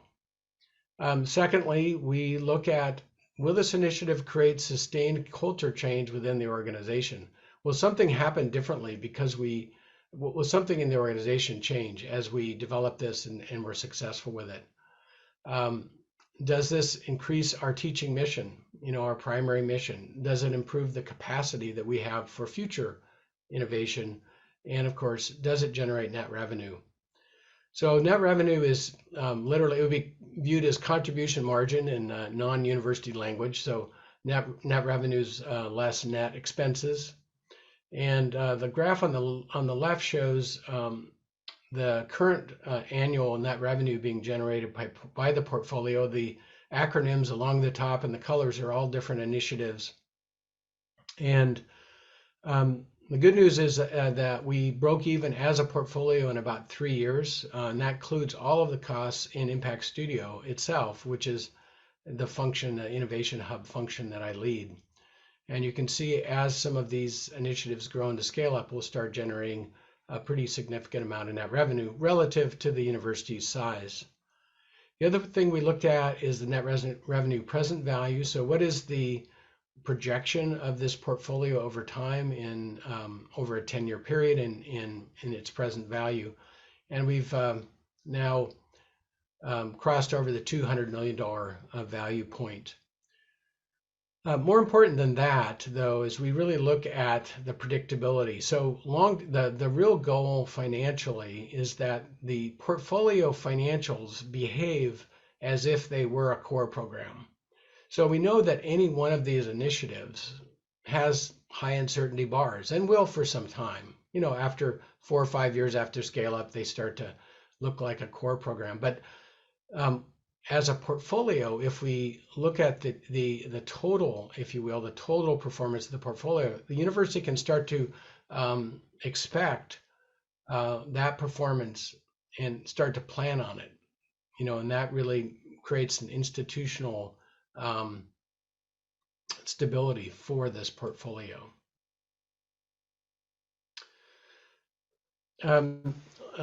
Several years ago, Provost Ed Fazer and I were very excited to be asked to write one of the case chapters in the book that is now published and talking about some of the cases for the ISO 56002 standard. And it was a great process for us because we were able to take the lens associated with the standard and sort of look back in time and see what did Oregon State do, that were really aligned with the standard, and where are our gaps. So it was a great assessment tool for us. And there were certainly some excellent practices that were taken on years ago. For example, the strategic planning at the university has always been very strong. And that's in fact what led to creation of Impact Studio, was identification of innovation as a strategic area that was lacking. And it also got us, helped us to reflect on Impact Studio and sort of see what were the success factors that contributed to this. So one of them had to do with sort of how we approach funding. So these are success factors in sort of getting this innovation hub up and going that we share in that chapter. But one of those is that we were very conservative about our funding early on. We ran as a very lean shop. There's 2 of us. I've had over 200 leaders involved in the initiatives, but those are all employees in the institution or outside of the institution. So we focused our money on the investment in the initiatives, and that allowed us to get to break even very quickly. And from a legitimacy perspective, this has really helped us. I think the question about whether Impact Studio should be a sustained function is really not one that I hear a lot these days. The leadership access is a very important point. It turns out that, so I report into the Provost Senior Leadership Team, and so that's the senior leaders for the university. There's about 25 either deans or administrators and so forth. And so I have direct access and am peers with those people that I'm serving and those people that are both the sponsors of initiatives and or needed to help initiatives be successful. So that's been really important. I mentioned earlier about the governance. I think the Impact Studio Advisory Committee and other functions like that, I have to admit, I resisted a bit, like, oh, gee, this is going to slow us down. But I think those are well worth considering just to add essential impartial oversight. External engagement has been critical. Anytime someone from outside your organization can articulate the possibility and the value you could bring that is not seen internally, is tremendously powerful. And we are going to be expanding our external engagement as we go. And finally, talent development. So everyone, I mentioned 200 people or so have worked on these initiatives. Everyone that works on one of these initiative core teams puts, I dare say, hundreds of hours. And so this is a great innovation leadership opportunity. They have been recognized and promoted in their units. And we are formalizing this in part of our talent management system. So I think it's a big contribution. Ultimately, what goes on well beyond our initiatives are the people that have learned the capabilities, the skills to do this work. I wanted to talk just a little bit about, kind of looking forward and I so admire the folks that have put years and probably thousands of hours into building the ISO 56002 standard, and then starting the process of communicating that and using that standard effectively. I did join one ISO standards meeting in London in 2018 with my dear friend Joanne Hyland, and I quickly realized that that's not my work to do. I'm not cut out for that, but I sure appreciate all of you that did the work, and So I just want to make sure I really share that, my appreciation with you. What makes me excited about it is it really solves some long-term pain points I've had as a practitioner, because that's what I am. I'm on the ground, I do the work, that's what I love doing. You know, we've been sort of this rugged individual, right? That sort of moves outside of the core opportunities, the core businesses, and starts to reconfigure capabilities that exist in organizations to do, you know, radical innovation or adjacent innovation or some combination of those. And it's not a very long, it's not a professionalized career path. One of the things that that I had the opportunity to work with Joanne on very early, and in fact, my first sort of innovation management job was at HP, and she pulled together a group called the Corporate I can't remember, Corporate Innovation Consortium with MIT, and there was about a dozen companies. All of us were pretty new in our roles, actually, in doing this sort of innovation hub work. And we got together 3 times a year. We shared sort of common issues, and we had lots of them. And it was tremendously valuable. And I still remember, you know, those conversations and how Boeing approached this, or, you know, what Motorola was thinking about in terms of, you know, their consumer work and so forth. But unfortunately, all but maybe myself and Joanne and a few others were no longer in those jobs only 4 years later. So not because they didn't do a good job, but because companies go through this inevitable sort of business cycle, and these innovation activities start and stop. So we really haven't had the opportunity to stand on each other's shoulders, to learn, you know, one generation after another, you know, how to do this work and really advance it. And this has been a big gap. And more than that, just having colleagues that are doing the work is tremendously beneficial and enjoyable. So learning from each other and professionalizing our roles, I personally view, and I share this here at Oregon State as well, is that no one should be considered for an executive level position who has not worked in the innovation function. I understand that executives generally have very, very strong operational capabilities, because these organizations are very complex and there are a lot of moving parts, and they need that operational capability, but they lean on it too heavily.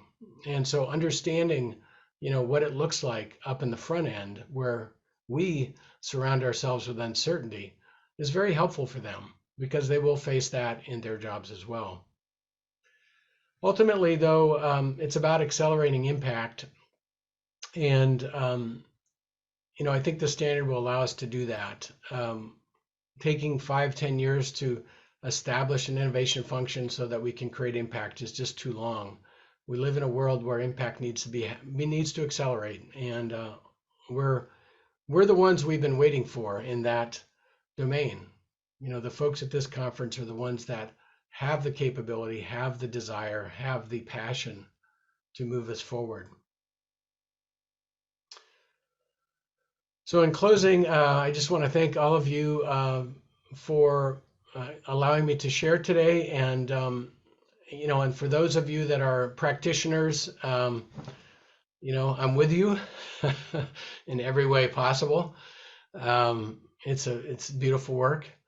For those of you that are doing research in this space and are really studying it and understanding it and building a deeper knowledge of how we make it successful, I appreciate your work. Some of the longitudinal work I've seen has been extremely informative. And for those of you that are building foundations, standards, and really helping organizations mature, you know, from a systematic perspective, I appreciate your work. It all makes a difference. And for me, it's been a journey of a lifetime, and you know, one that I would never trade in for anything else. I had the opportunity to hike the Pacific Crest Trail in the summer of 21, which was a pretty good analogy. It's about 4,300 kilometers, and it took me 118 days. And, you know, there were good days and there were not so good days. So one step at a time, that's how we do this work. So thank you so much, and I hope you have a great rest of your afternoon.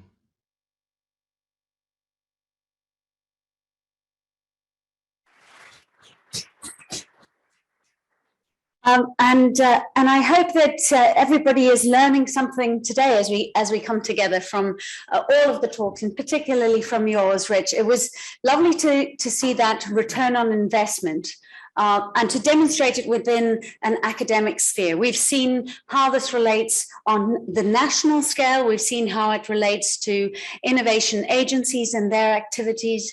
We've also seen how innovation management systems apply to corporates, and to have that academic view and to actually see how that is contributing to the ongoing revenues for academia, I think it's a very important message, because here in the UK, we have some universities who do rely on patents, but again, it's a case of ad hoc wins that much of their income is derived from, but they've not necessarily managed to sustain that same innovativeness and that pipeline that you have most definitely been able to create for Oregon State University. So thank you very much, Richard. And we're now going to move on to our final panel for the day. For my sins, I get to host it, but I would like to welcome Willow Johnson, who is a Chief Innovation Evangelist at CoLabs. We have Charlie Tuxworth, who is founder of Celcio, and Severine Herlin, who is Chief Exec of Via Neo. You can sneak up. And online, we also have Lido Makele, and he is manages HR for another national standards body, and that is South African Bureau of Standards. So he's joining us from South Africa. Welcome, Lizo. Are you there? Victoria, yes, I'm here. Thank you. Wonderful, that's great. So I'm going to come and sit down on the hot seat, and we'll be discussing culture, leadership, and innovation management systems. And hopefully, as I walk away from one microphone, the other one will kick in. Lovely. That went very seamlessly. So, in the book, The Innovator's Way by Denning and Durham, they speak about how this idea that you can have an innovation process that's going to produce innovation is actually a myth, and they actually call it the process myth. They suggest that there are other factors involved, and also spoke about the mortar between the bricks. And my question to you is a system enough? There's a lot of opinion to say it isn't. Is a system enough for innovation? And more specifically, is there a role for leadership and culture in ensuring the effectiveness of this innovation? And as Lisa is not able to be in the room with us, I'm going to pick on you first. Lisa, what are your thoughts? Thank you very much, Victoria. For some reason, I really do not know what's happening. I am unable to switch on the video. It's so disappointing because I would have liked you guys to see my face. Thank you. I think the leadership and culture play a pivotal role in driving innovation in an organization. I see the innovation management system as a tool that should be used to foster a culture of innovation. And because leadership has the responsibility to set the tone on the type of culture that's needed to support, enable the particular objective, I think leadership commitment is a non-negotiable when you implement the IMS. That is, of course, if you are serious about entrenching innovation in the work you do. I cannot imagine a successful implementation of the system if leadership does not demonstrate that commitment by creating enabling environment. So in my view, leaders need to deploy adequate resources, which is in people, money, time, including sponsoring a robust change management program to lay the foundation.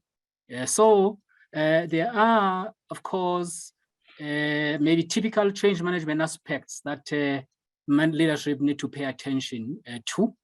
Firstly, the issue of diversity of the workforce. I mean, those who know the history of South Africa and the fact that the workplace is to some extent a microcosm of the greater society, I think diversity dynamics need to be managed sensitively. So we are quite a diverse society, and then those things, you know, or the dynamics play out at the workplace. Issues of inequality, education, stereotypes, you know, affiliation. So it's quite important for leaders to pay attention to that so that you can avoid any pushbacks or unnecessary delays to what you are trying to implement. That's one. And another thing that leadership would have to pay attention to is the emphasis on the why. Why are we doing this? Sell the benefits to counter any possible resistance. I think people need constant reminders of why we exist as an organization and that we need to continuously improve if we are to survive. Okay, so that is very, very important to be, you know, to be driven. So, and the other thing is, what is in it for me, by extension for the organization? You need to communicate a clear message on the value of innovation.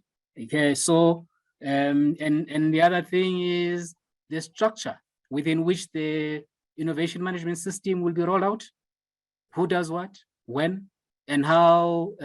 So you need to identify leaders and champions across the organization to drive awareness and training and rally the teams to the higher purpose. So leaders need to set the tone and inspire their teams to buy into the idea of introducing the system and therefore a culture change. They need to engage and connect with people. So that is insofar as leadership is concerned. And when it comes to culture, I'll be quick. The prevailing Can you hear us, Lisa? Sorry, I don't know. When it comes to culture, the prevailing corporate culture, which is an existing culture, may or may not be ideal for innovation. So hence, the data on the current culture can serve as a critical input, you know, as you change course towards creating a culture of innovation. Yeah, so you have to define the desired culture and audit the existing culture. The outcome of that exercise should give you a good idea of the extent of the change management work to be done. So culture is important, the existing one, but also, as I said earlier on, that as much as the existing culture is important to give you a guidance or a gauge or serving as a barometer of what needs to be done, but I think us introducing the innovation management system into the organization is a tool that is beginning to shift, you know, our culture into a culture of innovation. Okay, thanks very much, Victoria. Thank you, Lisa. I mean, you've raised a number of points then, and I think the first one that I want to touch on is the culture that leaders have to work within, which is sometimes a national culture. You've spoken a little bit about the South African culture, but if I ask you, Vilo, how does that relate to your experience? I think that's a great point that management and leadership really have to promote the culture where, as we've been talking about throughout the day, you have the coexistence of creativity and challenging the status quo and effective execution. Moving between these two modes, generally you're good at effective execution in traditional organizations, or you can have a culture that's conducive with creativity. And going back to Rich's point about standing on previous knowledge, from the body of knowledge that we have in Sweden, there is one source that's Gary Pisano from Harvard Business School, and he talks about the tensions in an innovative culture. And that really relates to Sweden in a way. I'll get to my point on what Max said about consensus culture fairly shortly. But the point that he raised is need to have the freedom to fail. We want to have that we want to have that so we can challenge the status quo. We also need to not tolerate incompetence. We want to fail at the right things. We want to embrace this enthusiasm for experimentation, and we need to do it with methodological support. We have to experiment in a way that we learn and not just test things and then forget what happened.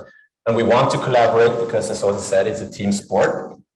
And at the same time, we need individual responsibility, not hide behind that we have a consortium of players and someone else will do it.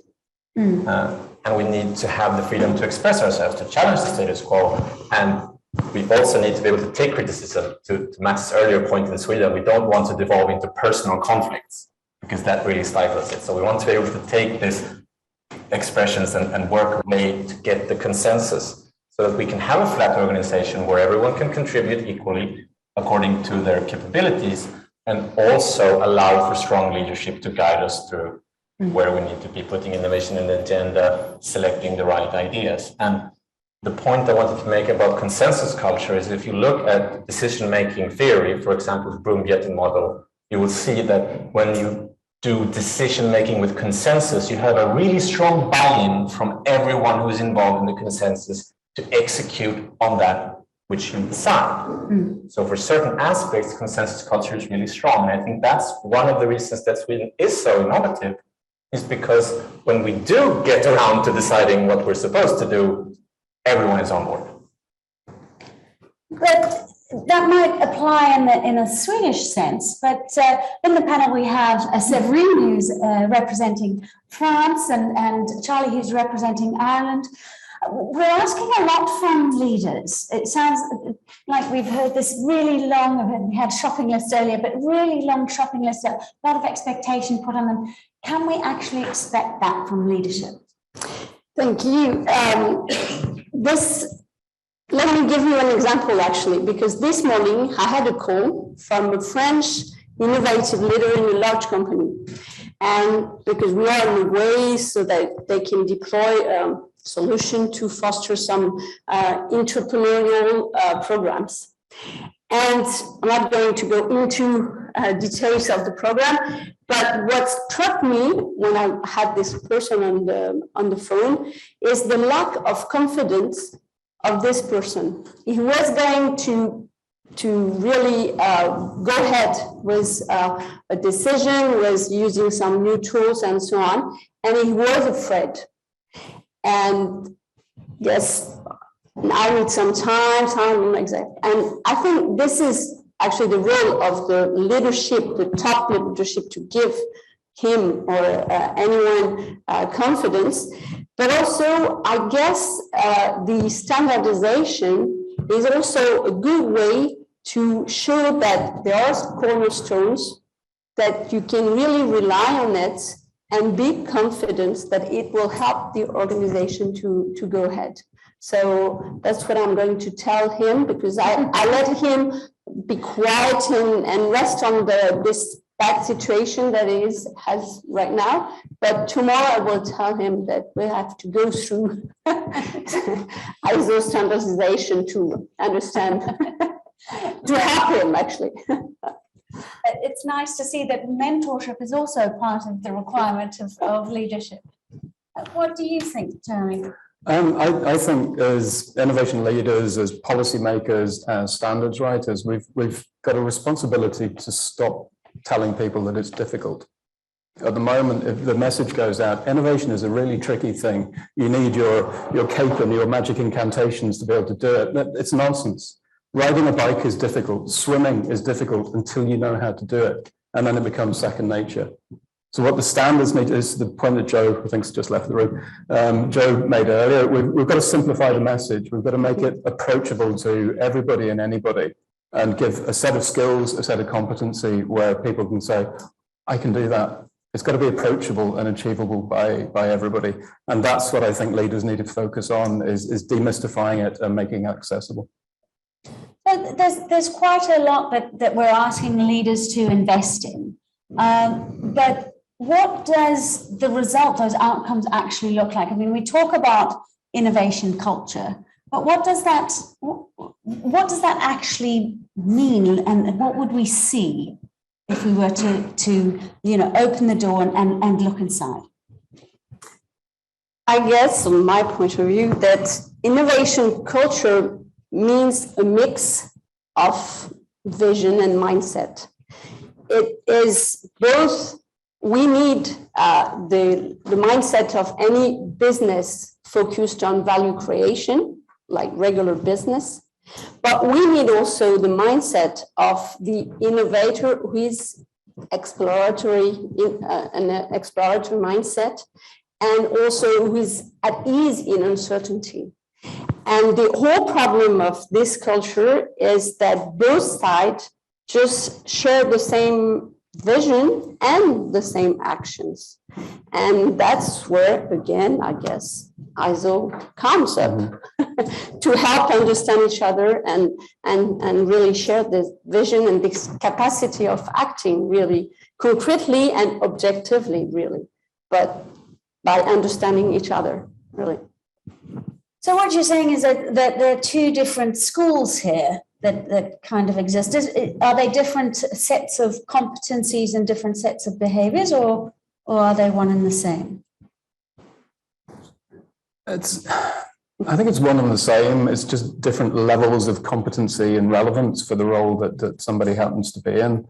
And it actually comes back to the point that it was John was saying earlier about they have a very clear strategy for innovation. So they know what is expected from the organization. They know whether they want to be Horizon 1, Horizon 2, Horizon 3, incremental, evolutionary, revolutionary, whatever you want to call, whatever terms you want to use.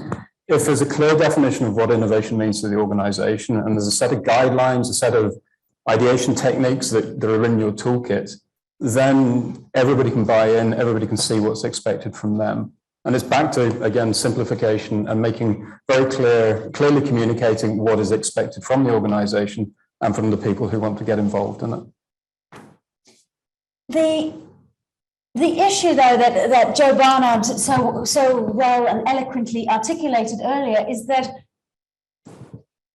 the evidence up until now, before we've had something like 56,002 out there in the market on a global scale, it has been that those mavericks, the outliers, the creative free spirits are the ones that actually produce innovation. They're the ones who actually manage to make things happen. And there's quite a bit of literature on this as well. So how do we balance this idea? And you were alluding to it earlier, but how do we, rather than being inclusive, they're almost reclusive, do not want rules, do not want this restriction. How do we balance that set of behaviors and competencies with this idea that, as I play devil's advocate, that you're trying to sell me of this amazing standard and process and things?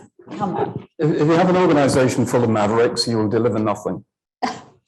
Quite simply, because they're not finishers, they're not completers, they're not going to look at the implications, they're not going to know how to sell the idea, to commercialize it. So the maverick spirit, whatever you want to call it, that is a really useful personality trait to have as part of an innovation team. If it's all you've got, you're probably going to be in trouble. Yeah. I mean, you could look at Edison, who is, in some cases listed as a maverick, but in reality, he had a team of 40 researchers and artisans in Menlo Park who developed all the patents. I mean, that was he had a very, very early form of an innovation management system where people experimenting and then developing it into solutions that are used in the market. Mm-hmm. I mean, so many light bulbs failed, but it wasn't Edison alone making that happen. He had artisans and researchers practitioners and theoretics people, working together. Some of them being mavericks at time, but then moving into effective execution to deliver something that's actually testable.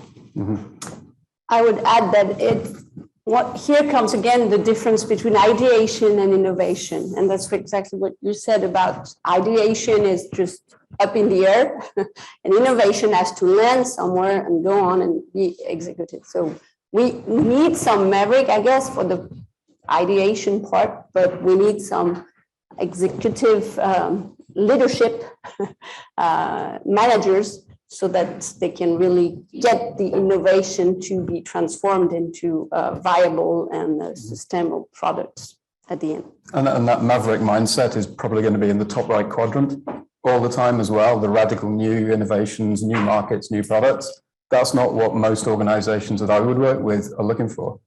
Very, very few are looking at revolutionary innovation or radical innovation. They want to be better at what they do, or they want to create new markets for their existing products, or they want to create new products for their existing markets. So that maverick mentality and mindset is useful in a context, but in a lot of SMEs and established organizations, it's not what they need in order to become innovative.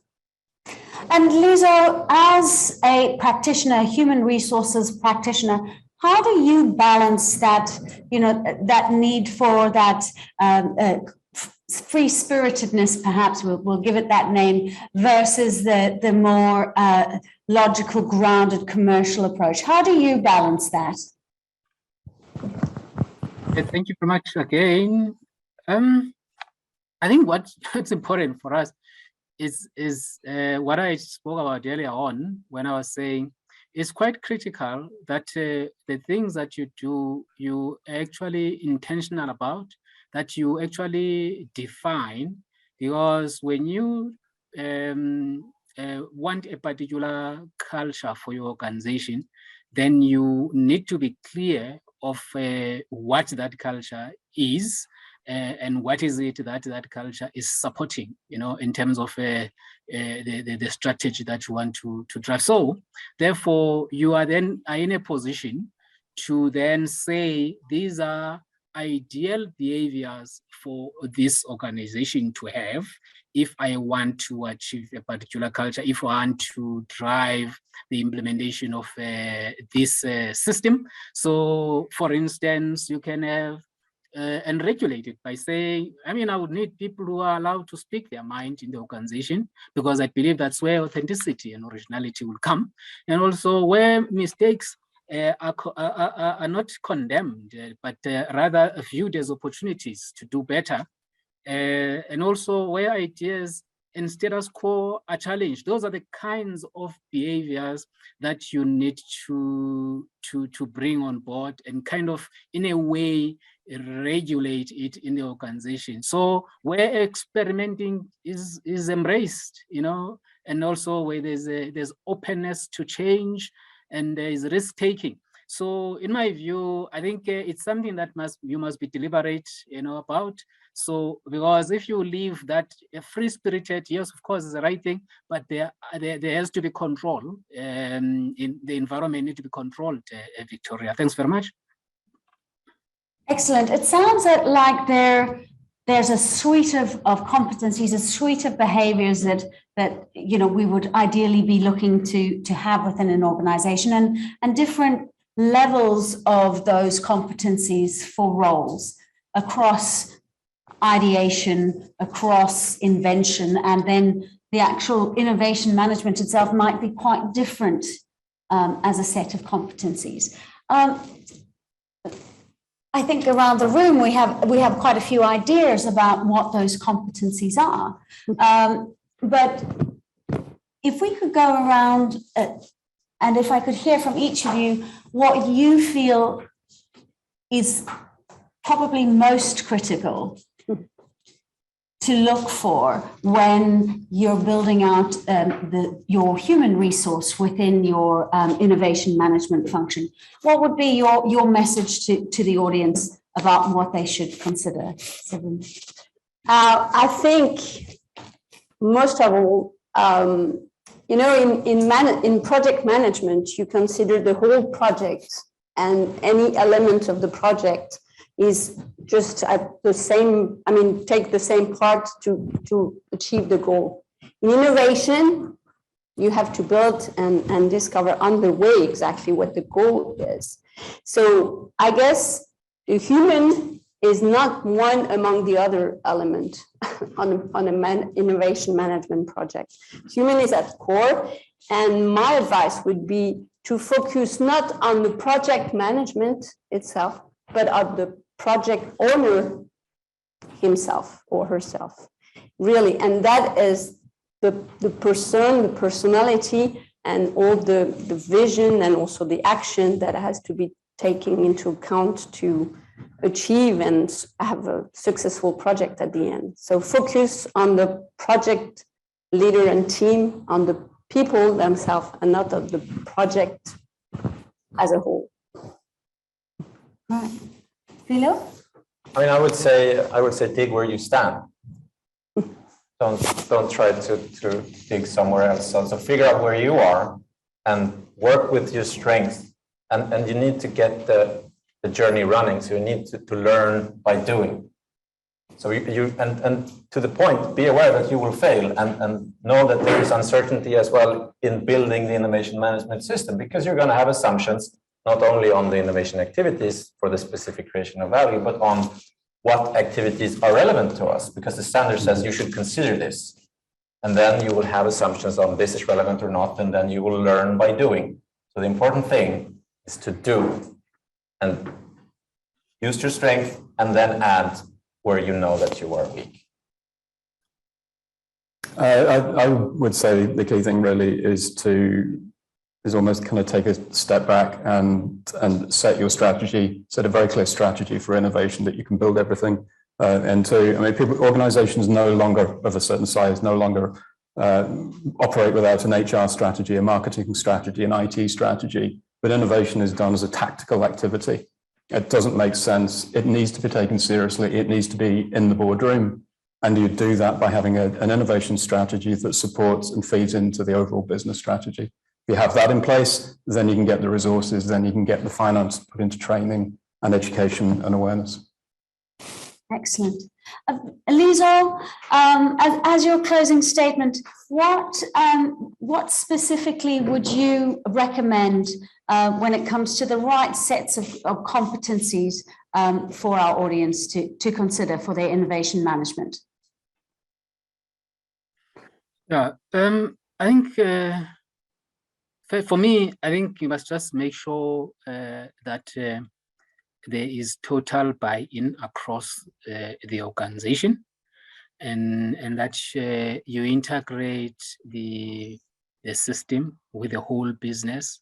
So looking at all the various processes within the organization and try and integrate that with that, especially your performance management, because what is not measured, of course, cannot be done. So I think that to me is quite critical. So there need to be measurements that must be applied across the board.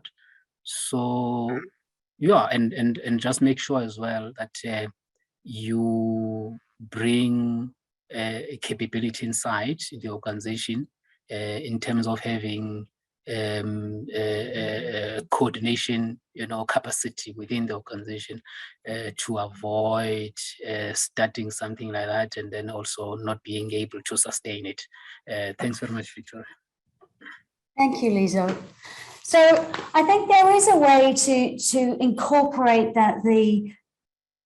those characteristics which allow for some of that freedom of thought, that the creative practice. And we spoke earlier in the day about the confusion between creativity and those particular competencies that support creativity, as well as the actual commercial, logistical, project-based requirements and competencies of an innovation management system. And ensuring that you get that balance right. So I think the key message coming from this is it's not something that you can plug and play, but you are going to have to spend the time ensuring your leadership is aligned, you have hearts and minds, you have that buy-in, and that your leadership is competent enough to then be able to make the selection of the behaviors, the skills, the competencies of your resources who are going to be delivering your innovation,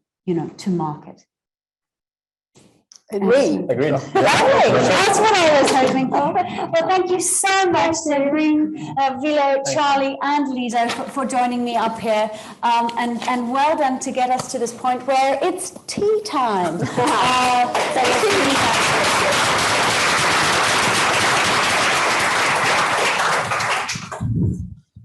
Excellent. Tea is served upstairs, and if you can, all be back at 1:45. Thank you. Ladies and gentlemen, I'm not going to say we've kept the best till last, but perhaps we have kept the best till last. We just have a few more presentations today, and we're going to now have a presentation by Joanne Hyland, who's joining from Canada remotely, and Ingrid Kielander, both editors of their recent book, specifically looking at case studies regarding the implementation of innovation management systems. So 16 case studies, and really being able to draw down the outcomes from looking at a range of case studies. And they'll be sharing some of their insights and findings with us now. So over to Ingrid and Joanne.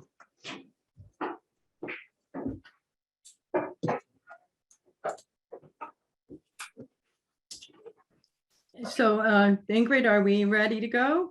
We're ready to go. Great. Okay, so welcome everyone on behalf of Ingrid and myself. I really wish I could be there today. It would be like a family reunion after I see all of the names and the faces in the room. I have been in on a few of the sessions so far, and they've been excellent, and delighted to be a part of this. Today, Ingrid and I this afternoon are going to cover the background behind the book, how it came into being written, some of the background associated with this, what we learned, and then finally, what are some of the implications and thoughts for the future of innovation management. So over to the next slide, please, Ingrid.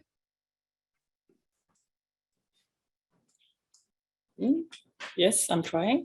You're trying, yeah. And there's also, I'm sure, going to be a lag factor. Oh. Okay, oh, now we're back. Okay, great. So just to give a little bit about the timeline of the books, a lot of people have been talking about journeys, and definitely writing a book, for those of you who have done so, is a journey. It was triggered by actually the release of the standard, and it is a book that is sponsored by ISPIM, as well as obviously the publisher World Scientific. And it was Joe Tidd that approached us in 2020 and asked us if we would be interested in writing a book. And it was in combination with Magnus Carlsen and myself, and then we brought in the rest of the editors. But Magnus and I are actually a part of the Body of Knowledge Special Interest Group at ISPIM. So we thought that it would be something that would be really pertinent for us to take on. So we started with the book proposal in 2020, and then we went into looking for cases and developed those cases with, I think last count, we had 32 contributors. And then we went through completing the manuscript in 2021, and the book, I'm delighted to say, it has just been published and is just becoming available this month. So part of what was really critical to that was not only the publication of the standard, but also creating a collaboration platform so we could bring together people from different countries, different perspectives, and so forth, to figure out what were the cases that were out there and how we could all make this happen. And those activities continue to be ongoing, and many of the cases have been presented in that forum to test them, learn more, and etc. Over to the next slide, please. So I think you've all seen this probably many times at this point. These two parts, the principles that come from 56,000 and clearly the elements that are a part of 56,002 are really the background, the impetus for writing the book, definitely the lens that we use. And I think what the most important message here is that by adopting a systems mindset, what we're really trying to do is look beyond process to what are all of the elements that make up an innovation management system, not just the operations or process part of it. on to the next slide, please, Ingrid. So from a book ambitions point of view, where we started out back in 2020 was really to say, okay, we want to understand the why, the what, and the how of a systems approach. And in particular, what would it be? It's the dynamics and its impact on the innovation management community. And as many of you have already shared, it is a difficult journey because it's not well understood. And the clearer we can make it, the more chances we have for success. So that was one of the key elements. So then from there, we wanted to capture insights through the case studies, and we originally aimed for 12 to 15 case studies. We ended up with 16, which we were delighted about. And Ingrid will get into a little bit more background around those cases in just a few minutes. And then from looking at the cases, we wanted to understand what were the prerequisites for success and what could be the implications for the community and also for the future of innovation management. And then what we saw this book, or we were hoping at least back in 2020 that it would become, would be to be able to create a call to action for the importance of systemic and systematic change. And a lot of people have been talking about systematic innovation, systematic change and so forth, but what we really are talking about is a system here. So how do we also influence it on a systemic level? So now Ingrid's going to get into a little bit more about the book and how we went about writing it. So over to you, Ingrid. Thank you. What you find in the book is first we begin with framing the topic, systems approach to innovation management. So framing with presenting the contents of the background of ISO 56002, setting that in the context, but also bringing a research perspective, the development of innovation management, research and practice, but also the research perspectives on the benefits of having a systems approach. But the very core of the book are the case studies, 16 case studies from diverse contexts. And I will show you the list on the case studies. And they are written by different author teams. So it's a co-authorship, it's co-editorship, it's a co, which we did here. So we're truly grateful to all these author teams that has contributed with their experiences and reflections into this joint effort that we can share. So we wanted to draw on these different insights from these diverse cases. And the author teams got instructions, the same instructions that we wanted the cases to cover. What is the context for this case and why? What are the driving forces to work systematically and systemically with innovation management? And we wanted them to describe how does it look like, but also what have you done implementation-wise, and learnings from that, and seeing what effects have you captured from working more systematically and systemically with innovation management. This also giving a common approach, writing these 16 case chapters gave us or facilitated a cross-case analysis, which is we have the opportunity to, when we finalize the book, to look across the case. And what do we see? Do we see patterns? Do we see other interesting reflections? And what implications could we formulate based on these 16 empirical cases?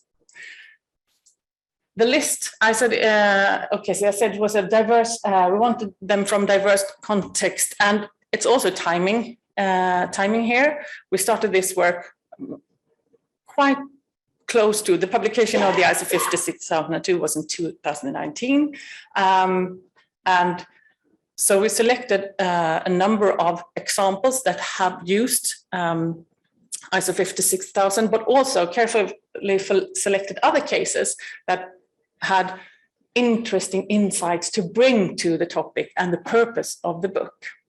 And we strive to have a diversity, different sectors, different businesses, but also having a public perspective, having a private perspective, but also profit, not for profit. And also a geographical spread. We have from 10 different countries cases.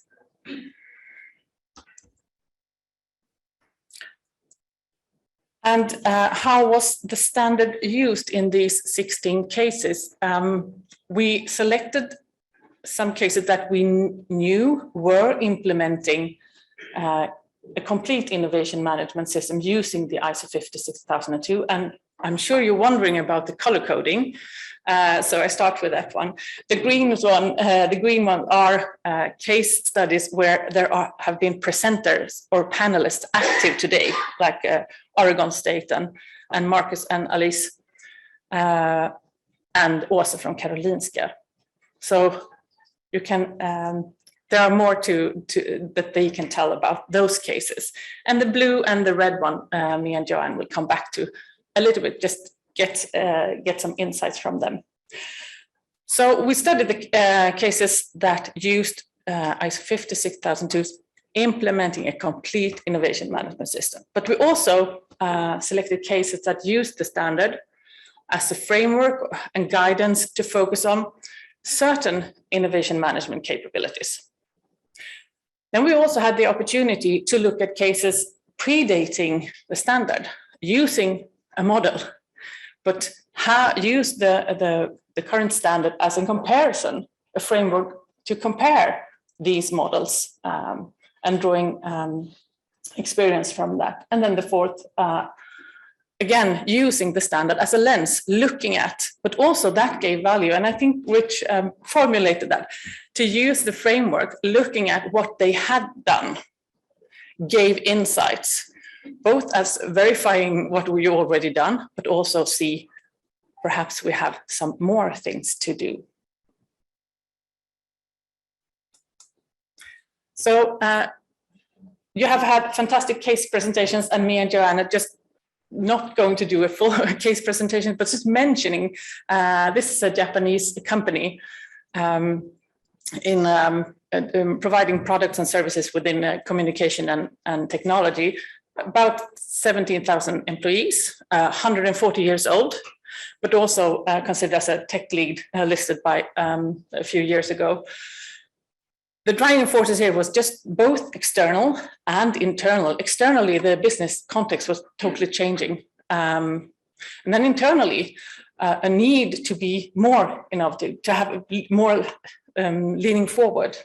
So 2017, they decided we are going to implement an innovation management system. This is also prior to the publication of the standard, but they were updated. So in 2019, they switched over to the ISO 56002. And this was also, we listened to Hiroyuki from Japan Innovation Network in collaboration with JIN. And they built their innovation management system, and you have the their visualization on their innovation management system. You see here on the slide. So they have done quite an extensive work utilizing, looking at all the elements in the standard, but I can mention just a few of them, really working on the process, how to do this value propositions and relate them to how to find opportunities in the global sustainability development goals, to draw on that. The culture, and that has been also related to the top management attention and engagement, leading by example. They're building a more innovative culture where it's accepted to fail and learn from these failures. There's a communication and education, building awareness. And in interviews, they don't really want to say that these are the results from implementing the system, but the common language is internally to calibrate the language of innovation, but also for global collaborations, beneficial for that. And also to be apprehended as an innovation partner, both internally and externally, has been indication of progress. Now over to you, Joanne. Thanks, Ingrid. And so as Ingrid pointed out, the Oki case actually followed the standard after, it started before, but then adopted the standard and continued its development. Moen, on the other hand, actually goes back to 2007, so long before the standard was actually created or developed. And what Moen was looking for was a way to be able to get to transformational growth. And they didn't really know how to get there, but they knew that they needed to because their core business was going into decline and they were looking for new opportunities to pursue. And when Professor Jean O'Connor and I went in to do an innovation assessment, it became very clear that they had no innovation strategy. they didn't have any clarity about how they wanted to handle different types of innovation from incremental through to breakthrough. And in fact, they realized very shortly on that they thought they wanted breakthrough innovation, but they really could only go to more of a category innovation given their capacity for innovation. And when we did our analysis from the innovation assessment and we were due to present the next day to the executive team, Gina and I really questioned whether they even had a clear appetite for major innovation, which we knew was critical for their growth, but we were wondering if they really knew what it would take, what kind of investment would be required, and how they would need to go about doing it. So when we went in and presented our results, we actually questioned the team, the executive team, and we essentially said that we're not convinced that you have the ability to do this, which is, I guess, a little bit kind of risky, but we felt that it would be better for them to be fully committed so that they could be successful. And we asked the question, okay, so if, why would you spend time and waste your money, obviously hiring us if you don't have that level of commitment? And what was surprising is this, it wasn't the CEO that stepped forward or the president or even the VP in charge of strategy. It was actually the chief financial officer and the chief operating officer that said, no, we can do this. And the chief financial officer started talking about how we can take an options approach or really manage this as a portfolio, as Rich had mentioned earlier. And the COO said, yeah, this can really fit as part of our vision of enjoying water wisely. And so it became a really important part of the executive team's commitment. And then we went on to work with them and go through their journey for over a 10-year period of actually building the innovation management system and also doing the training, the coaching, developing of coaches and so forth that was necessary to be able to move the opportunities forward. And so what ended up happening is Moen went from being basically what they called themselves a fashion plumbing company focused on faucets or taps and shower heads into an intelligent monitoring and control water technology company. And the products that they brought out were their most highly profitable, most highly successful products of all time. And clearly they achieved their goal of getting back into the innovation game and not just riding on their core business, which had been obviously very successful, but wasn't good enough to take them into the future.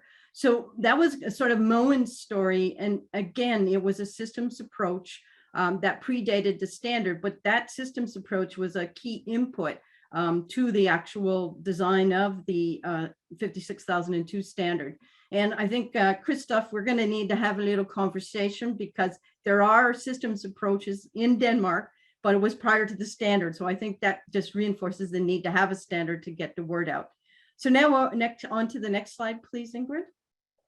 So, so looking across the 16 case studies and doing the analysis that was required, I think one of the reasons why we featured these two cases, and it was also prevalent in many of the other ones, is that we need to have a clear innovation strategy. And I think Charlie actually brought that up as one of the important elements, is that if you don't know sort of where you want to go, or you don't know what your ambitions are, it's very difficult to get there. And I've also heard some comments around sort of the importance of measuring innovation, and you do get what you measure, so you need to understand it first. And that is really what this innovation strategy is all about. Again, you need the support of innovation culture. And I've heard it since I joined earlier this morning, my time, around the people and leadership part of the equation. And you need to provide opportunities to train people and also opportunities for networking and so forth, so that you can build out the sponsorships, the mentorships, the coaching networks and so forth that are really critical to be able to make this happen and bring it all together. Again, reinforcing from the cases, the commitment and the involvement of top management or senior leadership is critical. A lot of companies will start, or a lot of organizations will start more from a grassroots point of view, but in order to sustain these kinds of requirements over the long run, it does have to come from top management. Otherwise, it will fail from a systems perspective, and it will only to be resurrected maybe 3 to 5 years later when somebody says, hey, we need to do this, and then they have to start all over again. And then the following or the final point of key learnings was really around the need for systematic processes and the right mindset to be able to handle different types of innovation. How do work in a radical or breakthrough innovation space, or even in an adjacent space, is very different than working with more incremental innovation. So we need to understand what processes sort of suit the job and what mindsets are required to be able to make that happen. On to the next slide, please. So what organizations found, or what value they realized by looking at a systems approach or adopting the standard, again, this whole idea of a common language to collaborate. If we can't understand each other, then it's very difficult to be able to move forward. And I know I've been in many rooms where the understanding of the word innovation is very different depending on the context that you're in. So getting to this common language is very critical. The other is to move more from ad hoc or just process-driven activities to really get to a systems orientation to have greater impact. It's not about processes alone. It's not about strategy alone. It's not about dealing with culture alone. It's not about measuring, or it's not about governance. It's about how do you bring it all together to be able to make it successful. And then finally, the 2 points are about really clarifying what the innovation ambitions are and understanding the scope in which to innovate. And going back to Moen, we weren't really sure that they understood their scope or what that would be really required to be successful. So we really had to question or challenge them on that in order to make sure that they could move forward in a meaningful way. And going to what approach works best. So do you start more grassroots, bottom up? Do you start more from a top-down senior management perspective, or do you do a combination? And what we found is that across the 16 cases, not all of them started from the bottom up, not all of them started from the top down, and not all of them did a combination. But in the end, it really did become a combination of both, working from the grassroots and the top level in order to make it happen. But you start from a point that suits the context or your organizational context for getting going. On to the next slide, please. So what are the implications for our community? And I think this one is really important because, like many of you in the room, I've been at this probably for at least 35 to 40 years. I've been wondering, how do we get innovation management to be recognized as a profession? How do we get on that curve that we saw happen with quality management, project management types of movements? And how do we make innovation management a movement on its own? And as a result, we need to band together more as a community. And I think, Rich also mentioned it, we need to learn from each other, but we also need to understand who are the various interested parties or stakeholders in our community and how can we make that happen. And so thinking about it from a practitioner's point of view, each practitioner really does need to understand sort of their own context and what is their capacity for innovation. And within the organization to focus on building capability for innovation, and outside to figure out how do you build the community? How do we connect ourselves together so that we're actually building innovation ecosystems of the future? On the academic sort of researchers and educators side, it's really about getting more of a systems orientation into innovation management, teaching, and research. And I know, being a part of ISPM now for over 15 years, I've really been asking our research community to start looking at research agendas that are much more holistic and looking at the systems level, because often a lot of the research is very topic based and there's really no place where it gets integrated together. So it was delightful to see Christopher's research that he is undertaking. And I know there are many others that are starting to embrace that as well. And then from a standards developer's perspective, we need to start thinking more about how to handle the variations and the complexities of different organizations and types of innovation. And I know, I think it was Joe Bernard who mentioned that, standards, what does that really mean? And I think we need to be able to meet the various communities or the various interested parties from a different perspective than just writing a generic standard and saying one size fits all, because we all know that one size does not fit all. And so, we can write a standard that says, okay, these are some of the common principles, but what does this mean for such and such an organization, et cetera. And then from a professional organization or association perspective, it's really about building the identity of the profession. I think we've heard this over and over again, is that we need a good, strong brand from an innovation management point of view, and we need to build that. And then we need to obviously strengthen our focus on building up innovation management as a discipline. And then finally, from the implications for our community, the policymakers play a big role. And we've heard a lot about the UN SDGs. We've heard a lot about the future from a sustainability point of view, the importance of climate change and so forth. And that's where policymakers can really come in and help to identify, the standard areas that are relevant from a policy point of view, and actually how can we broaden the range of policy instruments to be able to truly put innovation management at the forefront. So now I'm going to pass it over to Ingrid to wrap up. Yeah, so what does this mean for the future for us as a community? To have that greater impact, to use that systems approach. Common language, we mentioned that a lot of times today, to have that framework, but also acknowledge innovation management as a discipline, to make it visible and to make it as a real discipline. And it's not a nice to have, this is a must have. It's the responsibility to head for the future. So, and we mentioned that also, where are you now? What can you do based on where you are and start to with this approach, and what are your prerequisites for success, and how does it look in your context? Because we know it's very context specific, and that's the way to use the framework to guide in that specific context. Thank you.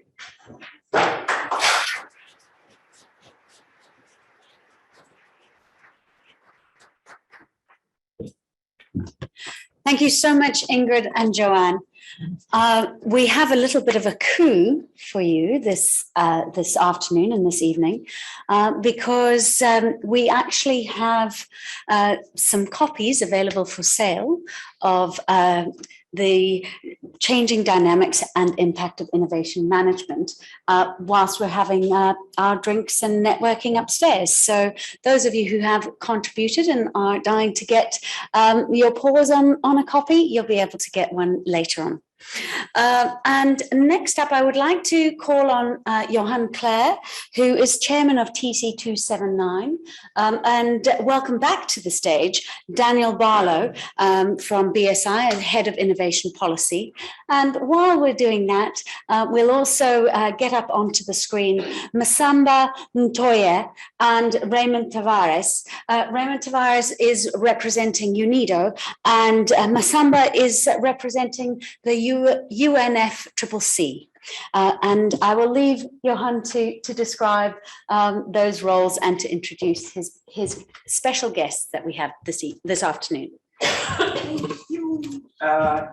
think we're getting to here from the very beginning, right? Would be easier. Yes. Just take a seat. You don't have to be crowded onto the edge there. If you do want to spread them out, you're welcome to. Sorry. Oh, I'm having on a big screen there.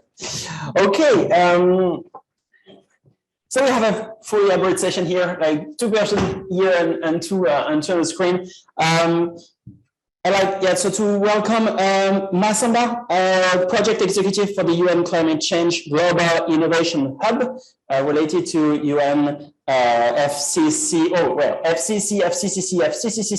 I mean, the number of CD, is not always the same. So thank you, Masamba. I will give you the word in a few seconds. Then we have Daniel. We've already seen him here. So from BSI and in charge of the innovation policy, head of innovation policy at BSI, and not only involved in BSI, but we'll see that you also are involved in some international projects, because with this session, we'll try to get a bit at the international level, keep going on the international level, I would say, with collaborative projects at this level. And Raymond Tavares, Raymond, can we have are you online, Raymond? Can we see you? It's not yet here. Okay, so is it trying to connect you to him? Okay, it's gonna come back. Fantastic. So from UNIDO, and Raymond, let me introduce him. He's representative in Cameroon for and Central African countries for UNIDO, but he also has been involved in innovation for a couple of other projects, and especially on the development of a handbook related to ISO 56002. We didn't mention that one yet. So an innovation, a handbook related to innovation management system that helps to make it more readable, I would say, because, well, you know, we talk about standard, but when we read standards, that's not always that easy. If we can change the slide, I will just end with myself, so I'm the chair of the innovation committee. Just a few elements on the screen here. So as we're talking about our ZTC 279 innovation management, this is the committee in charge of drafting the ISO 56000 series of standards. And here you have a map of the list of countries involved in the technical committee, 72 countries, more than 250 experts involved. But that's a huge family. And so a word on sustainable, you'll see that ISO standards are linked with when we develop standards, we invited to highlight on which sustainable goals we're working on. And we are working on quite many of them, 11 on the 17. We imagine that we can have an impact there. That's it for introducing this ISO TC 279 and that worldwide experience. And so today, I'd like to know more about, yeah, of course, all of you guys and your view on what we are doing there. So maybe if you, Masamba, Raymond, Masamba, Raymond, you're with us. Okay, let's start with Raymond. Raymond, if you're there, if ever, I hope you will stay until the end of the session now. Can you please, Raymond, a bit more introduce yourself and introduce UNIDO, what it is, how it works, maybe give example, who are the interesting parties there?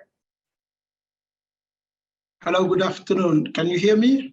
Yes, we can perfectly hear and see you. Yeah, I'm Raymond. I'm the UNIDO, United Nations Industrial Development Organization. I'm the representative of UNIDO in Central Africa, but I've been working on the innovation department for quite a long time and still working on that. So UNIDO is a specialized organization of the UN system and dealing with manufacturing and industrialization. So the main goal of UNIDO, if we consider the SDGs, like the flyer we have here, we are focusing more on the SDG number 9. And we used to say manufacturing is a key.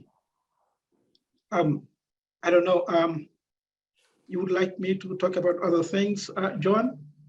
No, sorry, I'm just asking, oh, I didn't see, no, you saw me. I was asking for changing the slide. Sorry, Raymond.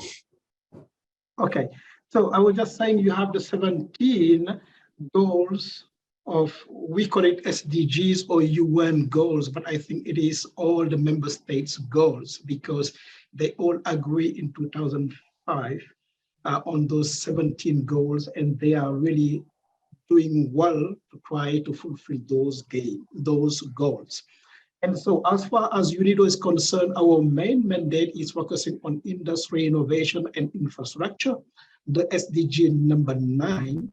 And so we happen to say that manufacturing, which is in this SDG, is key for sustainable development, because if you have the prosperity, and obviously you can leverage and make happen all the other goals, you know, fight against poverty, also having health, good health, and so on and so forth. So what I wanted just to say, UNIDO is helping countries and member states countries, and mainly the developing countries, on strategies and policies regarding industrial development. We are also helping assisting countries on the development of their infrastructure. We talk about, obviously, industrial parks, clusters, industrial districts, and clusters, all the things you can think about industrializing a country. We help them also to foster their industrial capacities, we can say capabilities, and enhance their productivity, and make alliances, and boost their investment, their attractiveness. Also, I think it is important for industrialization. The same thing is happening also for access to market. It's not only being able to produce, but being able to be part of the global value chain. And this is our main task. Obviously, we cannot do it without energy. We cannot do it without taking care of the environment. We cannot do it without innovating. And being inclusive. And innovation is coming really at the forefront, because now the slogan of our organization is progress by innovation. Our new Director General would like us to focus mainly on innovating, first on what we are doing, but also on helping the countries to innovate. So we have started a long time ago helping countries to innovate, but the tool we participated to develop with the ISO community is obviously a tangible tool helping countries to innovate and to do it faster. Innovation is important, and we have seen it because our last industrial development report focused on resilience the country happened to have, or to really also the behavior they adopted during the COVID-19 crisis. Resilience was really a word we all use, because we discover our industrial development report show that those who resist more or were more resilient was industrialized countries, or countries they have the capacity to innovate. And innovation, we can link it to resilience, but we think we can link it also to sustainable development, because nowadays we are trying to reinvent our business model, and which is, we talk about circular economy, we talk about also adaptation, we talk about managing the climate change. We are so far working on that, and these standards we participated to have on ground is helping us in a very tangible way to strengthen the innovative capacities of countries. Johan, you need to stop me, because I understand that it was just to introduce UNIDO. After that, we can talk about other things. Yeah, how we really for everyone. Too much patience, definitely too much patience in this room.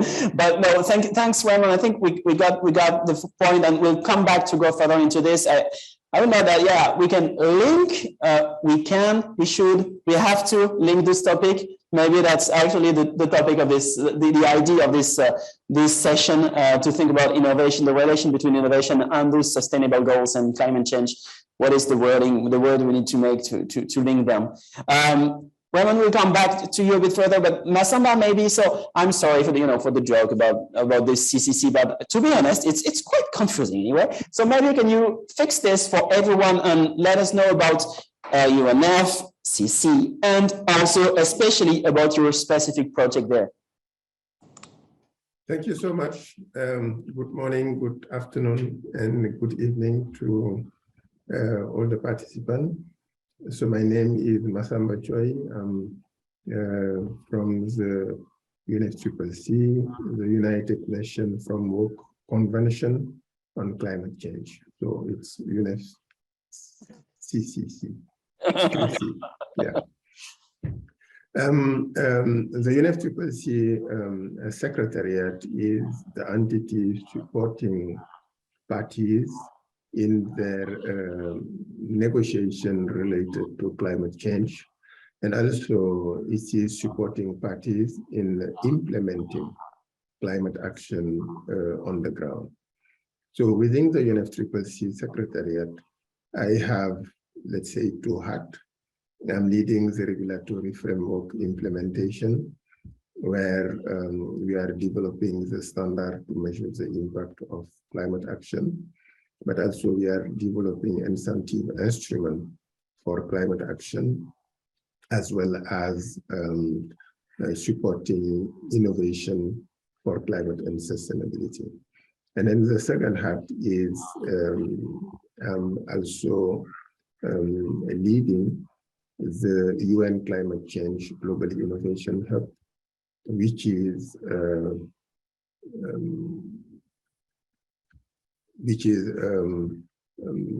initiative launched by the UNFCCC Secretariat at COP26 in Glasgow. So the purpose of the Global Innovation Hub is mainly to enhance the effectiveness of innovation in supporting climate and sustainability. So we realized that there was four main challenges preventing an effective use of innovation to support climate and sustainability. The first is the fact that the lack of climate and sustainability solution on the one hand, and the lack of ambition in the other hand, are locked in a vicious circle in which each of the two is at the same time cause and consequence of the other one. So those that are setting target, be it in corporate, in government or subnational government, generally are setting their target and goal based on what they perceive as possible. They will look at the technology they know is already available. They will look at the financial instrument available to them, the policy instrument, the business model, and then they set their goal based on that. So it does not provide room for innovation because the goal is that based on what they can already do.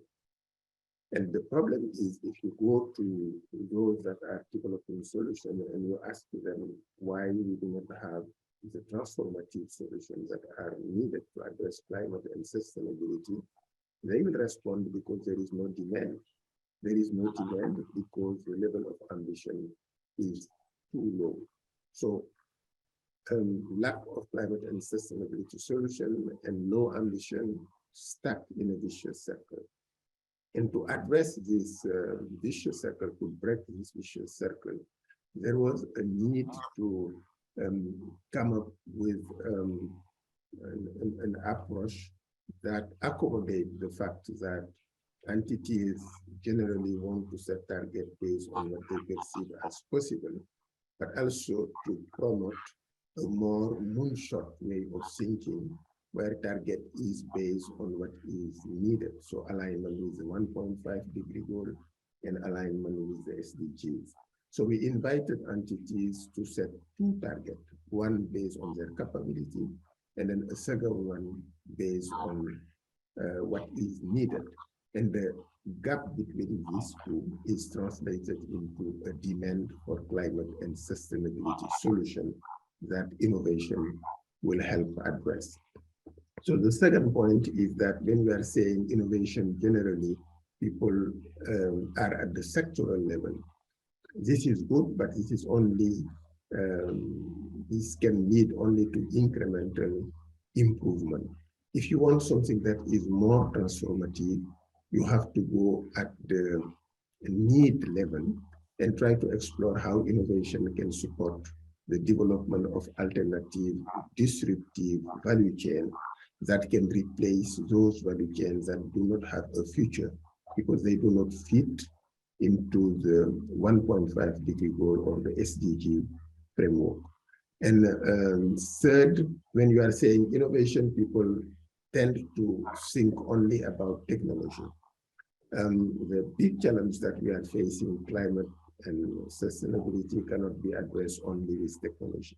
We need to have an integrated approach where innovative technology are combined with innovative policy instrument, innovative financial instrument, innovative business model, social innovation, and innovative collaboration. Radical collaboration is needed if we want to address this challenge. All these things need to be integrated to have the right response to the climate and sustainability challenge. And finally, what we wanted at the Global Innovation Hub is to avoid being a digital platform where we are stockpiling solutions that will never be implemented on the ground. This is why all the solutions that we are promoting are driven by a demand. At the beginning of my intervention, I talk about gap between what is needed and what is perceived as possible, translated into a demand for climate and sustainability solution. This demand for climate and sustainability solution will be what we aggregate at the global level And this is what will drive the development of solution. I will stop there, and then looking forward to your questions later. Back to you. Thank you, Masamba, for this global view, and yeah, underlining that it's important, the ambition is important, the demand is important there, and the need is even more advanced than probably than the demand. Again, that's coming together. Third panelist here. We are back in the room here with another international initiative. Maybe then can you please let us know about this Our 2050 World? Absolutely, yeah. So I'm removing my BSI hat now, and I'm putting on the Our 2050 World Secretariat hat now, which is a collaboration between 3 international organizations. So that's ISO, which everyone knows, the UN Race to Zero, which I hope a lot of people know. So that's an orchestration campaign that includes, I think it's 13% of global GDP now. So people voluntarily choose to join it. And you may recognize the third logo, which is Masamba's project, the UN Climate Change Global Innovation Hub. We've also got advisory members on the board from organizations like the OECD as well. So what our 2050 World is looking to do is, as you can see on the screen, it's a collaboration to accelerate the transition to net zero using standards. And we recognize that standards are going to play a really key role in pacing the transformation of the world's economy from one that is very reliant on fossil fuels to one that is net zero. So we started that a year ago. We launched at COP26 on stage with Masamba, and BSI is the secretariat for the collaboration, but we partner with 3 other national standards bodies. That is Canada, SCC, Trinidad and Tobago, which is TTBS, and the Kenyan Bureau of Standards, which is KEBS. So there is 3 focus areas that we're looking at. So focus number 1 is on clarity. So we did research last year, and we recognized that for many non-state actors, meaning businesses or financial organizations or cities, but even governments and state actors as well, there's too much confusion around what net zero is and how you contribute to it. So in some research that we did, we recognized that there was 7 key variations in terms of net zero targets. Things like, how do you think about fair share? How do you think about your historic emissions? Even what greenhouse gases you include when you're measuring. So we did some more focused work on that, and we looked at the 37 most prominent initiatives and wrote a seed document. And that seed document went into a process called an international workshop agreement, which is in some ways very much like an ISO process. Only anyone can get involved and anyone can contribute. So we had 1,400 people register, 600 took part in workshops. And in late September, we reached consensus on the document, which was lightning quick. Within 3 months, we had this document ready, and we're looking forward to launching COP27 in 3 weeks or so. I'm getting quite nervous, Masamba, because it's getting very, very close. So that's going to be called the Net Zero Guidelines. And if you want to find out more about that, you can register at our2050.world. The second area is on action. So we did more research and found out that for many, particularly in low-income countries and particularly for smaller businesses, they don't know what to do. We need to help to shift the economy into a place where they know what to do, and it becomes less about working out what to do and more about how quickly you can get on and do it. So there's a really big link to something called the London Declaration. I hope people that are familiar with ISO understand what that is. And that's a commitment from all ISO members that we are going to shift standards so that they take into account the climate science and that they take into account those that are most vulnerable to climate change. And the third area is on innovation. And with this, we're really going off what Masamba was saying about the need for more ambition and breaking out of this vicious cycle and hopefully building in ambition loops. So we're doing research this year, and we hope to do more action next year on this about how standards can support and frame transformational innovation and frame the huge challenges that we need to go. But this is all about ambition, very, very purposeful and very targeted interventions. Thank you. I'd like to go on this ambition side. What is an ambitious innovation? Is it like an high-tech one? Is it, is the level of ambition related to the level of technology within an ambition? Masamba, what would be an innovation ambition, or what is an ambitious project? Yeah, so this question is a very important question. It could be surprising, but actually we do not have a climate and sustainability innovation goal set, so that at the global level and also at the, let's say, more specific level at the national level or at the corporate level. So we know what is an ambition climate goal. An ambition climate goal is a goal which is aligned with the 1.5 degree goal and the SDGs.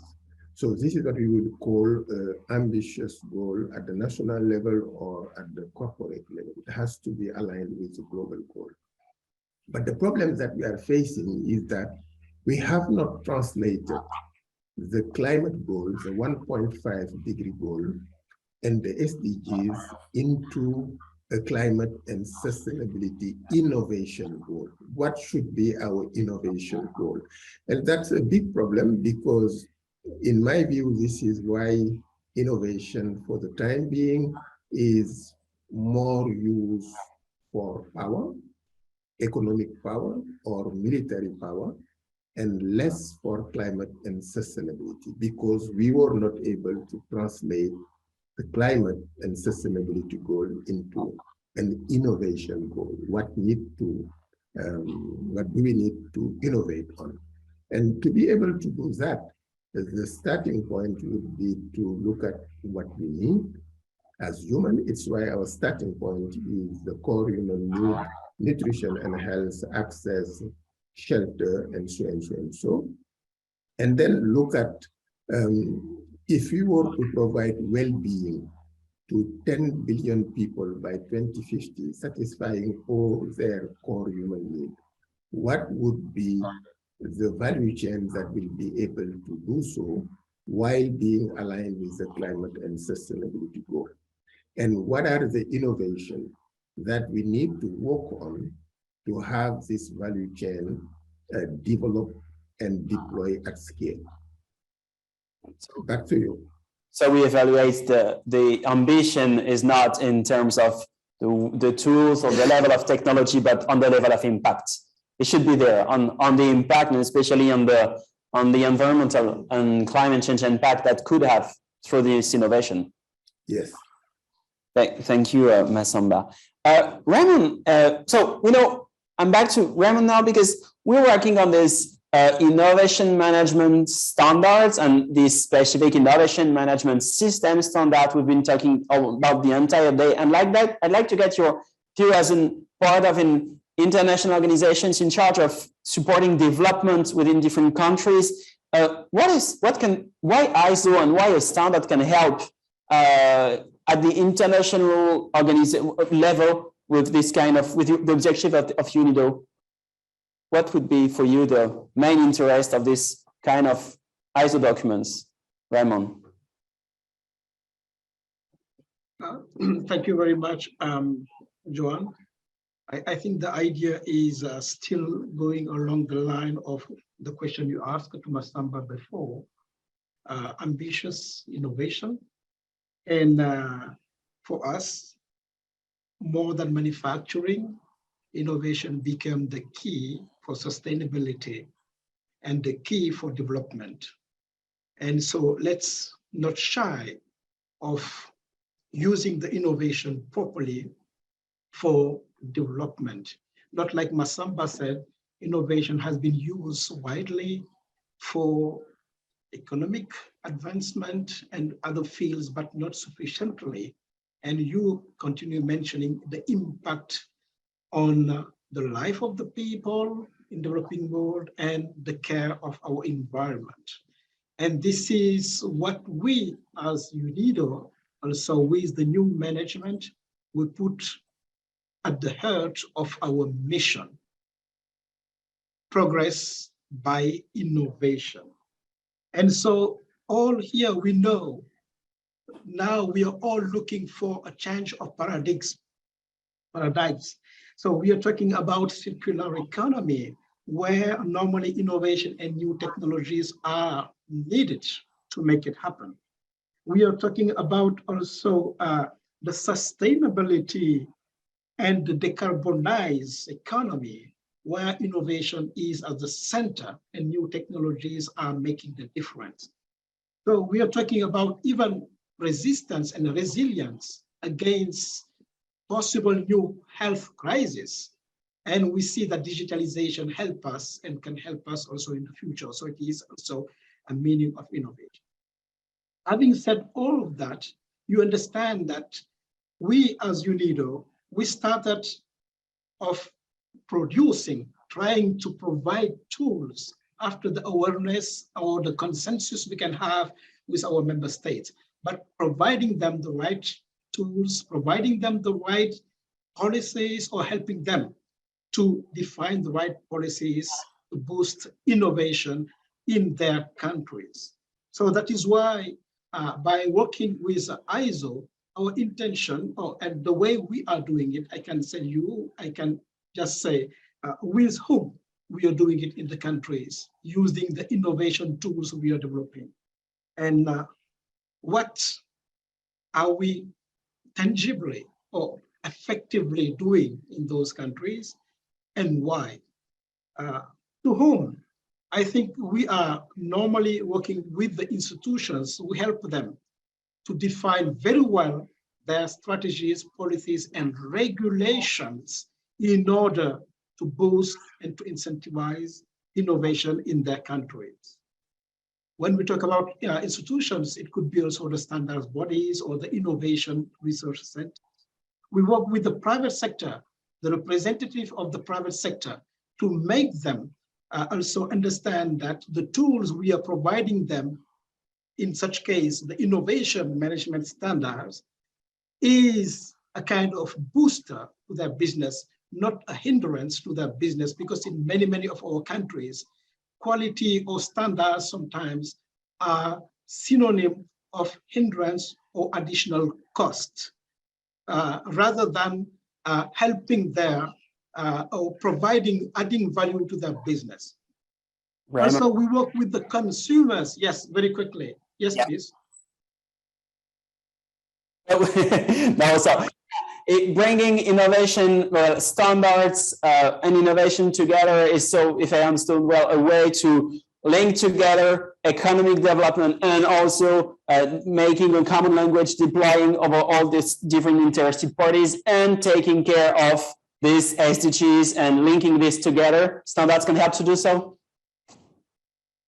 Yeah, yes, this is what I was just finishing saying, apart from the international community, because sometimes when we brought, also we were there in the discussion of setting the standards, we wanted to say, you have a huge part of the world which cannot be here or are not aware, is not aware of what is happening on innovation.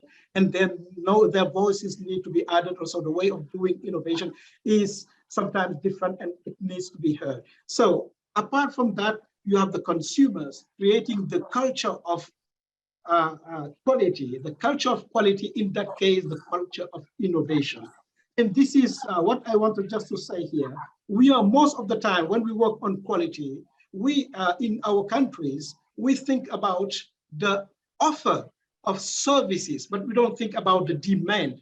And for all economic values, economic paradigms, you have normally to find the balance between the offer and the demand.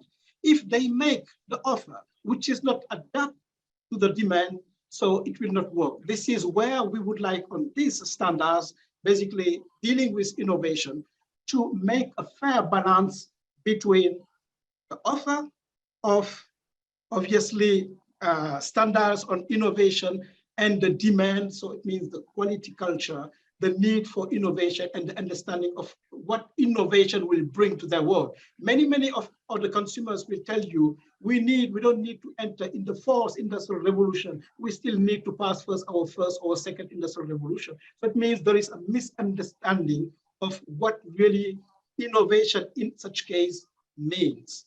At least it is catching up. It's giving them the possibility to be included. It's giving them also the possibility to save their environment and so to be resilient.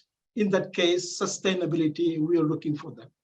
Thank you very much, Raymond. They have been on time all the day, so they're going to be late right now because I'm going to take 1 or 2 more minutes just to end with you, because we've heard and that innovation standard can bring a lot, but isn't there a risk that it could limit things also? And how, yeah, what's your view on this? Yeah, so I think that it shouldn't and it can't. I think there's areas where it's easier just to sort of just go off like a spaceship, make yourself a silo and go. And I think one of the presenters earlier talked about innovation going from something that's fun to something that's sort of serious. And I think that's something that I'm reflecting on quite a lot with the Our 2050 World model, where within 1 year we've been quite disruptive, I think, in a positive way, and we've succeeded. But going forwards, we need to sort of not slow down, but we need to be more calculated in what we're doing. So I think there's maybe a time, and Paul Mason said it also, there's a time where you have to cut your cloth and you have to use it in the right way, but I don't think it restricts you. But I think in terms of the link between our 2050 world and the net zero guidelines and 56,000 and standards more generally, I think there's 3 things. I think we should be applying 56,000 to our 2050 world, and I'll take that and make sure that we do that. I think that 56,000 needs to take on board the SDGs. I mean, 90% of the world, the global economy has made a pledge to net zero. Like that is a force in terms of commercial responsibility, societal responsibility, environmental responsibility that we can't ignore. And then further than that, I think that for ISO and all standards and the transformation of the whole economy, we need to make sure that net zero and the other SDGs are baked into everything that we do. But I think that requires innovation, not just in every single sector, but in also the tools that we use. So I think ISO needs to innovate in the way that it looks at the SDGs and the ways that it applies them. And as I know Joe Barnard has been quoted a few times, sort of the way that we look at forming consensus and the way that we get that codified best practice out. Thank you. So you got some tools, we have some objectives, when now we need to more linkage, more liaison, more collaboration, and hey, yeah, all together, we're gonna do it because we have to do it. And thank you so much for this session, guys. Thank you, Massamba Line. Thank you, Raymond. Thank you, Dan. And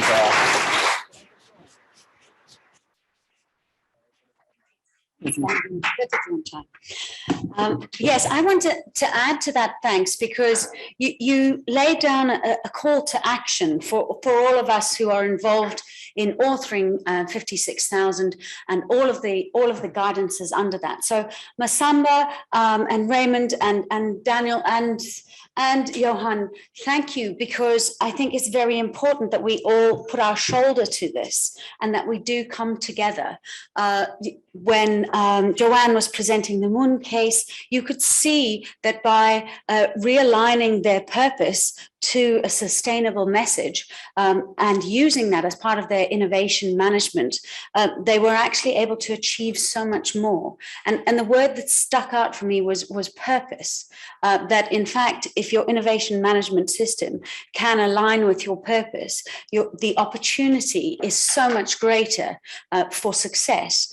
And also to Ben Watson's panel, where we actually saw the coming together of all of us, the key role players, whether we 100% agree or not in the management system standard as it is, the pragmatic application of a something that is striving to improve the world around us and does take into account the SDGs and does take into account PAS 440 and responsible innovation is absolutely key. So I think that for me is one of the takeaways, that those of us in the room who have that responsibility to write these standards take that message and start to include that in our approach. But I have my final introductions to make, and the 2 fabulous speakers that we have for you. Dr. Martin McGurk and Dr. Magnus Carlsen, who are going to sum up the day for us as a bit of a fireside chat. So this is a little less formal than the presentations we've had so far today. And we do also have two questions that we thought would be quite good to propose to you from our audience that came through during the day.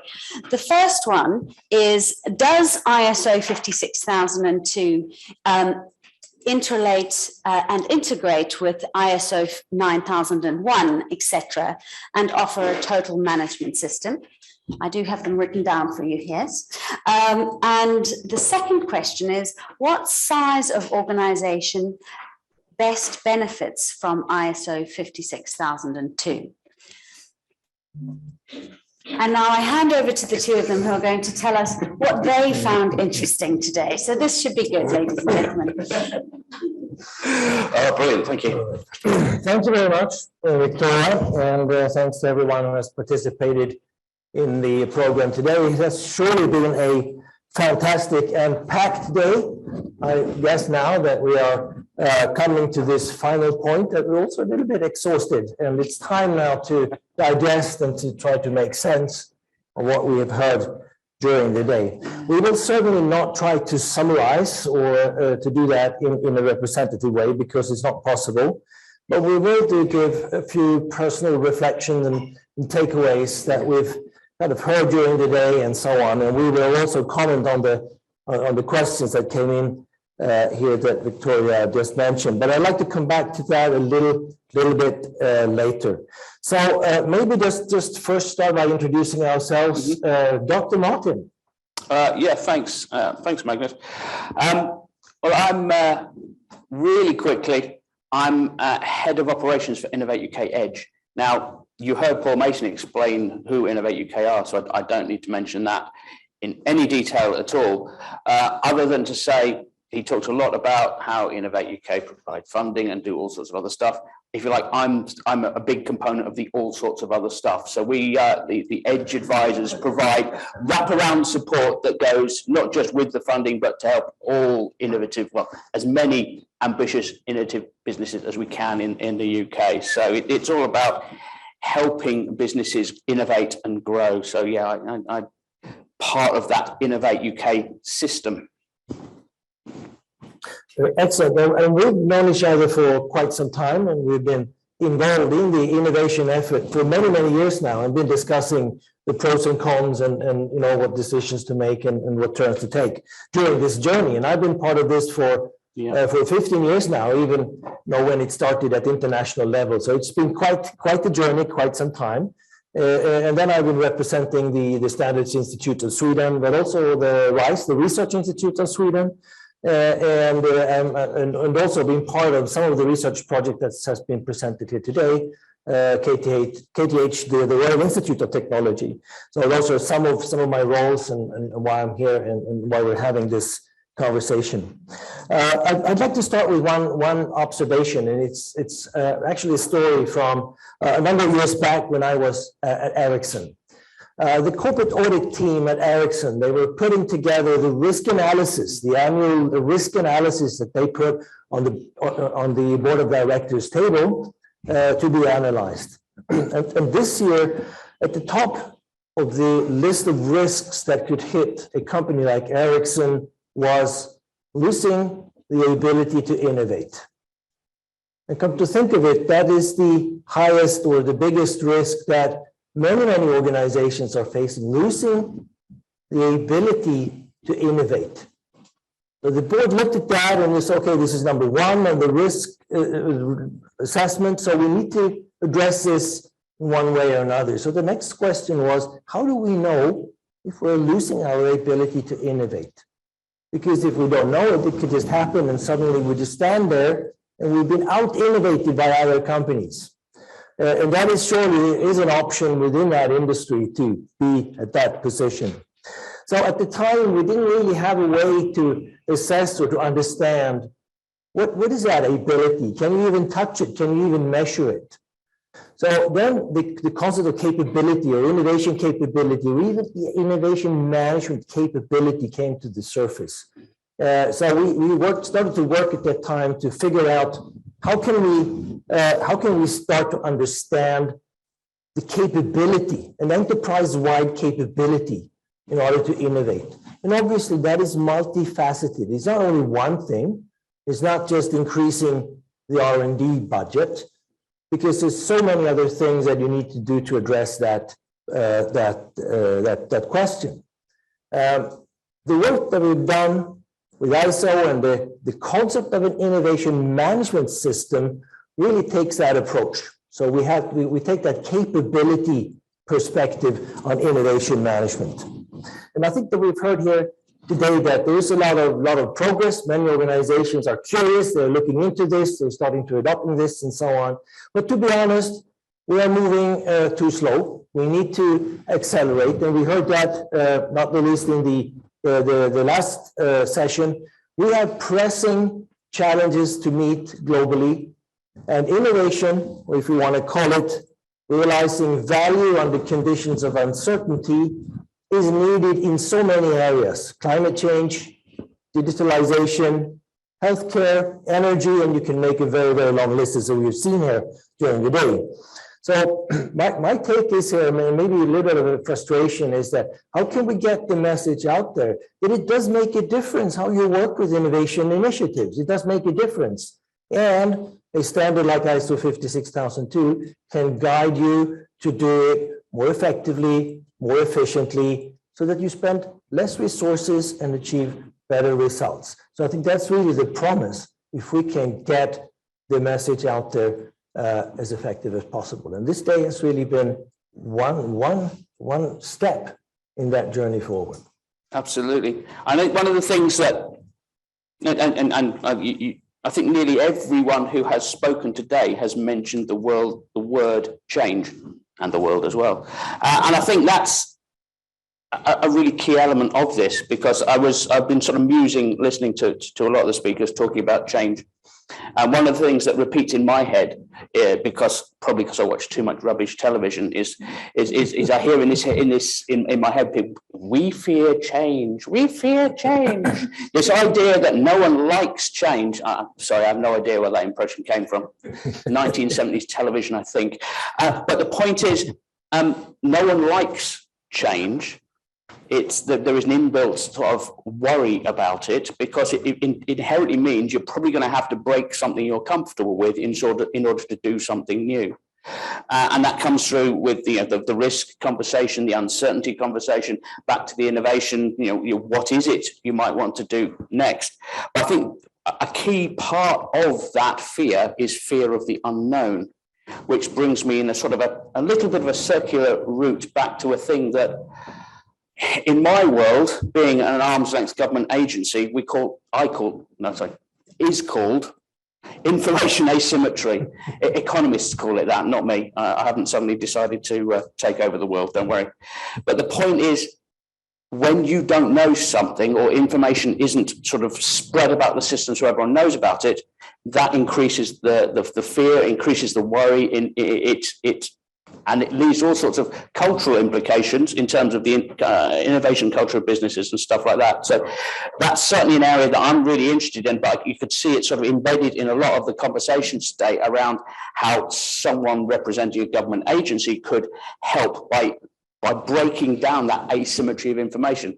And to turn that back into really simple terms, it's helping people get to grips with what they don't know, so that they can better interact with an innovation ecosystem, whichever part of it they're in, so that they can then start to think about how to implement new innovations and get over that we fear change thought process that we all have built into us. I'm just very conscious we were asked two questions, so I thought I'd just leap in and answer one of them, and then I don't know if you wanted to pick up on Go for it. I'll pick up on fear in a moment. But we were particularly asked around how 56,002 fits in with 9,000. Actually, we can broaden it out a little bit beyond that. 56,002 is very deliberately written as a management systems standard. So it has exactly the same style and topology and chapter headings as every other management system standard. So that's entirely deliberate so that you can look at any one of those standards next to each other and understand the terminology and how they should work alongside each other. It isn't so it isn't just about 9,000. You could equally say the same thing about 44,000 collaboration management, or potentially even 14,000. We can list many other management standards. The point is they should all be using the same language and the same terminology so that we can put them side by side and it would make sense in an organization. Let me pause the fear one for a moment and then just pick up on this question, because it's very relevant, and I'd like to start also going back a number of years before we had anything called standards in innovation. We've really been learning about what works in terms of measures to make innovation more effective for the last 25 years. And obviously we have almost a new management book coming out every week dealing with this topic.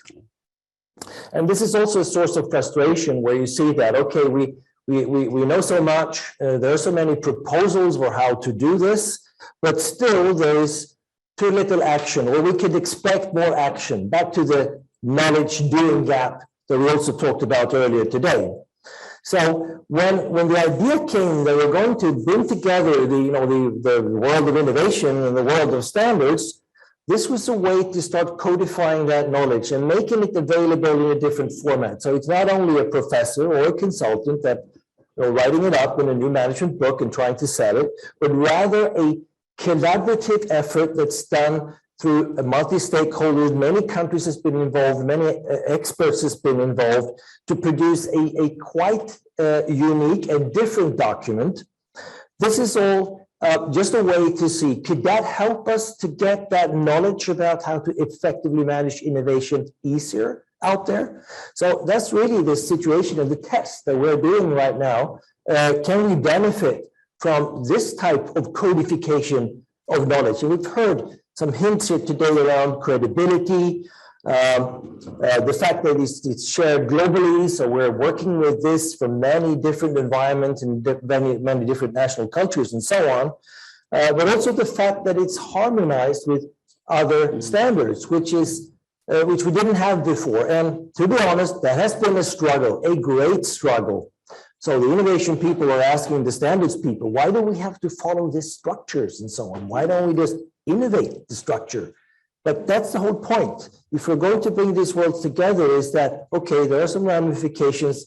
Let's turn this into a management system with the same structure as other management systems. And we've seen that it's working. It's easier to adopt when you have the same structure. Everybody in standards knows how to read the document that we now have produced. So there are some advantages to it, but also there is a downside for innovation people to move into the standards world, and we've experienced that a lot during our process. Maybe you have some more examples on that, Martin. Maybe I'll come back to that one, because you could go in all sorts of different directions with that. But one of the other things I was thinking of, and interesting, was I was thinking it, and almost as I was thinking it, the design panel also started talking about it, and it's about language. So coming through in terms of creating a common language and a common vocabulary, but sometimes that vocabulary can be limiting, and by that I mean we all have an understanding of what a word means. And actually, one of the things I've certainly discovered, having been involved, not as long as you, but I've been involved since 2015 in TC 279, is that we often use the same words, but they have a completely different meaning behind them. And you only discover that through the conversation and the consensus discussions, that actually you thought you were talking the same language, but in fact there were different concepts behind it. And a lot of the words that are used around standards have quite a lot of rigidity in them. in terms of that, the nuances behind them. So that there's a range of different things. I mean, you can talk about frameworks. There's something around the edge that you can't go beyond. You can talk. So there are all sorts of different words we use. There's all sorts of implications to the word, and that brings me back to the point I was coming to, which is I really like the use of the word this morning, scaffolding, in terms of this management system, because it doesn't imply boundaries to me. You can build a scaffolding as big or as small as you want, or as tall or as short as you want. You can dismantle it, you can move it. I really think of around this innovation management system, it's exactly like that. And that's, again, taking a leap back through to the other question that we were asked, what size of organization is this right for? That the point of this being scaffolding is you take as much of the scaffolding of the innovation management system as is relevant to you and your size of business. So you can have a really, really small and simple innovation management system if you are a small business and you don't have a lot of resource. Likewise, if you are a much larger business with people distributed around the world, you're probably going to need a much bigger and more robust system in order to make it work. So I think that's, coming back to that question, you should be able to scale. If we've got our job right, you should be able to scale this innovation management system to suit the size of organization that wants to implement it. And again, it's not designed deliberately. It's not designed to be just about commercial entities or just about public bodies, or, it should be usable in any situation. You just use the bits that you want to use. That's the point of it being scaffolding. Excellent. And to that point, we also had a conversation when we've been working and developing these frameworks. Is this also relevant for startups that are kind of very innovative and they're creating their first offering to the market? And there has been kind of an interesting discussion around that. We certainly landed in that there are things in these standards that are highly relevant also for let's say startups. Because they're not experts in setting up the processes and figuring out how to kind of managing innovation. They just do it. So there are bits and pieces that they actually could learn from. But I would say that where it comes into full play is an organization that has started to think about their second generation offering. Because typically where a startup goes through is that it's a very entrepreneurial phase where they're getting their first thing right. But then very, very quickly they're panicking to start to become a real company, to start scaling, production with quality, solving customer support issues and so on. So they need to create an organization that is designed for scaling and delivery. And very soon they will discover that they've been losing a little bit of that innovativeness and entrepreneurial structure that they set up, and that was obvious to them from the beginning. And that's where you need to think about, okay, what are the things that we need to mind very carefully now that we have an operational organization in place that we need to bring back in order to create that innovativeness again. So you need to design innovation into the organization, something that you did not necessarily have to think about when you started out. Absolutely. You want to comment on that? I'll come back to my fear thing. Yeah, absolutely. To extend that, the edge specialists that are based up and down the country, they don't just work with innovation management. They support on going international. They support on investment readiness and a whole host of almost whatever a business needs if they want to grow and scale. And coming back to your point, I think that's the key, because everyone starts somewhere as a startup. But you're absolutely right. It's when you come to do it that second or third time, and that's really important when you're starting to talk about wanting to get investment, because when you're wanting to get investment, the people who are going to be providing the money that will be that investment, whoever they are, be they a bank, be they a venture capitalist, be they angels, it doesn't really matter where the money is coming from. But the point is, so often you hear, VCs will buy a management team, whatever that word is. The point is, what they're really buying is the ability to sell more than one product, to come up with more than one product. What they are buying is, you can do this for the next few years until they can make their money and move on and make money with someone else. If you can do that with one product, well, hey, that's great, but very, very few people can.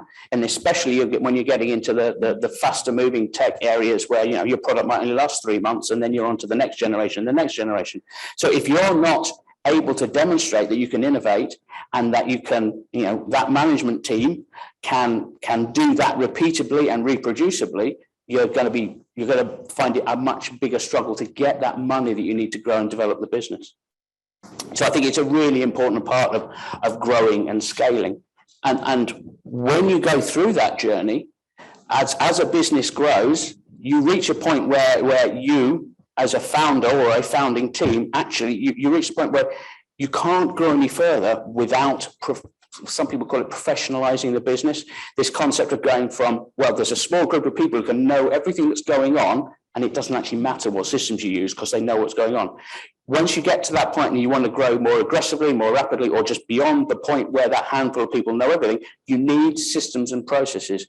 You need professional management structures. And again, these kinds of things that you know, whether it be innovation management or any of the other systems and management systems that you can implement, they're a really good way of learning how to grow the company and how to put in robust systems and processes that will support that growth. Because at the end of the day, certainly we as Innovate UK, we really need to be supporting those ambitious businesses that are going to grow economically and bring back that societal benefit and bring back that economic benefit, which then justifies the use of public money in supporting them. Martin, you talked about fear of change, fear of innovation, and so on, and how we need to come to terms with that. And uncertainty is a key word within that domain of fear. Another fear, and I'd like to go back to where you started, Victoria, this morning, is the fear of standards within innovation. And you know that it doesn't sound right. People stop listening when you say, okay, we're going to have a standard for innovation, okay, whatever, and then stop listening, right? So we're really having that challenge, and you need to think through. I used to ask that question before I start to speak. You know, how many want a standard for innovation? And there is 2 people. But then we started to talk about it a little bit, and more started to think about, okay, maybe it makes sense, and so on. So we should really think about this is a standard of our ways of working, and it's about creating the conditions. That's the capability comes from creating the right conditions. So that's the mission here. And by doing that, we're also removing barriers. So thinking of this as a way to remove barriers is really a good way to understand what it really is and what it tries to do. So what barriers are there in organizations that you need to remove? And sometimes we think about organizations when we say that, okay, innovation, creativity should be free and so on. And we think of organizations as an open, wide space of innovation and do great things and so on. That is not the case. That is very, very much not so the case. The organizations are full of barriers, particularly because they are created to do operational things. They are created to produce with quality and scale and sell and so on. So they're not created for renewal, they are created for other things. So there is a huge amount of obstacles in organization, and that is our starting point.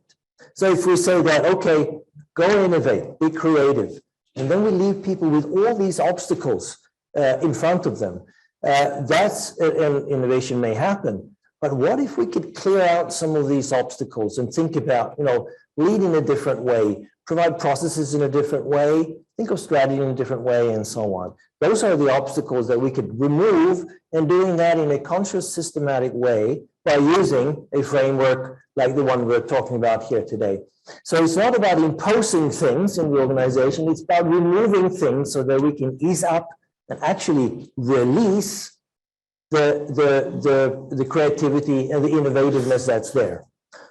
People are leaving organizations anyway because they cannot do they cannot be creative in their workplace.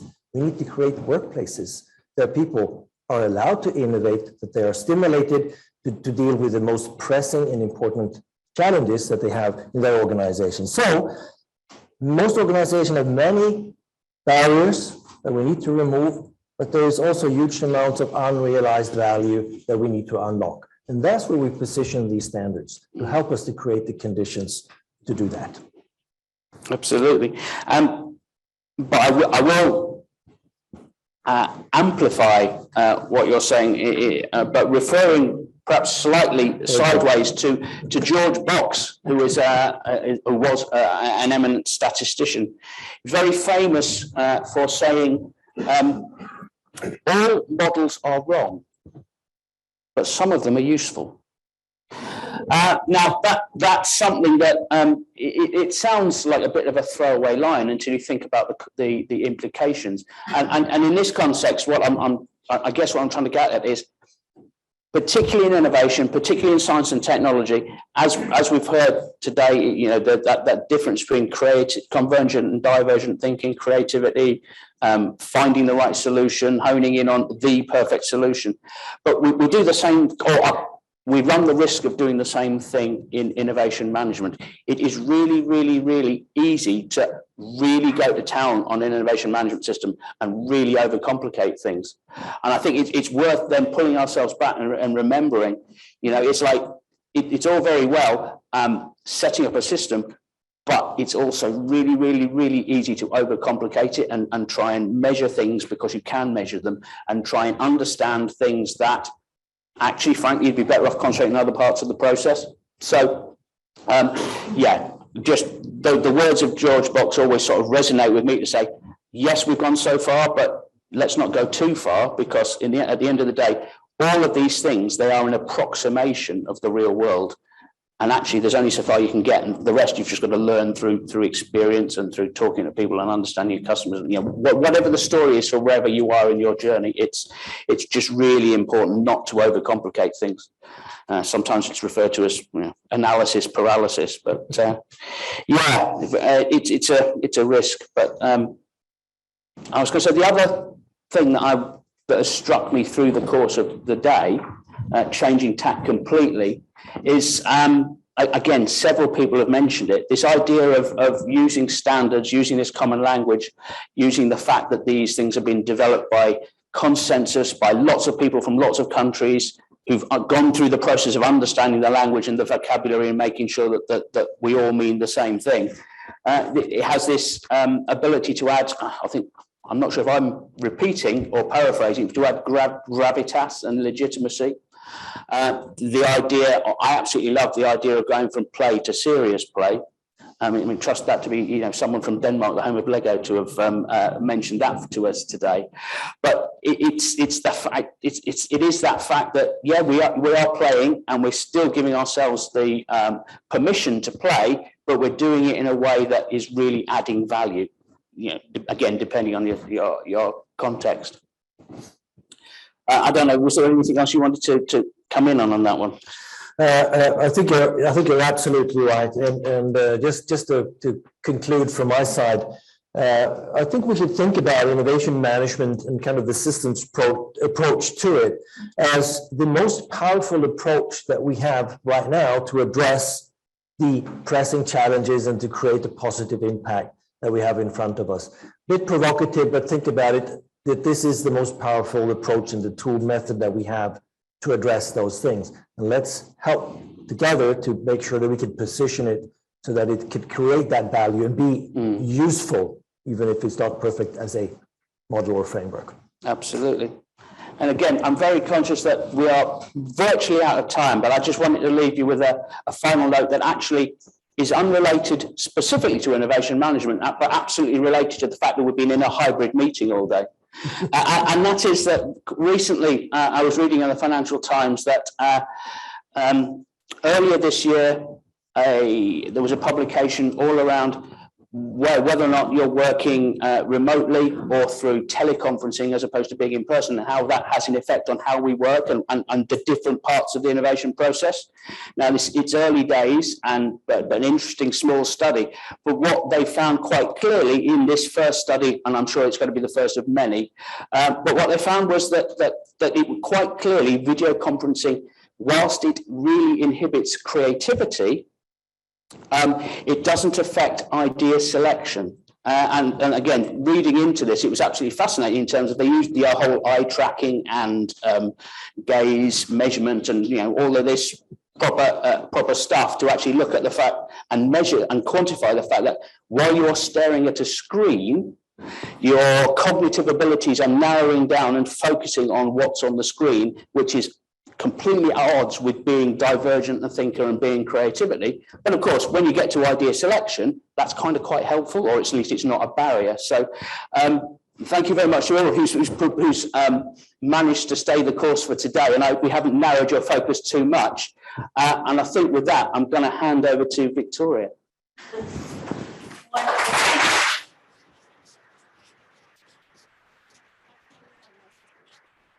So I got from that, don't be afraid, be pragmatic. This is a fantastic strategic advantage to really unlock value. So thank you so much for summarising today so well. And I would like to now invite you all upstairs for a very worthy drink and an opportunity to network with whoever you haven't yet had a chance to speak to today. But thank you so much. And just a quick shout out to our wonderful team of AV guys who had everything running for us.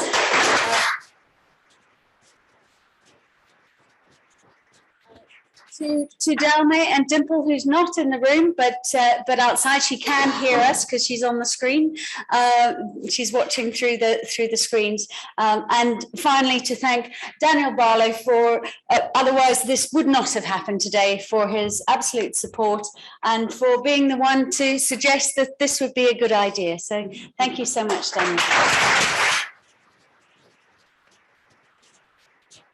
Just want to jump on the scene to thank you, Victoria, in the name of ISO TC 279 for, hosting, doing your best so you could be host at BSI for this week, and for organizing all of this, because you did so much to organize this. It has been a fantastic day. So someone has to do it. Thank you very much. And let's